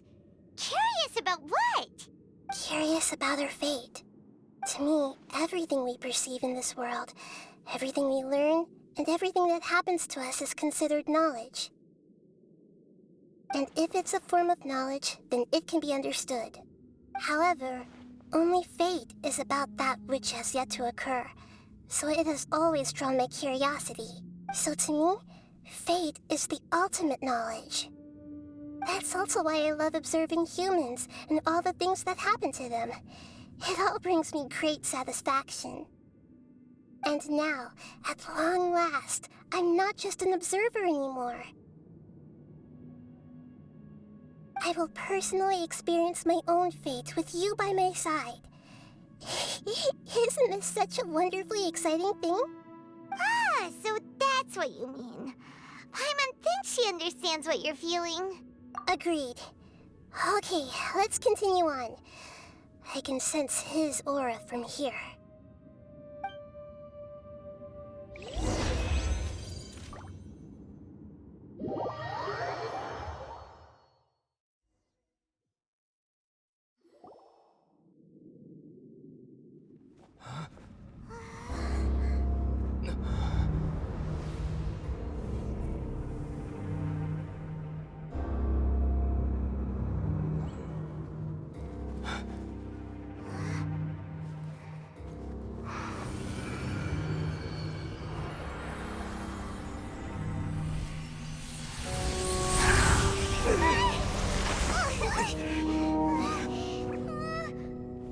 Who would have thought the world would be so eager for my birth? I remember you, Booer, the god of wisdom, and standing beside you, the traveler. Is he all-knowing and powerful now like Greater Lord Rukkhadevata? No, I can't feel the same kind of divinity I felt from the Greater Lord. It seems that the sages didn't get the chance to infuse the divine knowledge capsules into him. But even still, he has undoubtedly become a true god now. So we're too late? The Balladeer has already become a god? The Balladeer. A long bygone title. When my spirit ascended to divinity, I felt as if I had existed for the same number of epochs as heaven and earth. Looking back, the existence of what once called itself Kunikazushi appears infinitely small and ugly.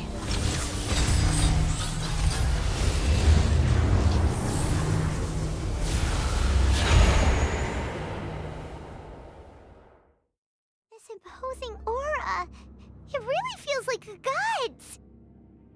A body that capitalizes on the Balladeer's original construction as a mechanical puppet, with the Gnosis serving as a constant power supply.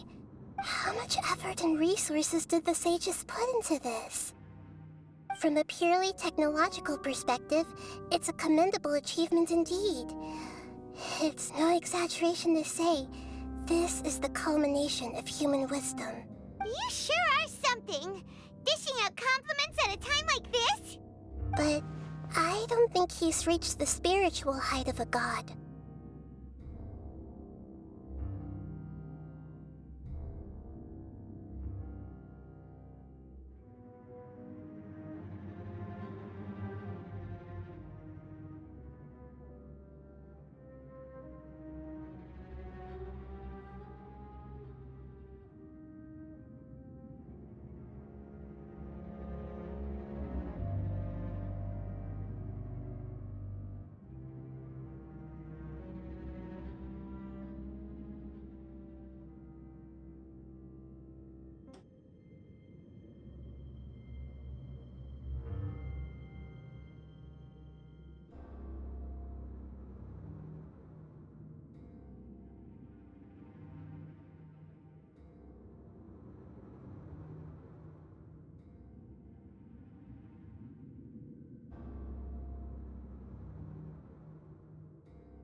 Strife is engraved upon every god and every gnosis brought forth into this world. Can you feel it? The exhilaration of such power, and the thrill of anticipation for our contention. Nahida wouldn't feel the same things as you! Do you not realize that you are interrupting a conversation between gods? Lowly creature, know your place! The strife engraved upon a gnosis. You're talking about the Archon War. Tevat's current peace was not easily won. I didn't personally participate in the Archon War, but the way I see it, all those losses were meaningless, driven by the demands of the laws. There's no point in bringing it up again.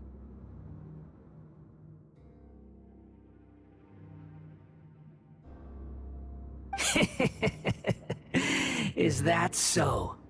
Yet I am deeply disappointed that I was never allowed the fortuity to personally participate in the Archon War. This is a first. Encountering a god in this world who does not crave power. No wonder your own people have abandoned you, God of Wisdom.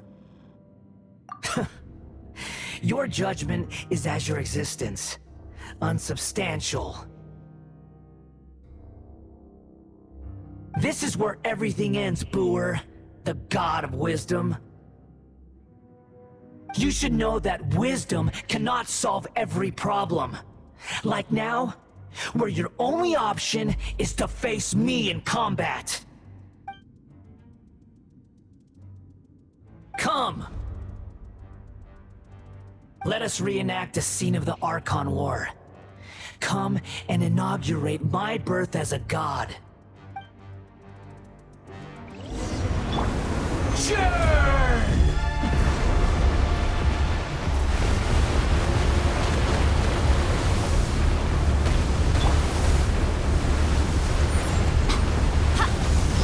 Insignificant past!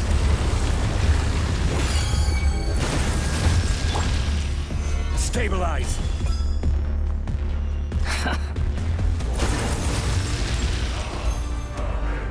Feeble human!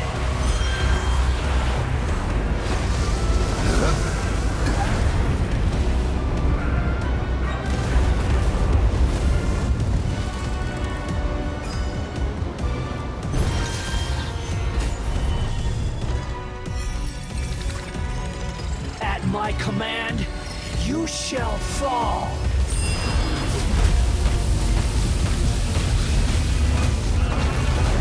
Solidify! Insignificant past!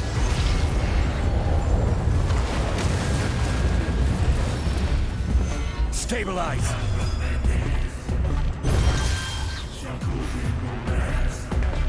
Right now. Feeble human! I see everything!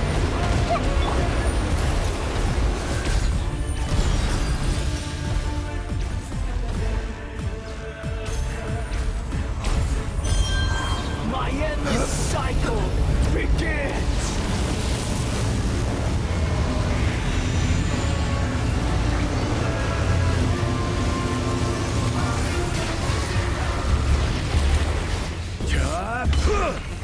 Gather! Insignificant past!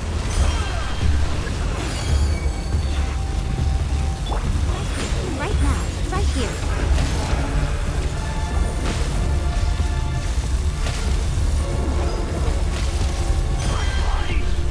It's...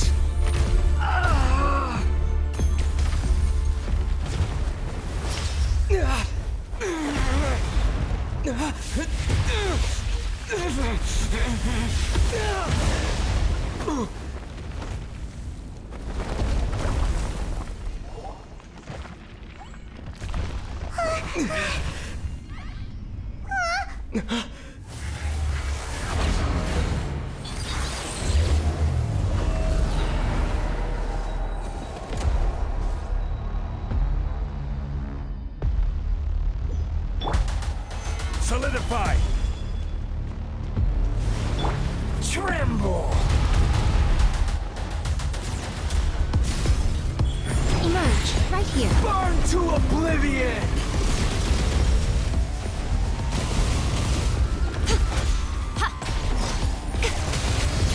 Kneel!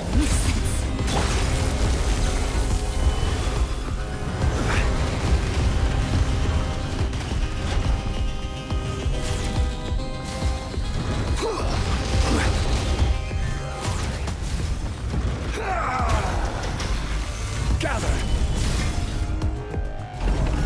Right now, emerge, right here.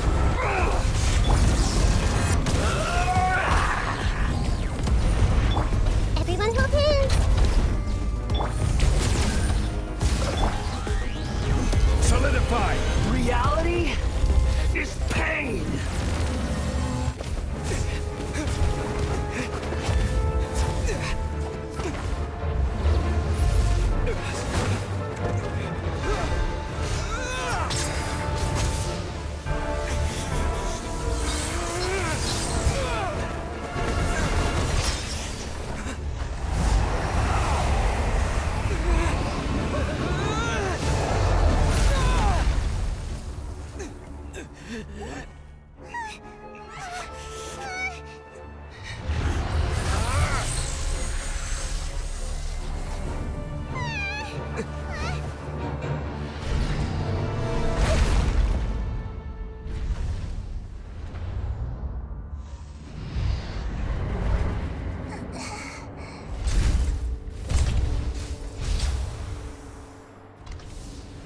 This is supposed to be a battle between gods, yet you choose to hide behind a mortal. And now, you're acting like you'd sacrifice yourself for a human. Are you having fun proving a false sense of heroism to yourself, Booer?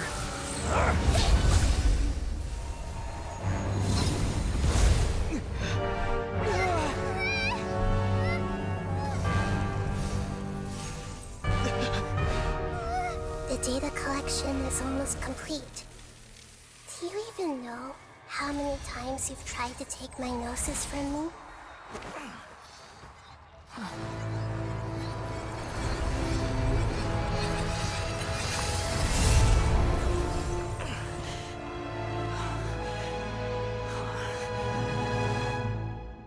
We just concluded the 168th loop.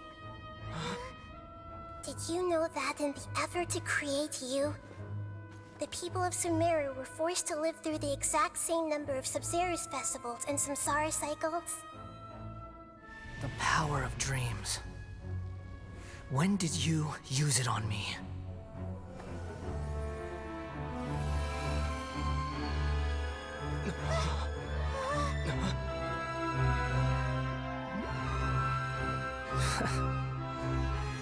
You can't even defeat me in a dream. What do you hope to achieve with this little trick? Come, Traveler. Just like before.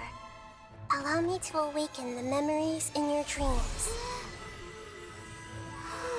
All that battle experience!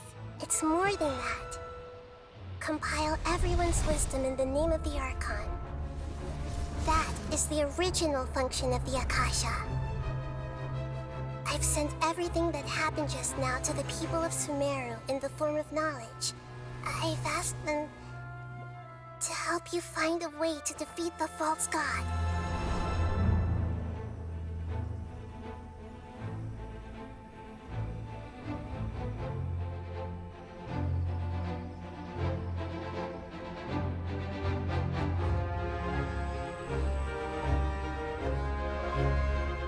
Now, all of Sumeru's wisdom is at your disposal.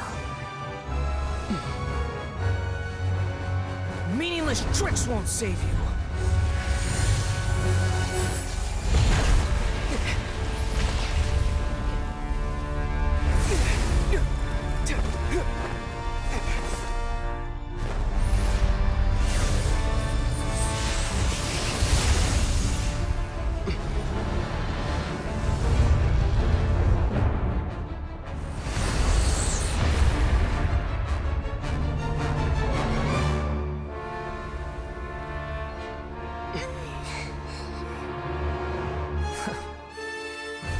Are you done with your tricks?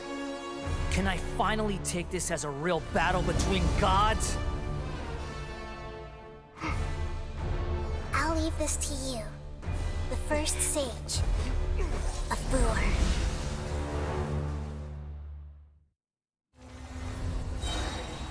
I am the all-knowing God!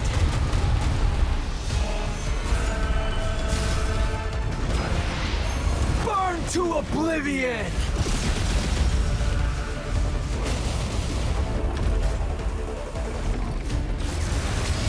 Kneel!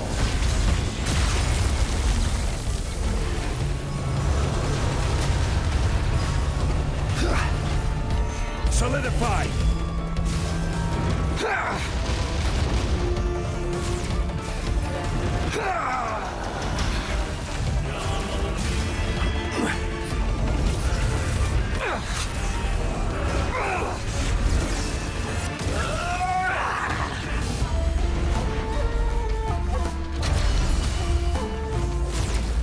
Gather!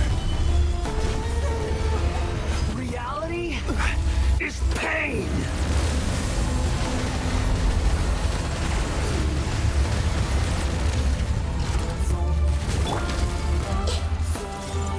Good riddance, cruel world. Stabilize! Right now. Emerge. Right now. Here comes the catch.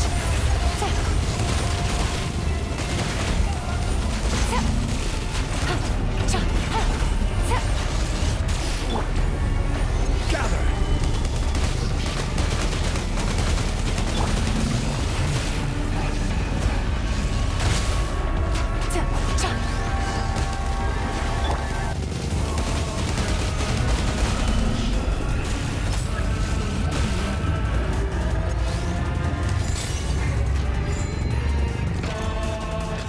Your new god awakens! You shouldn't see me like this.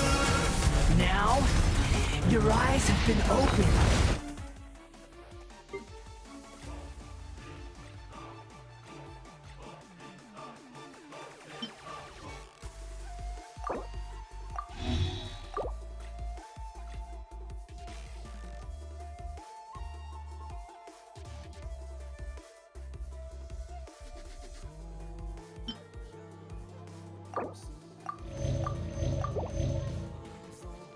Burn to oblivion!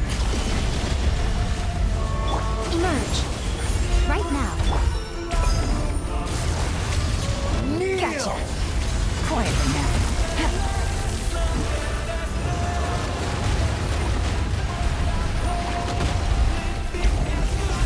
Take it easy. Stabilize! Emerge. Right now. I see everything.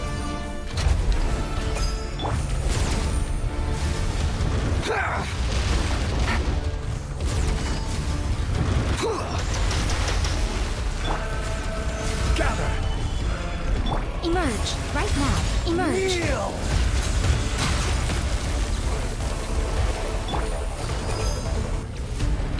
Busted.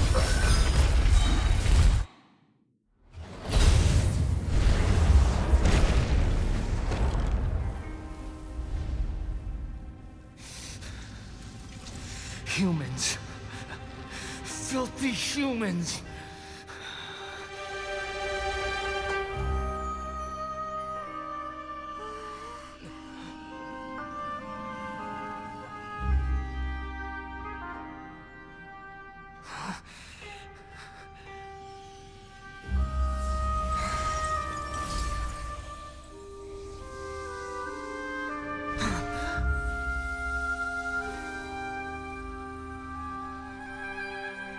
No! Wait! Please! Anything but the Gnosis!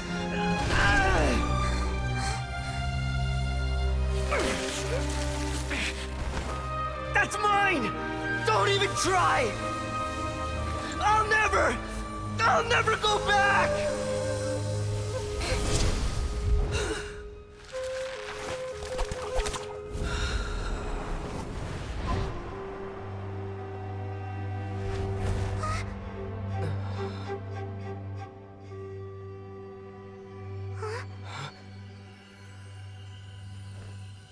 We haven't yet found the answer to the most important mystery. Irminsul is still waiting to be saved. With the power of another Gnosis, we may now finally understand the last memory of Greater Lord Rukkhadevata.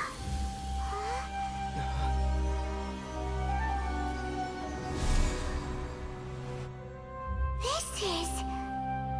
That's right. This is the last memory of my predecessor.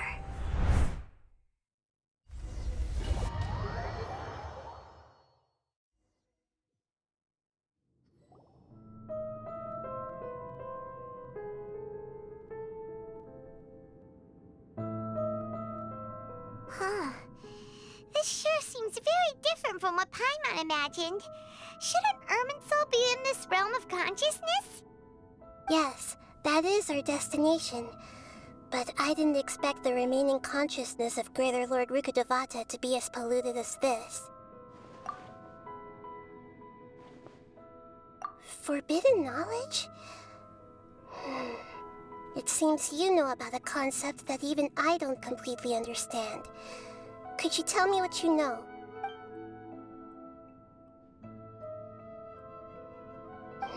Your inference seems logical enough. Forbidden knowledge once polluted the desert thousands of years ago, but was successfully repelled thanks to King Deshret's self-sacrifice, and Greater Lord Rukkhadevata nearly exhausting her power.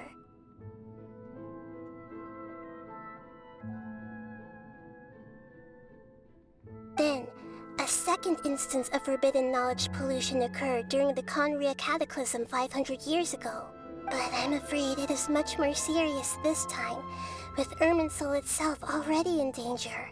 So, if we're in the remaining consciousness of Greater Lord Rukkhadevata, and it's also been affected by forbidden knowledge pollution, then does that mean, in order to save us, Greater Lord Rukkhadevata?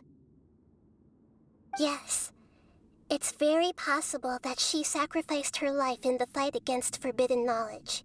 She didn't completely eradicate forbidden knowledge, but if it weren't for her actions, the pollution would have been far more rampant over these past 500 years. The way that everyone, including me, has forgotten everything about forbidden knowledge may very well be due to her restoration of Irminsul. Aww. Do you feel sad, Nahida? I'm just sharing her pain.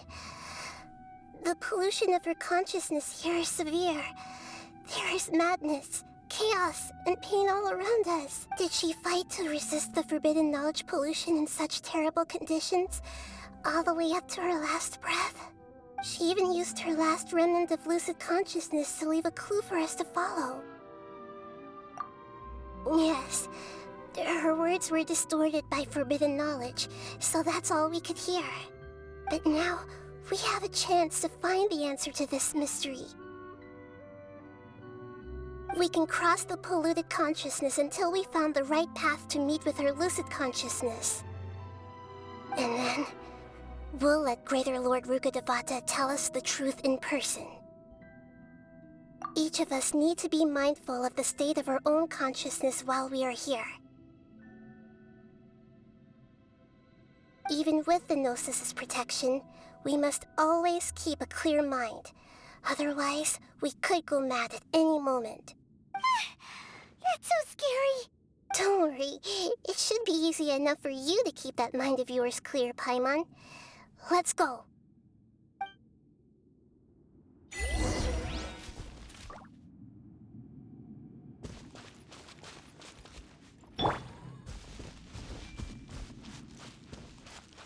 Are we in the air? And why is there a huge boat? That's the boat of consciousness, which symbolizes reason here. Its course is the direction our consciousness is traveling towards. If we lose control over our consciousness, we will fall into madness. So let's make sure the boat stays on course.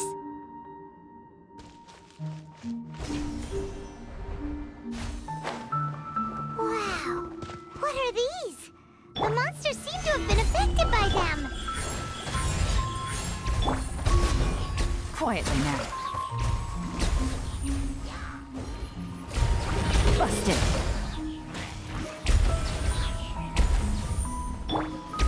Stabilize. Right now. Hey!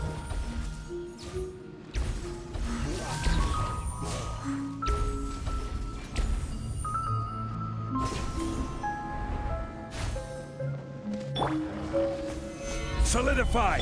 Right here. Right now. Everyone hold hands!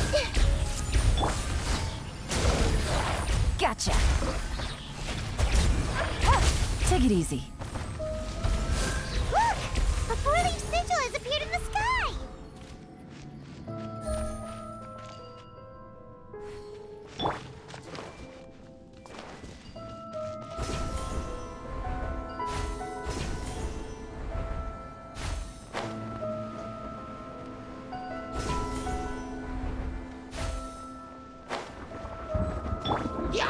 Stabilize. Right here. Right now. Hey!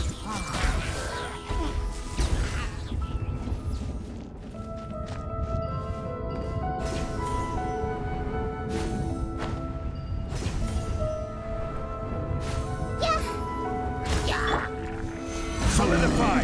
Emerge. Right now. Everyone hold hands! Busted.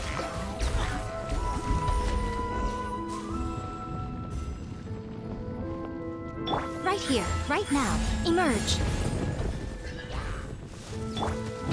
Stabilize. Gotcha. Busted. To control the boat of consciousness, we need to find the helm first.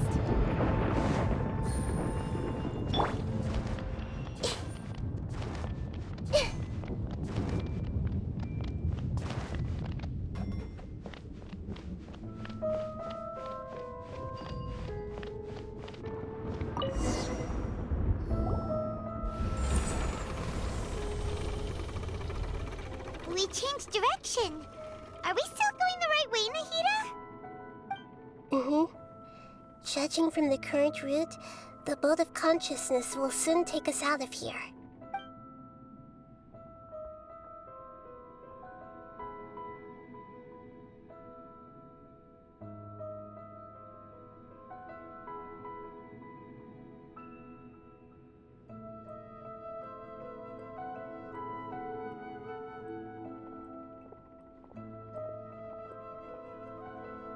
We'll be arriving at our destination soon. How are you feeling? Are your minds still intact? Huh? But everything's been completely normal for Paimon. Hopefully there won't be any more interruptions. This time, we should be able to meet Greater Lord Rukkhadevata. Are you saying you've never met Greater Lord Rukkhadevata before? No, it seems that my birth and her death took place at the same time. Otherwise, I think she would have given me a little more guidance, and I could have done a better job. Hey, you've done a great job, Nahida. Let's get out of this creepy place and go meet her.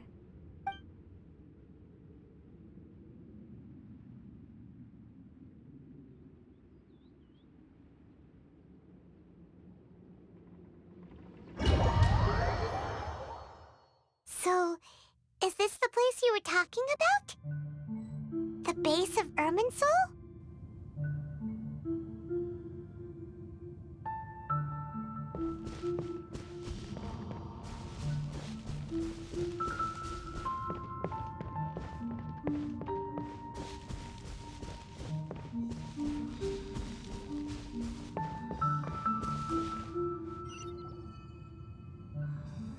Well, this is the place.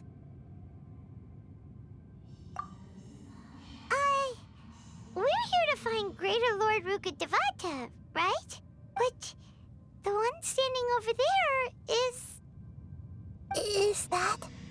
me? She looks exactly like me. Are you Greater Lord Rukkhadevata? Yes, that's me.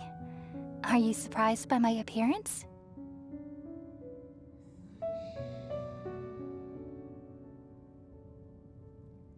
Irminsul and the surrounding lands have been reproduced here as they were years ago. But this is just a realm of consciousness. We are manifestations of the same nature, hence why we would appear exactly the same. We're of the same nature. Why? Because you are me, and I am you. You are me in the new samsara. The new samsara? As Greater Lord Rukkhadevata, I'm the avatar of Irminsul, and you are the purest branch snapped from Irminsul. Imagine it this way. Even if a tree dies, its branches will eventually take root and grow, continuing the tree's life in another form. I'm merely the remaining consciousness of Greater Lord Rukkhadevata. The real me has presumably died a long time ago.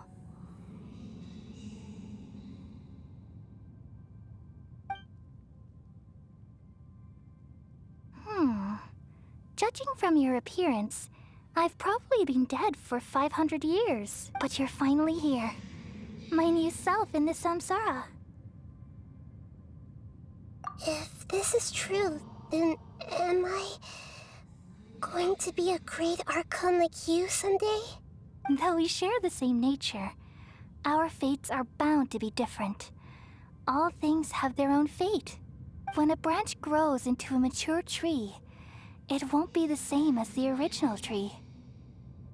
That's why fate is the ultimate knowledge, isn't it? That's a great insight. Yes, very good. It's also precisely why you won't become like me. Really? But perhaps you may become an even greater Archon than I.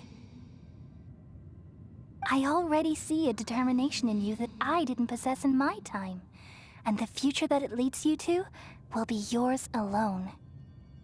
Along with the blessings from your past experiences. Don't worry. The growth of wisdom is like that of a plant. You only need to wait quietly for the flower to bloom. Come to think of it, the sages never had the faintest inkling of the meaning of wisdom. Thank you. Nothing makes me happier than discovering that the Archon I always admired was in fact myself in another fate. It's so nice to speak with you, Greater Lord Rukkhadevata. I've always wanted to meet you. The feeling is mutual. From the moment I snapped the branch off Irminsul and created you, I've also looked forward to talking with you. Could you tell me why you wanted to create me? And what exactly happened when you died? Ah, I see. You're here seeking answers, right? Everything that day, even the sky itself, changed into a color like this. At that time, the seven were all summoned to the nation of Conria. Except for me. I had a more important task to attend to. I had to protect Irminsul. The disaster occurred together with the pollution of forbidden knowledge. At that very moment, with my consciousness connected to Irminsul, I sensed something was wrong. The pain started to torment my mind. By the time I reached Irminsul, it was already displaying signs of corruption. Had I not repelled the pollution of forbidden knowledge with King Deshret thousands of years ago, I might have felt even more hopeless and lost. So what exactly is forbidden knowledge? It's a kind of knowledge that doesn't belong to this world, and a form of truth that can't be understood. It came from the very bottom of the abyss. Even I could never understand it. The world is constantly rejecting it, leading to all kinds of bad phenomena. If we allow forbidden knowledge to pollute Irminsul, I'm afraid the entirety of Tevat could fall apart. So, there's knowledge that even the God of Wisdom can't understand? At that time, I knew I couldn't repel the forbidden knowledge with my strength alone, which is why I created a device that compiled human wisdom and named it the Akasha. It's truly the world's most amazing invention. Thank you. For a long time, I thought dreams were the fruit of human wisdom. Though it was selfish to do so, I borrowed people's dreams using the Akasha. Then I compiled their wisdom and all of my own power. Well, did it work? Thanks to the wisdom of the people of Sumeru, almost all the forbidden knowledge was cleared from Irminsul. But things didn't go as smoothly as I thought. I had a terrible headache, which gave me an uneasy feeling. And then I remembered that my consciousness was also connected with Irminsul. It brought me knowledge and wisdom, but vile corruption as well. From the very beginning, my existence had been polluted by the forbidden knowledge. Oh no. How could that happen? I've experienced that pain in your consciousness. It must have been a horrible experience. Yes, but my feelings weren't important. The important thing was that even if I died, my existence and everything related to me would continue to exist in Irminsul as memories and knowledge, meaning that the forbidden knowledge couldn't ever be permanently eradicated.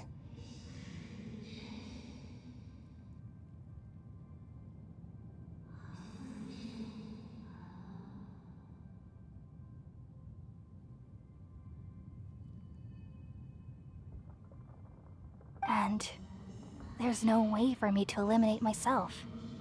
It would be a sort of paradox.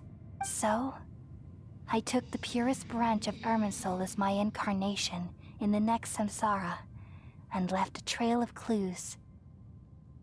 All in hopes that you would come here and remove me and my pollution from Irminsul forever. Wait, no, I can't. So you realize what that implies. You are very smart indeed. Irminsul has all the knowledge and memories of this world. And as you've realized just now, removing me from Irminsul means I essentially will never have existed in this world. But this is the only way to save Irminsul. People love you so much and they've missed you so much over the past 500 years. And how can we just forget you like this? Is there really no other way? There must be something else I can do. You're the god of wisdom, Booer. You should know that there is no other way. But this is so cruel. I don't want to forget you. No need to feel so sad, Booer. As someone who delights in wisdom, you should feel joy at finally finding the answer.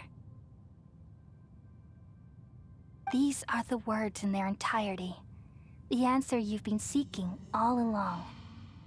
Let the world completely forget me.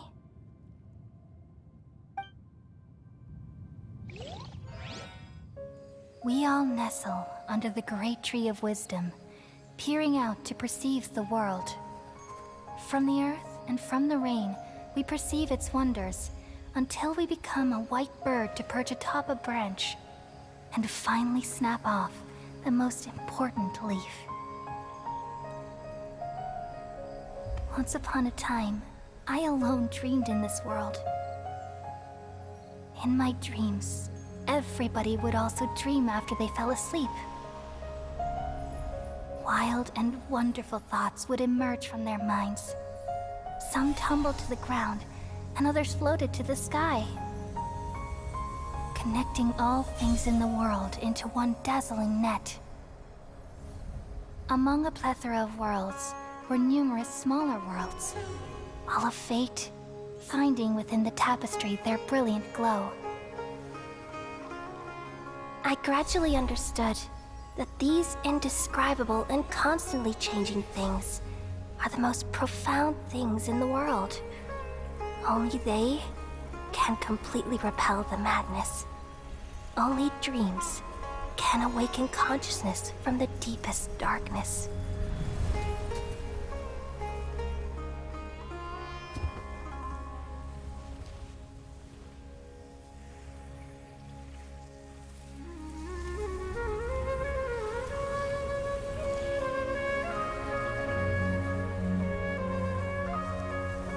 I'm the one who posed this question, yet also the one who sought a solution. Saving the world with the dreams of the people used to be my answer. And now, you've also found your own answer, and I shall return all the dreams to the people.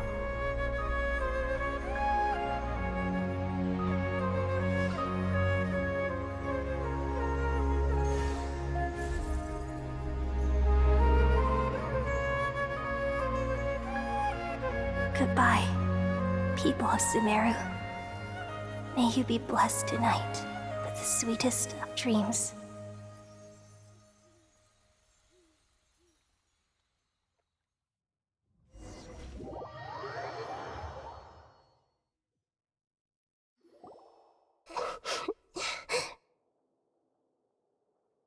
I'm alright. I'm just a little confused. We've just saved the world, right? So why am I crying?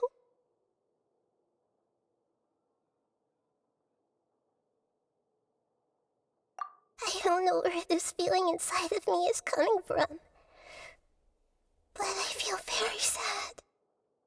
Just now, we used the power of two gnosis to successfully connect with the Ermin soul consciousness from 500 years ago. Then, we removed the remaining pollution from Merman soul. Yeah, what's wrong? Weren't you there just now?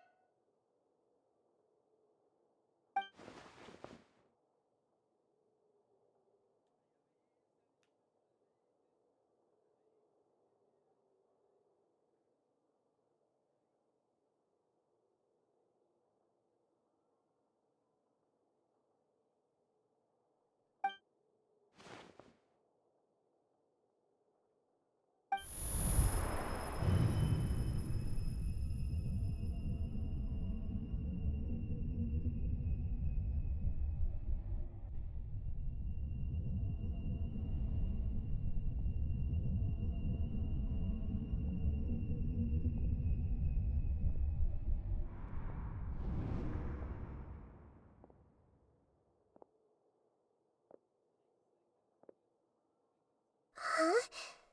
That sound. Traveler! Paimon! I've been waiting here far too long. But finally I have the chance to be alone with you. All the precious time I wasted has finally paid off.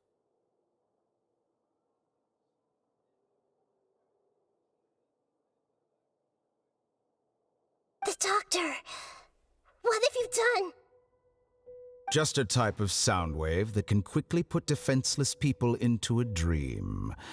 As I expected, it doesn't have any effect on gods.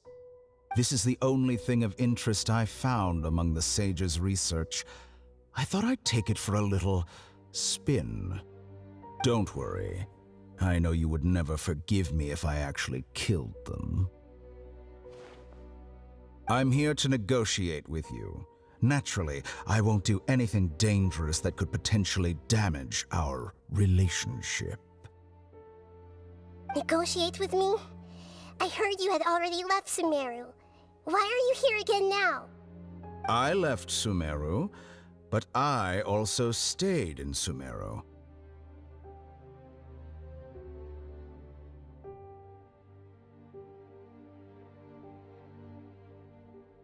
Even the God of Wisdom is restricted by the habits of cognition.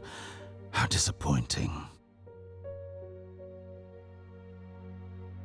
You mean there are many different versions of you in this world? An astute guess.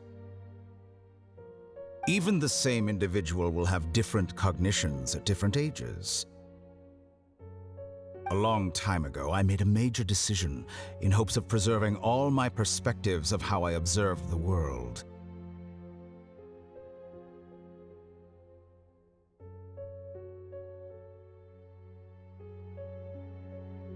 Observation is the first step of any experiment, but observing the current world doesn't satisfy me.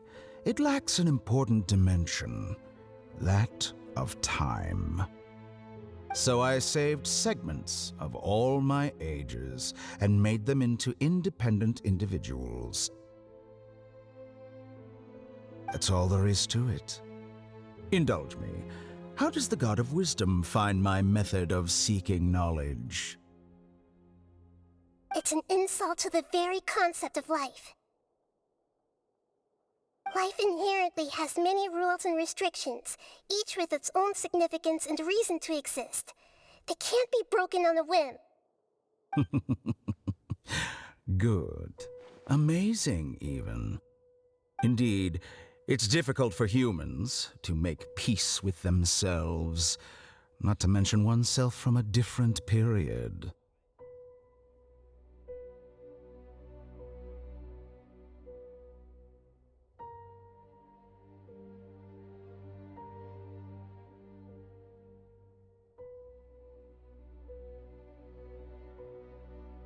Since you're in the academia, why wait until now to show up? You could very well have stopped us and helped that fake god. Simple. Let me ask you this. Would any staff member ever help the subject in the middle of an experiment? It was my experiment, so why should I interfere with the results? The academia saw the plan to create a god as their ultimate goal, yet you only saw it as an ordinary experiment. You really are crazy. If the experiment succeeded, you would have had a new god on your hands. How would you have faced your own god then? Would you still take the same stance? Would you still hold the same view of yourself? I'm first and foremost a scholar. These results should be left to the judgment of the hypothetical me confronted with that outcome. But you're right. And that's exactly why I'm disappointed with the conclusion of this experiment.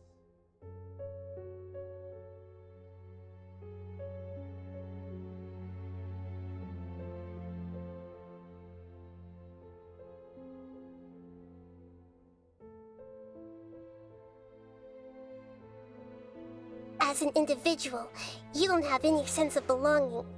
You seem to have even fewer convictions than a typical scholar. Oh no, I certainly have my own convictions. They just don't fit your standards, that's all.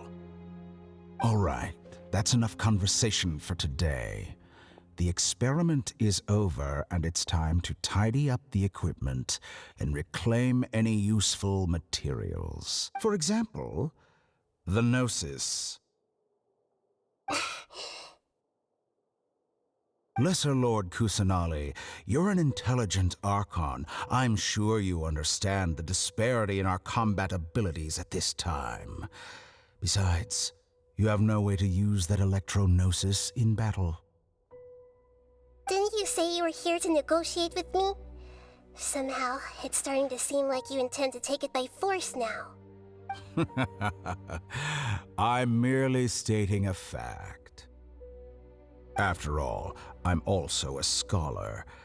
Naturally, I hope to show proper respect and dignity to the God of Wisdom. Your hypocrisy is built on absolute confidence. I understand your scheme, but... what if I were to destroy the Gnosis now and awaken the heavenly principles?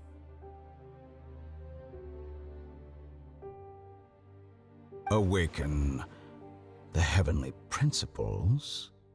Do you think that's really possible?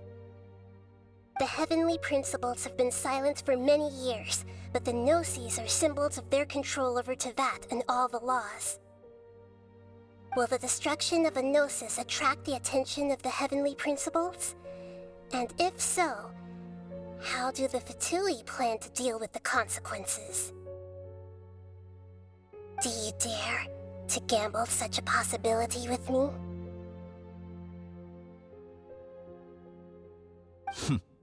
Gamble? How surprising. I thought you would show evidence or use rigorous reasoning to prove your point. The word gamble is the last thing I expected to hear from the God of wisdom. But this is a clever move. You must have seen through me when I first captured your consciousness. As a scholar, I respect all possibilities. This has always been my principle and is an essential trait as an experimenter. Indeed, I can't ignore this possibility. So tell me then, what are your conditions? This foreign Gnosis will only lead to disaster if it stays in Sumeru. But this Electro-Gnosis is the prize I obtained after defeating one of your fellow Harbingers. Now, as the one who initiated this cascade of events, shouldn't you pay the corresponding price? Price? Interesting. What price would you have me pay? How about erasing all your other segments?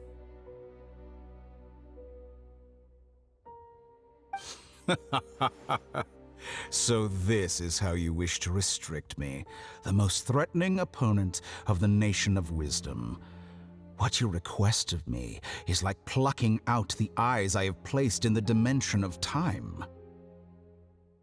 Segments are extraordinarily difficult to make.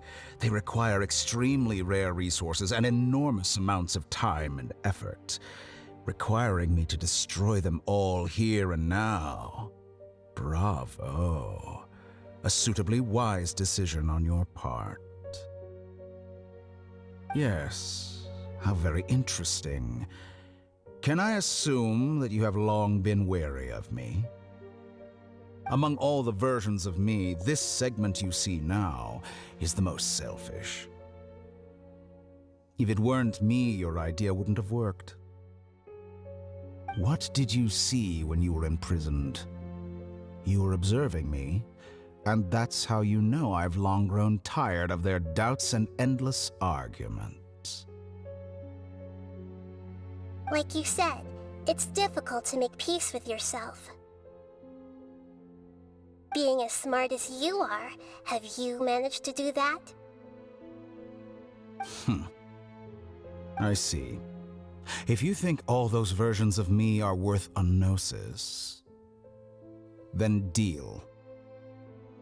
You sure didn't hesitate much.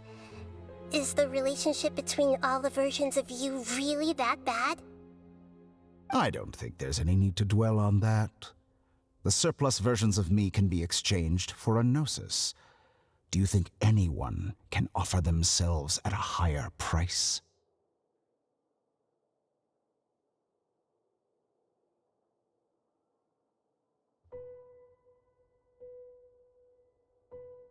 Besides, with my abilities, it's only a matter of time until I find better perspectives.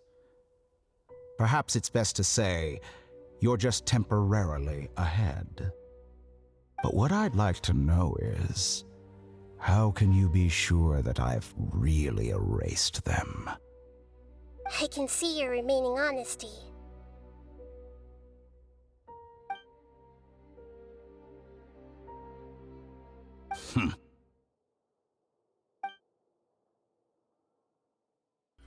What a ridiculous decision! You can't be serious! How could I have been so short-sighted? You think this is the end? Wait, I'll have my revenge! You'll make this moment count. You will regret this! Well, have you confirmed that it's complete? Here, take it. The future of Sumeru City will be in my hands alone.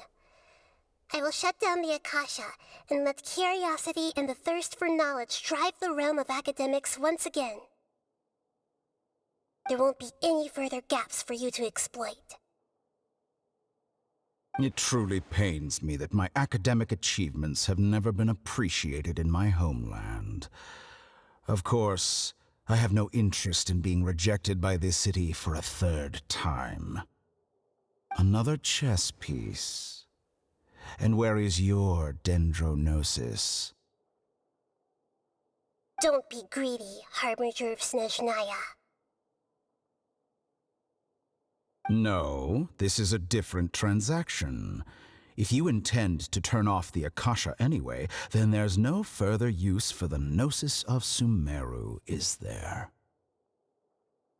Besides, isn't it the Archon's duty to deliver what's desired of the Seeker?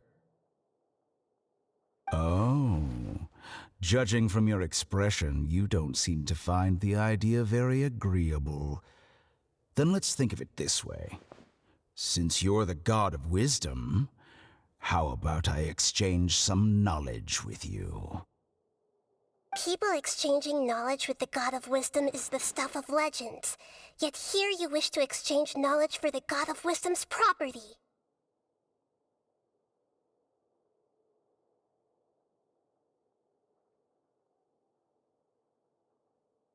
Arrogant as that is, it has piqued my interest. Let me ask you, have you in all your mighty knowledge ever heard the rumor that the skies of Tevat are fake?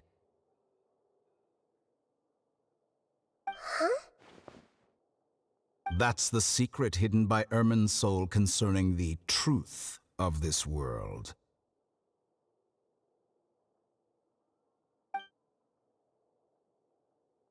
Once I finish telling you about this, it will be time for me to say goodbye.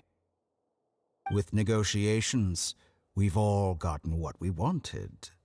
I'm very glad I got to meet you like this. Your arrogance may know no bounds, and convictions may mean nothing to you. But I'll still listen to what you have to say.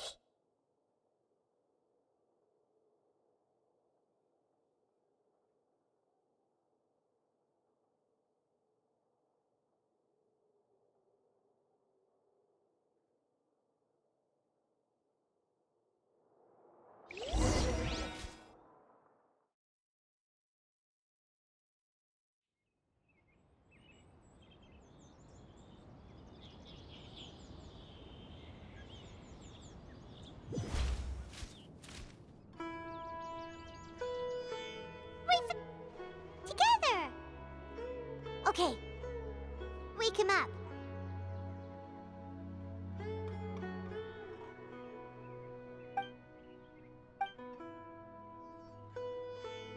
Are you awake? Kali says it's time for breakfast. Come on, get up! Good morning! How are you feeling today? Good to hear. It looks like we've recovered pretty well. Not even Tainari could stop us from going out now, right?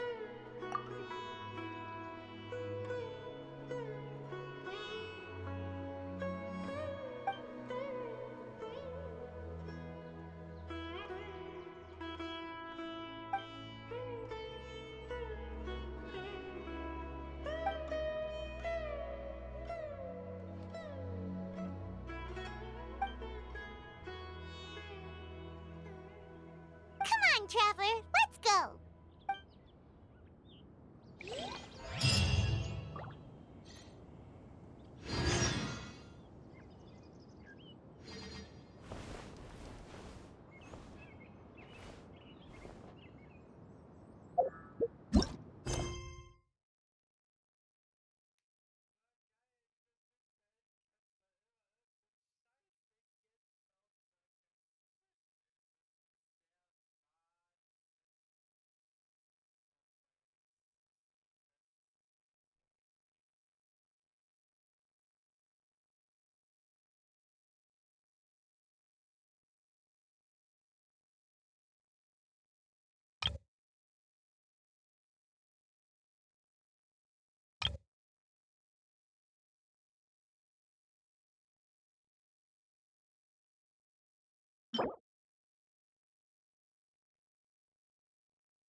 I can do this.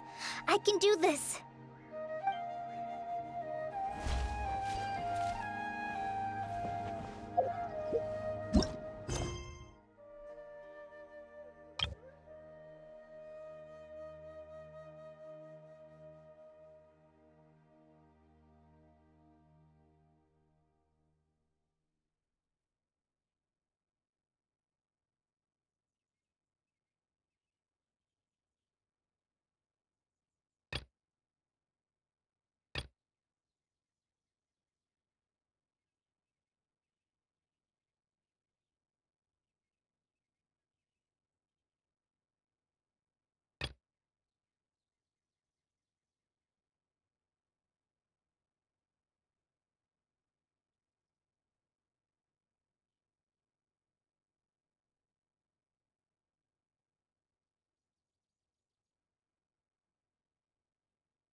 Osmanthus wine taster. Girl must be leaving soon.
Right here.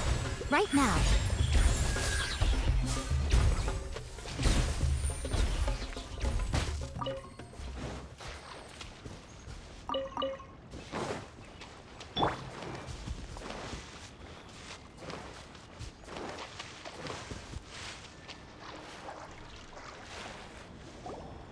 We're here. This should be... Huh? Did it secretly scuttle away? The traps weren't triggered, so it should still be here.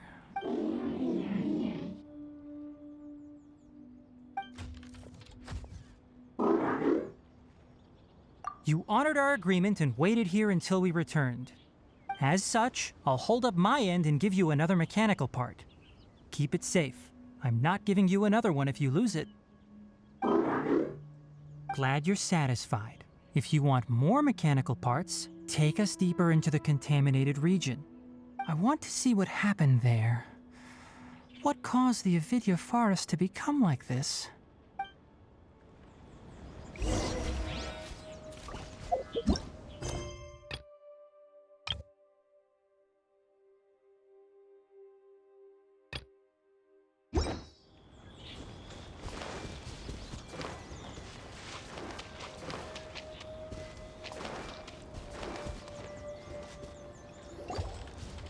So this is the contaminated region that everyone's been talking about. Oh, it definitely looks different from normal. It's like really creepy and suffocating. Do you feel unwell at all? Good. It's as I predicted. Elemental power confers a degree of resistance against the contaminated region's influence. How do you know that? I haven't entered the contaminated region for a proper investigation, but I've conducted quite a few controlled experiments. My observations during our time here have all but confirmed my hypothesis. Look at these flowers. How are they different from normal? This flower species is formally known as the Sumeru rose, but it is also known as the ley line lodestar. They're sensitive to ley lines and emit varying amounts of light in response. Excessive brightness indicates a dangerous level of ley line activity in the surrounding area. From the looks of things, the ley lines around here are already out of control. You're saying the contamination here is coming from ley lines? I can't confirm that right now, but I think that is the case. Let's take another look around and see if we can discover more clues.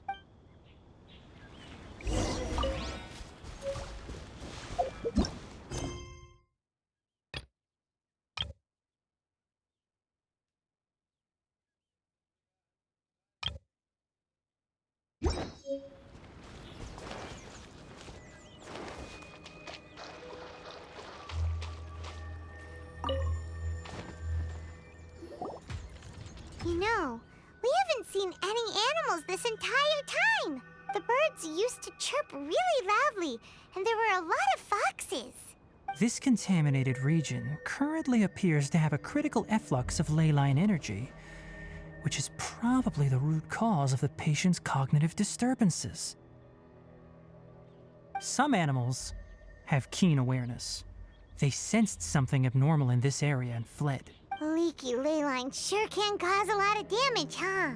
Like how plants have preferred growth conditions, we also gradually habituate to our surrounding environment. Climate, temperature, humidity, intensity of ley line energies. When people live under fixed conditions, they reach a sort of homeostasis with their environment. This equilibrium is broken when the surrounding environment abruptly changes, causing people's bodies to react in abnormal ways. If normal fluctuations in temperature occur, then our bodies automatically adjust. However, the average person cannot adapt to changes in ley line energy, and so they fall ill. Then why are we okay? I'm not sure why you are, but he and I are fine because our elemental capabilities allow us to adapt to this kind of change. Of course, it's not a good idea to spend too much time in areas with concentrated ley line energy. The only one who can freely traverse this place is probably the mechanical crab. That's about it for the investigation. Help me find an open space. I want to test something.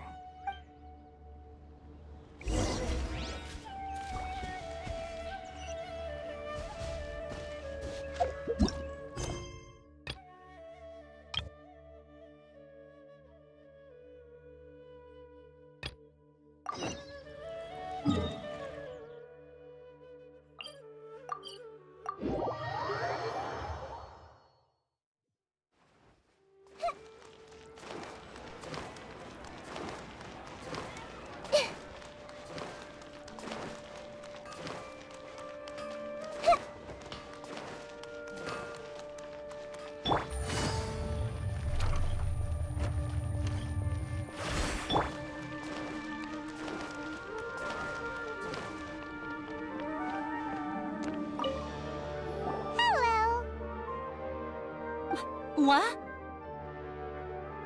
Who are you? You can't just go on the stage as you please. Ah, I see. Sorry for my overreaction. I'm just, making a prop. No time for chit-chat. Is that embroidery? No. Well, yes, but not really. It's a prop. It's just, some fabric. An ordinary piece of fabric that we use... Sorry. I really do need to focus and start working on it. What an oddball! Is prop making something to be that jumpy about? Oh well, it's none of our business.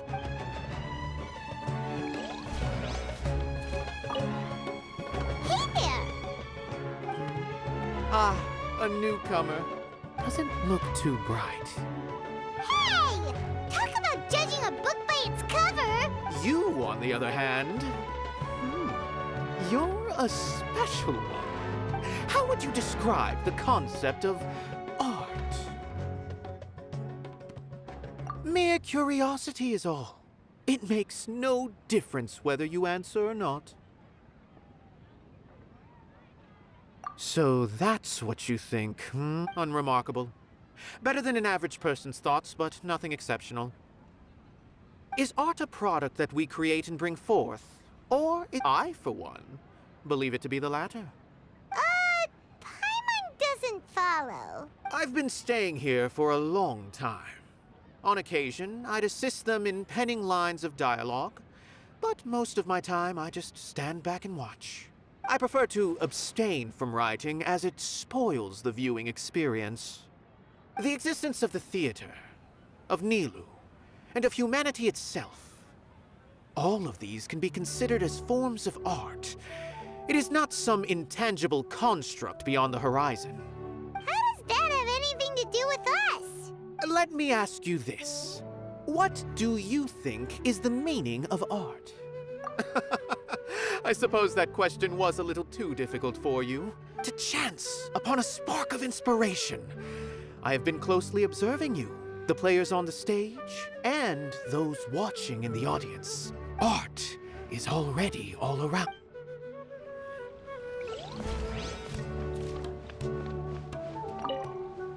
Hey there, I saw you two helping Nilou move some stuff.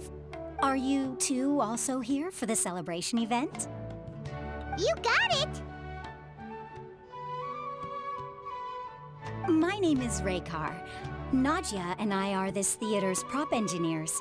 I also help out with some other tasks like housekeeping.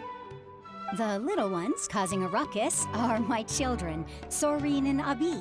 I hope they aren't bothering you. They always get really excited every time we hold a celebration event. Yes, they are. Everyone here takes great care of them. There's good work here, the pay's always on time, and Nilou and the others will often volunteer to play with the kids.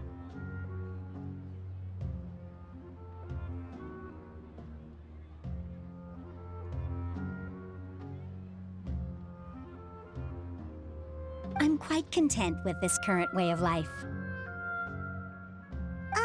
Do you mean your life wasn't nearly as good before? It's all right. It's all water under the bridge now.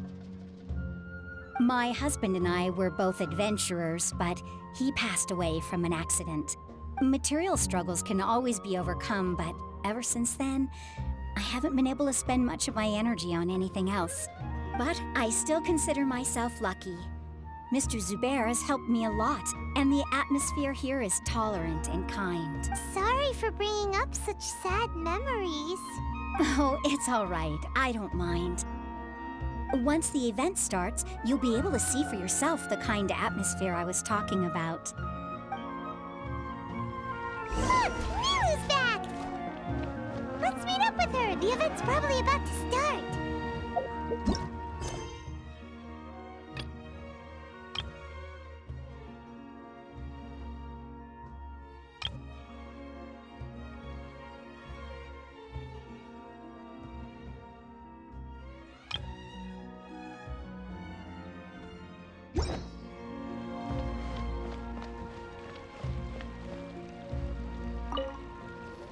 Sorry for the wait.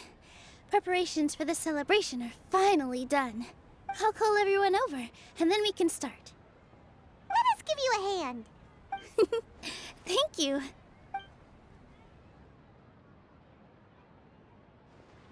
Maybe we really should have prepared a gift.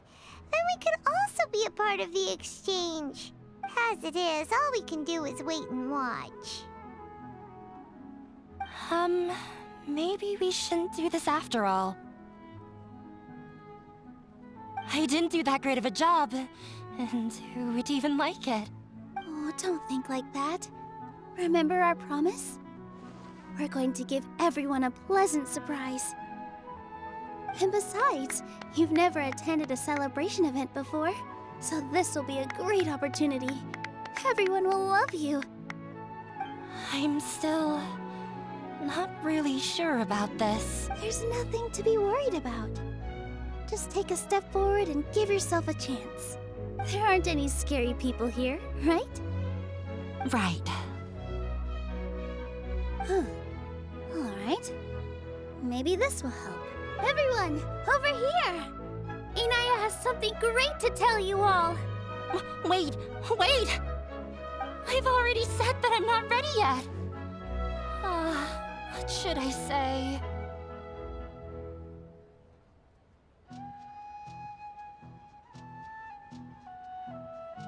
Take it easy and relax. Deep breath, in and out. Once you've taken a long exhale, calmly tell everyone what you want to say. If you don't say anything, then all the hard work we put into embroidery practice would have gone to waste. Using it as a gift, though?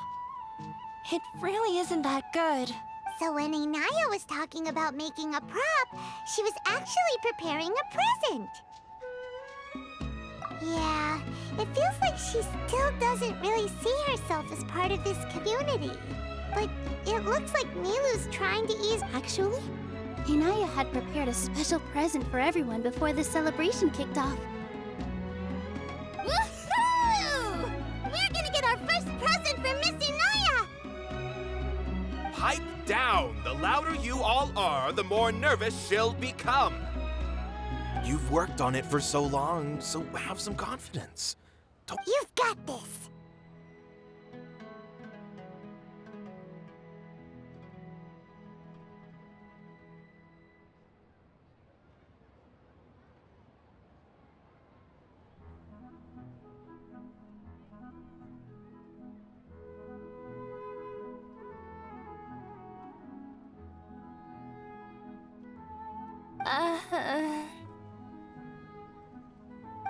Is Mr. Zubair here? Sheikh Zubair, this is an urgent notice from the Academia. This celebration, or whatever it is, must stop at once. What a condescending guy. What's his deal? Since Zubair Theater has long violated the Academia's policies and orders, we have decided to demolish it. As its manager, you must halt all operations and dismiss all staff members within 30 days, after which you will report to the Academia for further punishment. Why? Why force us to do this all of a sudden? Little girl, this is not the first time you've been issued a warning. I didn't hear anything about demolition the last time I asked, and now I suddenly only have 30 days? We have more shows planned, but it's impossible to do anything in just 30 days. How am I supposed to explain this to my customers and staff? That issue is of no concern to me, Mr. Zubair. You seem to understand the situation quite clearly. Perhaps you can reflect on the reasons why you have failed to prepare for the scenario in advance. Demolition? Why do they want to demolish this place? The Academia has never liked us, and they've never respected our work. To them, what we do is all a waste of time. This isn't the first time they've come by. They had asked us several times in the past to improve the quality of our performances by only putting on shows they consider to be sufficiently intellectual. But our audience isn't the Academia. It's the people of the Grand Bazaar. If our shows are too difficult to understand or too removed from everyday life, nobody would watch them anymore. Changing our content would not only mean turning our backs on our vision, it would also directly lead to the loss of our livelihoods. Yeah, the theater is very important to each and every one of us. The way they're doing things is so scummy. But I also don't know how we can stop them. I do not wish to explain everything again from the beginning. Time is of the essence, so you should act with haste instead of asking frivolous questions. But none of us plan to accept this. Such an abrupt notice is contrary to established policy. Ask whoever you will. The answer will remain the same. We have already given you sufficient notice. Enough! Does your audacity know no limits, Father?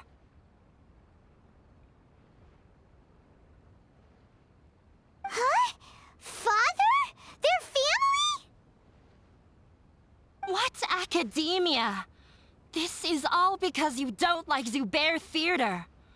You're just using the Academia's name to threaten us. Let me tell you, even if you manage to tear down this place, nothing is going to change. You've always been awful. But even I never thought my father would sink this low. This is strictly business. It has nothing to do with where you are, what you do, or what you think. I hope you all have not been irrevocably blinded by folly. I will not waste more time on pointless arguments. Wrap everything up, and make preparations to shut down at once.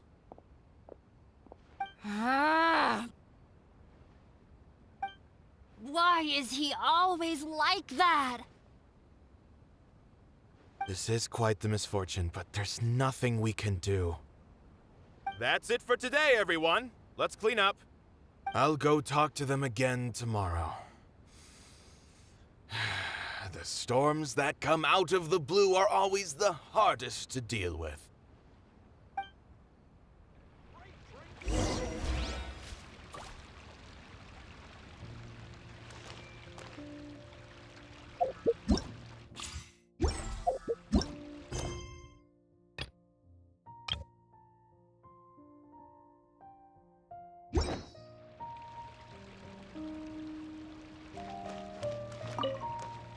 Sorry.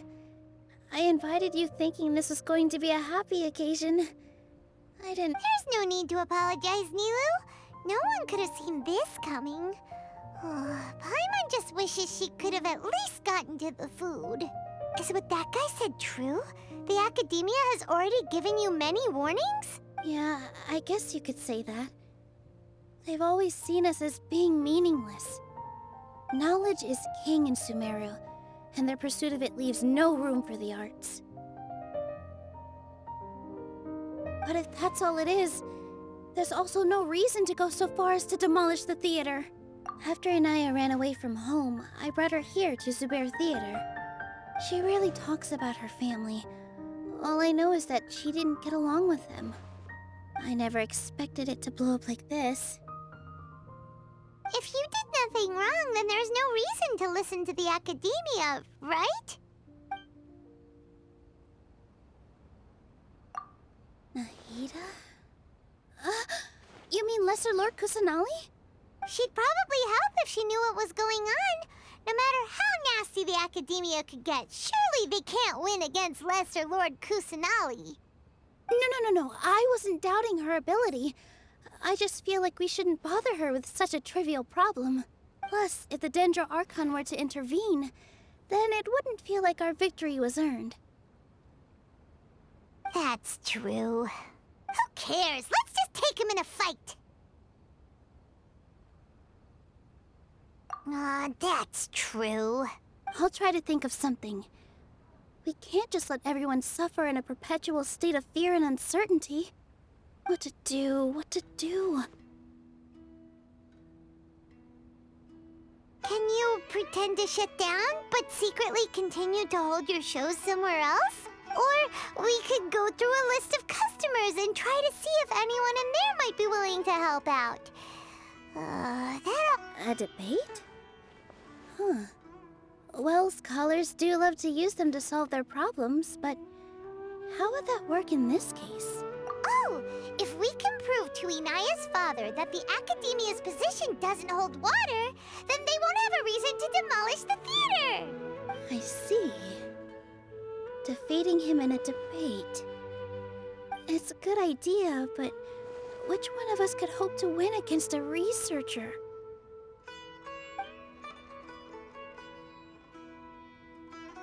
Huh? Me? No. I'm the literal worst at arguments. I can't debate. Nilu, you are only so stressed out right now because you care so much about protecting the theater. This theater holds a special meaning in all of our hearts. It's irreplaceable.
just don't know.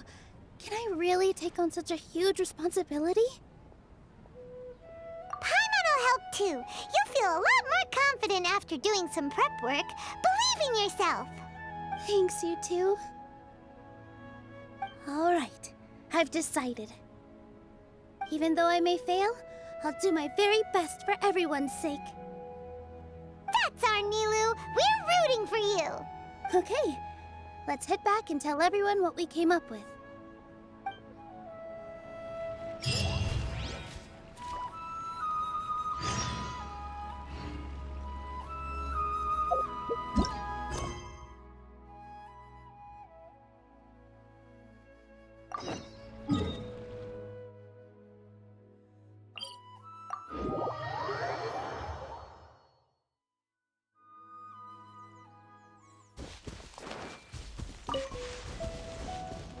I see everything.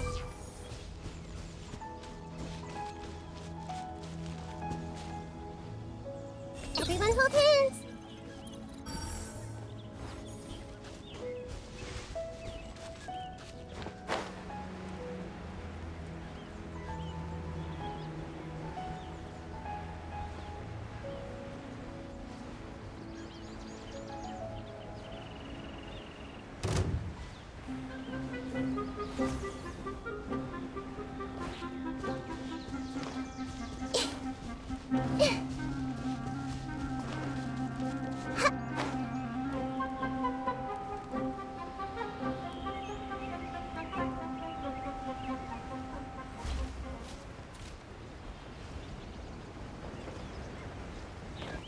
I see everything. I need to get results to apply for research funding, but I can't get results without funding.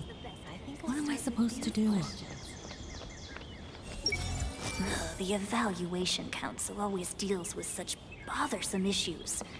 I'll just pretend I've never heard of it. I'll need to keep an eye on those meditating scholars in the forest.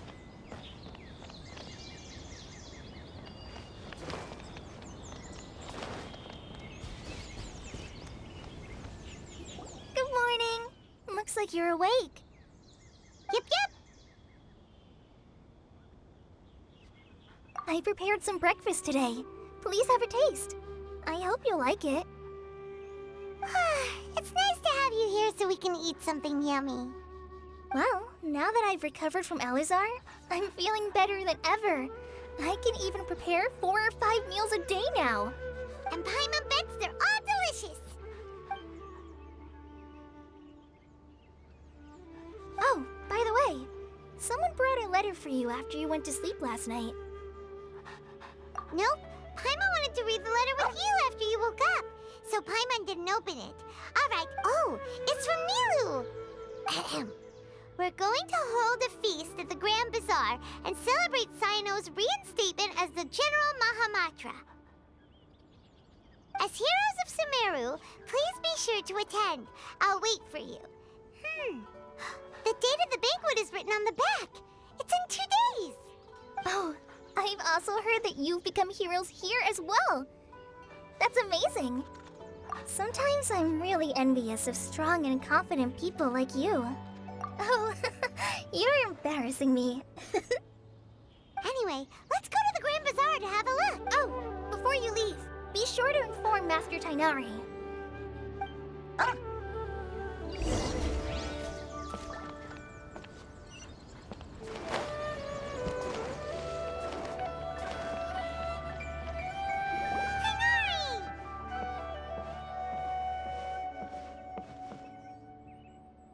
Good morning. How do you feel today?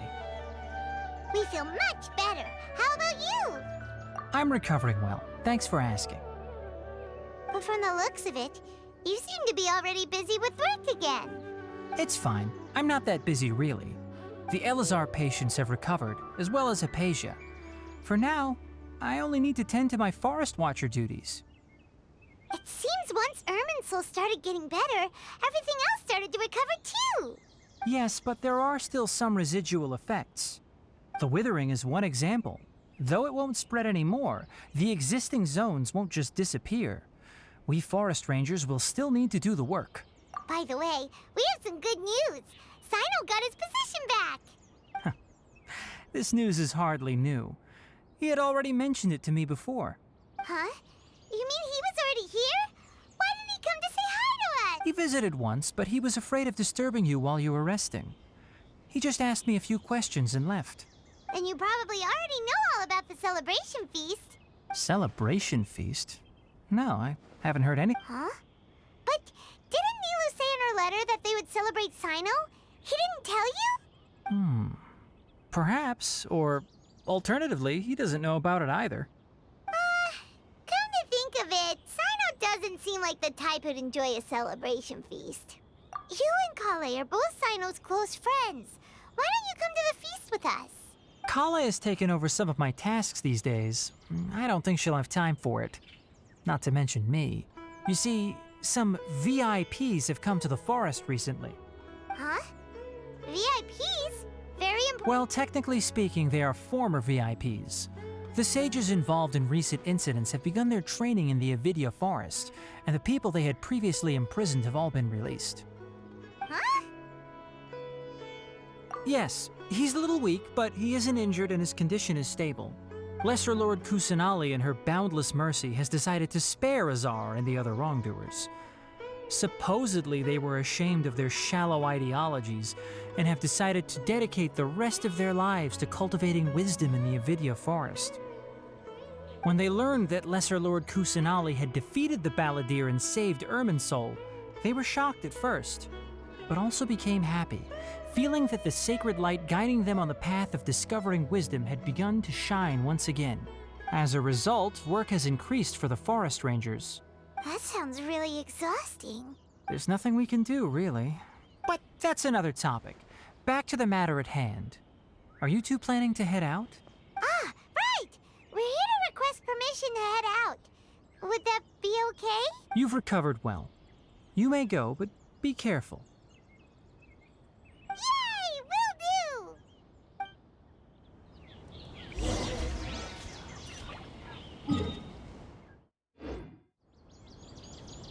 I see everything.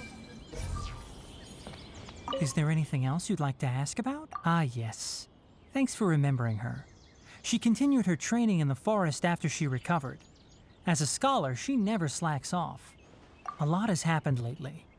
Kale and I have been busy, but don't worry, we'll take care of ourselves. As for Sino's reinstatement, the more I think about it, the more I suspect that he just doesn't have a single clue about. But this does remind me that Kale and I should find an opportunity to celebrate him as well. He has helped me a lot during this time. And you as well. Thank you. Take care. Please, find me if you need anything.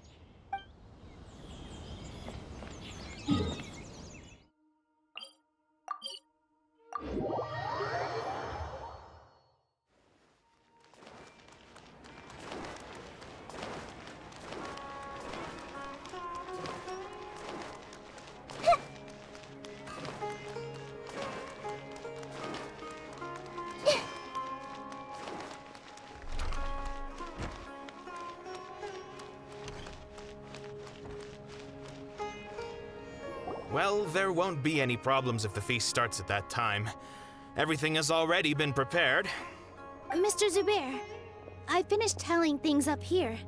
Well, except for the guests. Is a simple reply really that much to ask of our guests? It's affecting our arrangements. Oh, it'll be fine. Besides, it never hurts to get things ready in advance.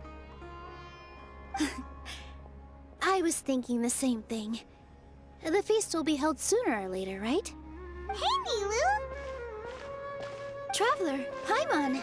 We got your letter, so here we are! You're the best! The other guests haven't even replied yet. Huh? Are we the only ones that have arrived? Yeah. I had someone deliver letters to all of our guests. Look, I get it. Sumeru is in an extremely important period of transition right now, but even if your friends are important figures, they shouldn't just ignore your request like this. Nilu is Sumeru's #1 celebrity after all. You have no idea how happy I am to talk to people with good taste. If you consider enjoying Nilu's dance as having good taste, then almost everybody has good taste. Because Paimon thinks everybody will love her performance. That's right. We all think she's amazing too. Nilu is an absolute favorite among those of us who frequent the Grand Bazaar. For Outlanders, you have a great eye. Master Zubair, let's have a vote for the most outstanding audience members next time. I think these two may win. Nonsense! It is not for us to determine the value of an audience. But indeed, we could try giving gifts to people with particularly good taste. I heard there's a device in Fontaine called a camera that can record people's appearances as pictures. Ooh, good idea. I wonder where we can find... I don't want you giving pictures of me to everyone. I'm satisfied just being able to perform here. There's always a lot going on at the Grand Bazaar. Yeah, and that's why I love it here. Traveler and Paimon, could you help confirm if the letters were actually delivered? If for some reason they didn't receive the letters, then please tell everyone that there will be a feast here. Yeah, we can also check out how everything in Sumeru is going now. When I wrote the letters, I heard that Dia was in Port Ormos, and Alhaitham was at the Academia. As for Sino, we've only heard that he appears at the Academia from time to time. I'm not too sure about Rahman's whereabouts. My guess is that he's with Dia. As for Dunyarzad, I just hope she's feeling better. I sent her a letter, but I was afraid of disturbing her. If you have time, please ask about her for me. Okay, got it. Let's go, Traveler.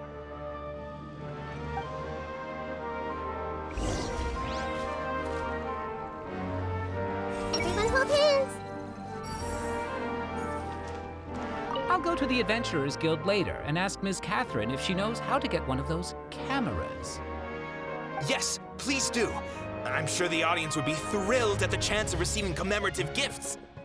It could be our special surprise that we prepare for everyone. I think it's an amazing idea. Who knows? If we take more pictures, they might even become the signature souvenir of the Grand Bazaar. And Nilu will become even more famous. Ha! It won't be long till people are fighting for front row at your performances. I've heard that this camera is not just something anyone can use as they please. It must be aimed properly, and subjects should pose for the best results. Oh, should we get ready then? Perhaps we should wear something a little more appropriate. No. I think we look absolutely fine. If anything, when we pose for this, clever invention, we should just be ourselves, You really think so? Dad, let me dance. I've got great...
If you're not sure what to do next,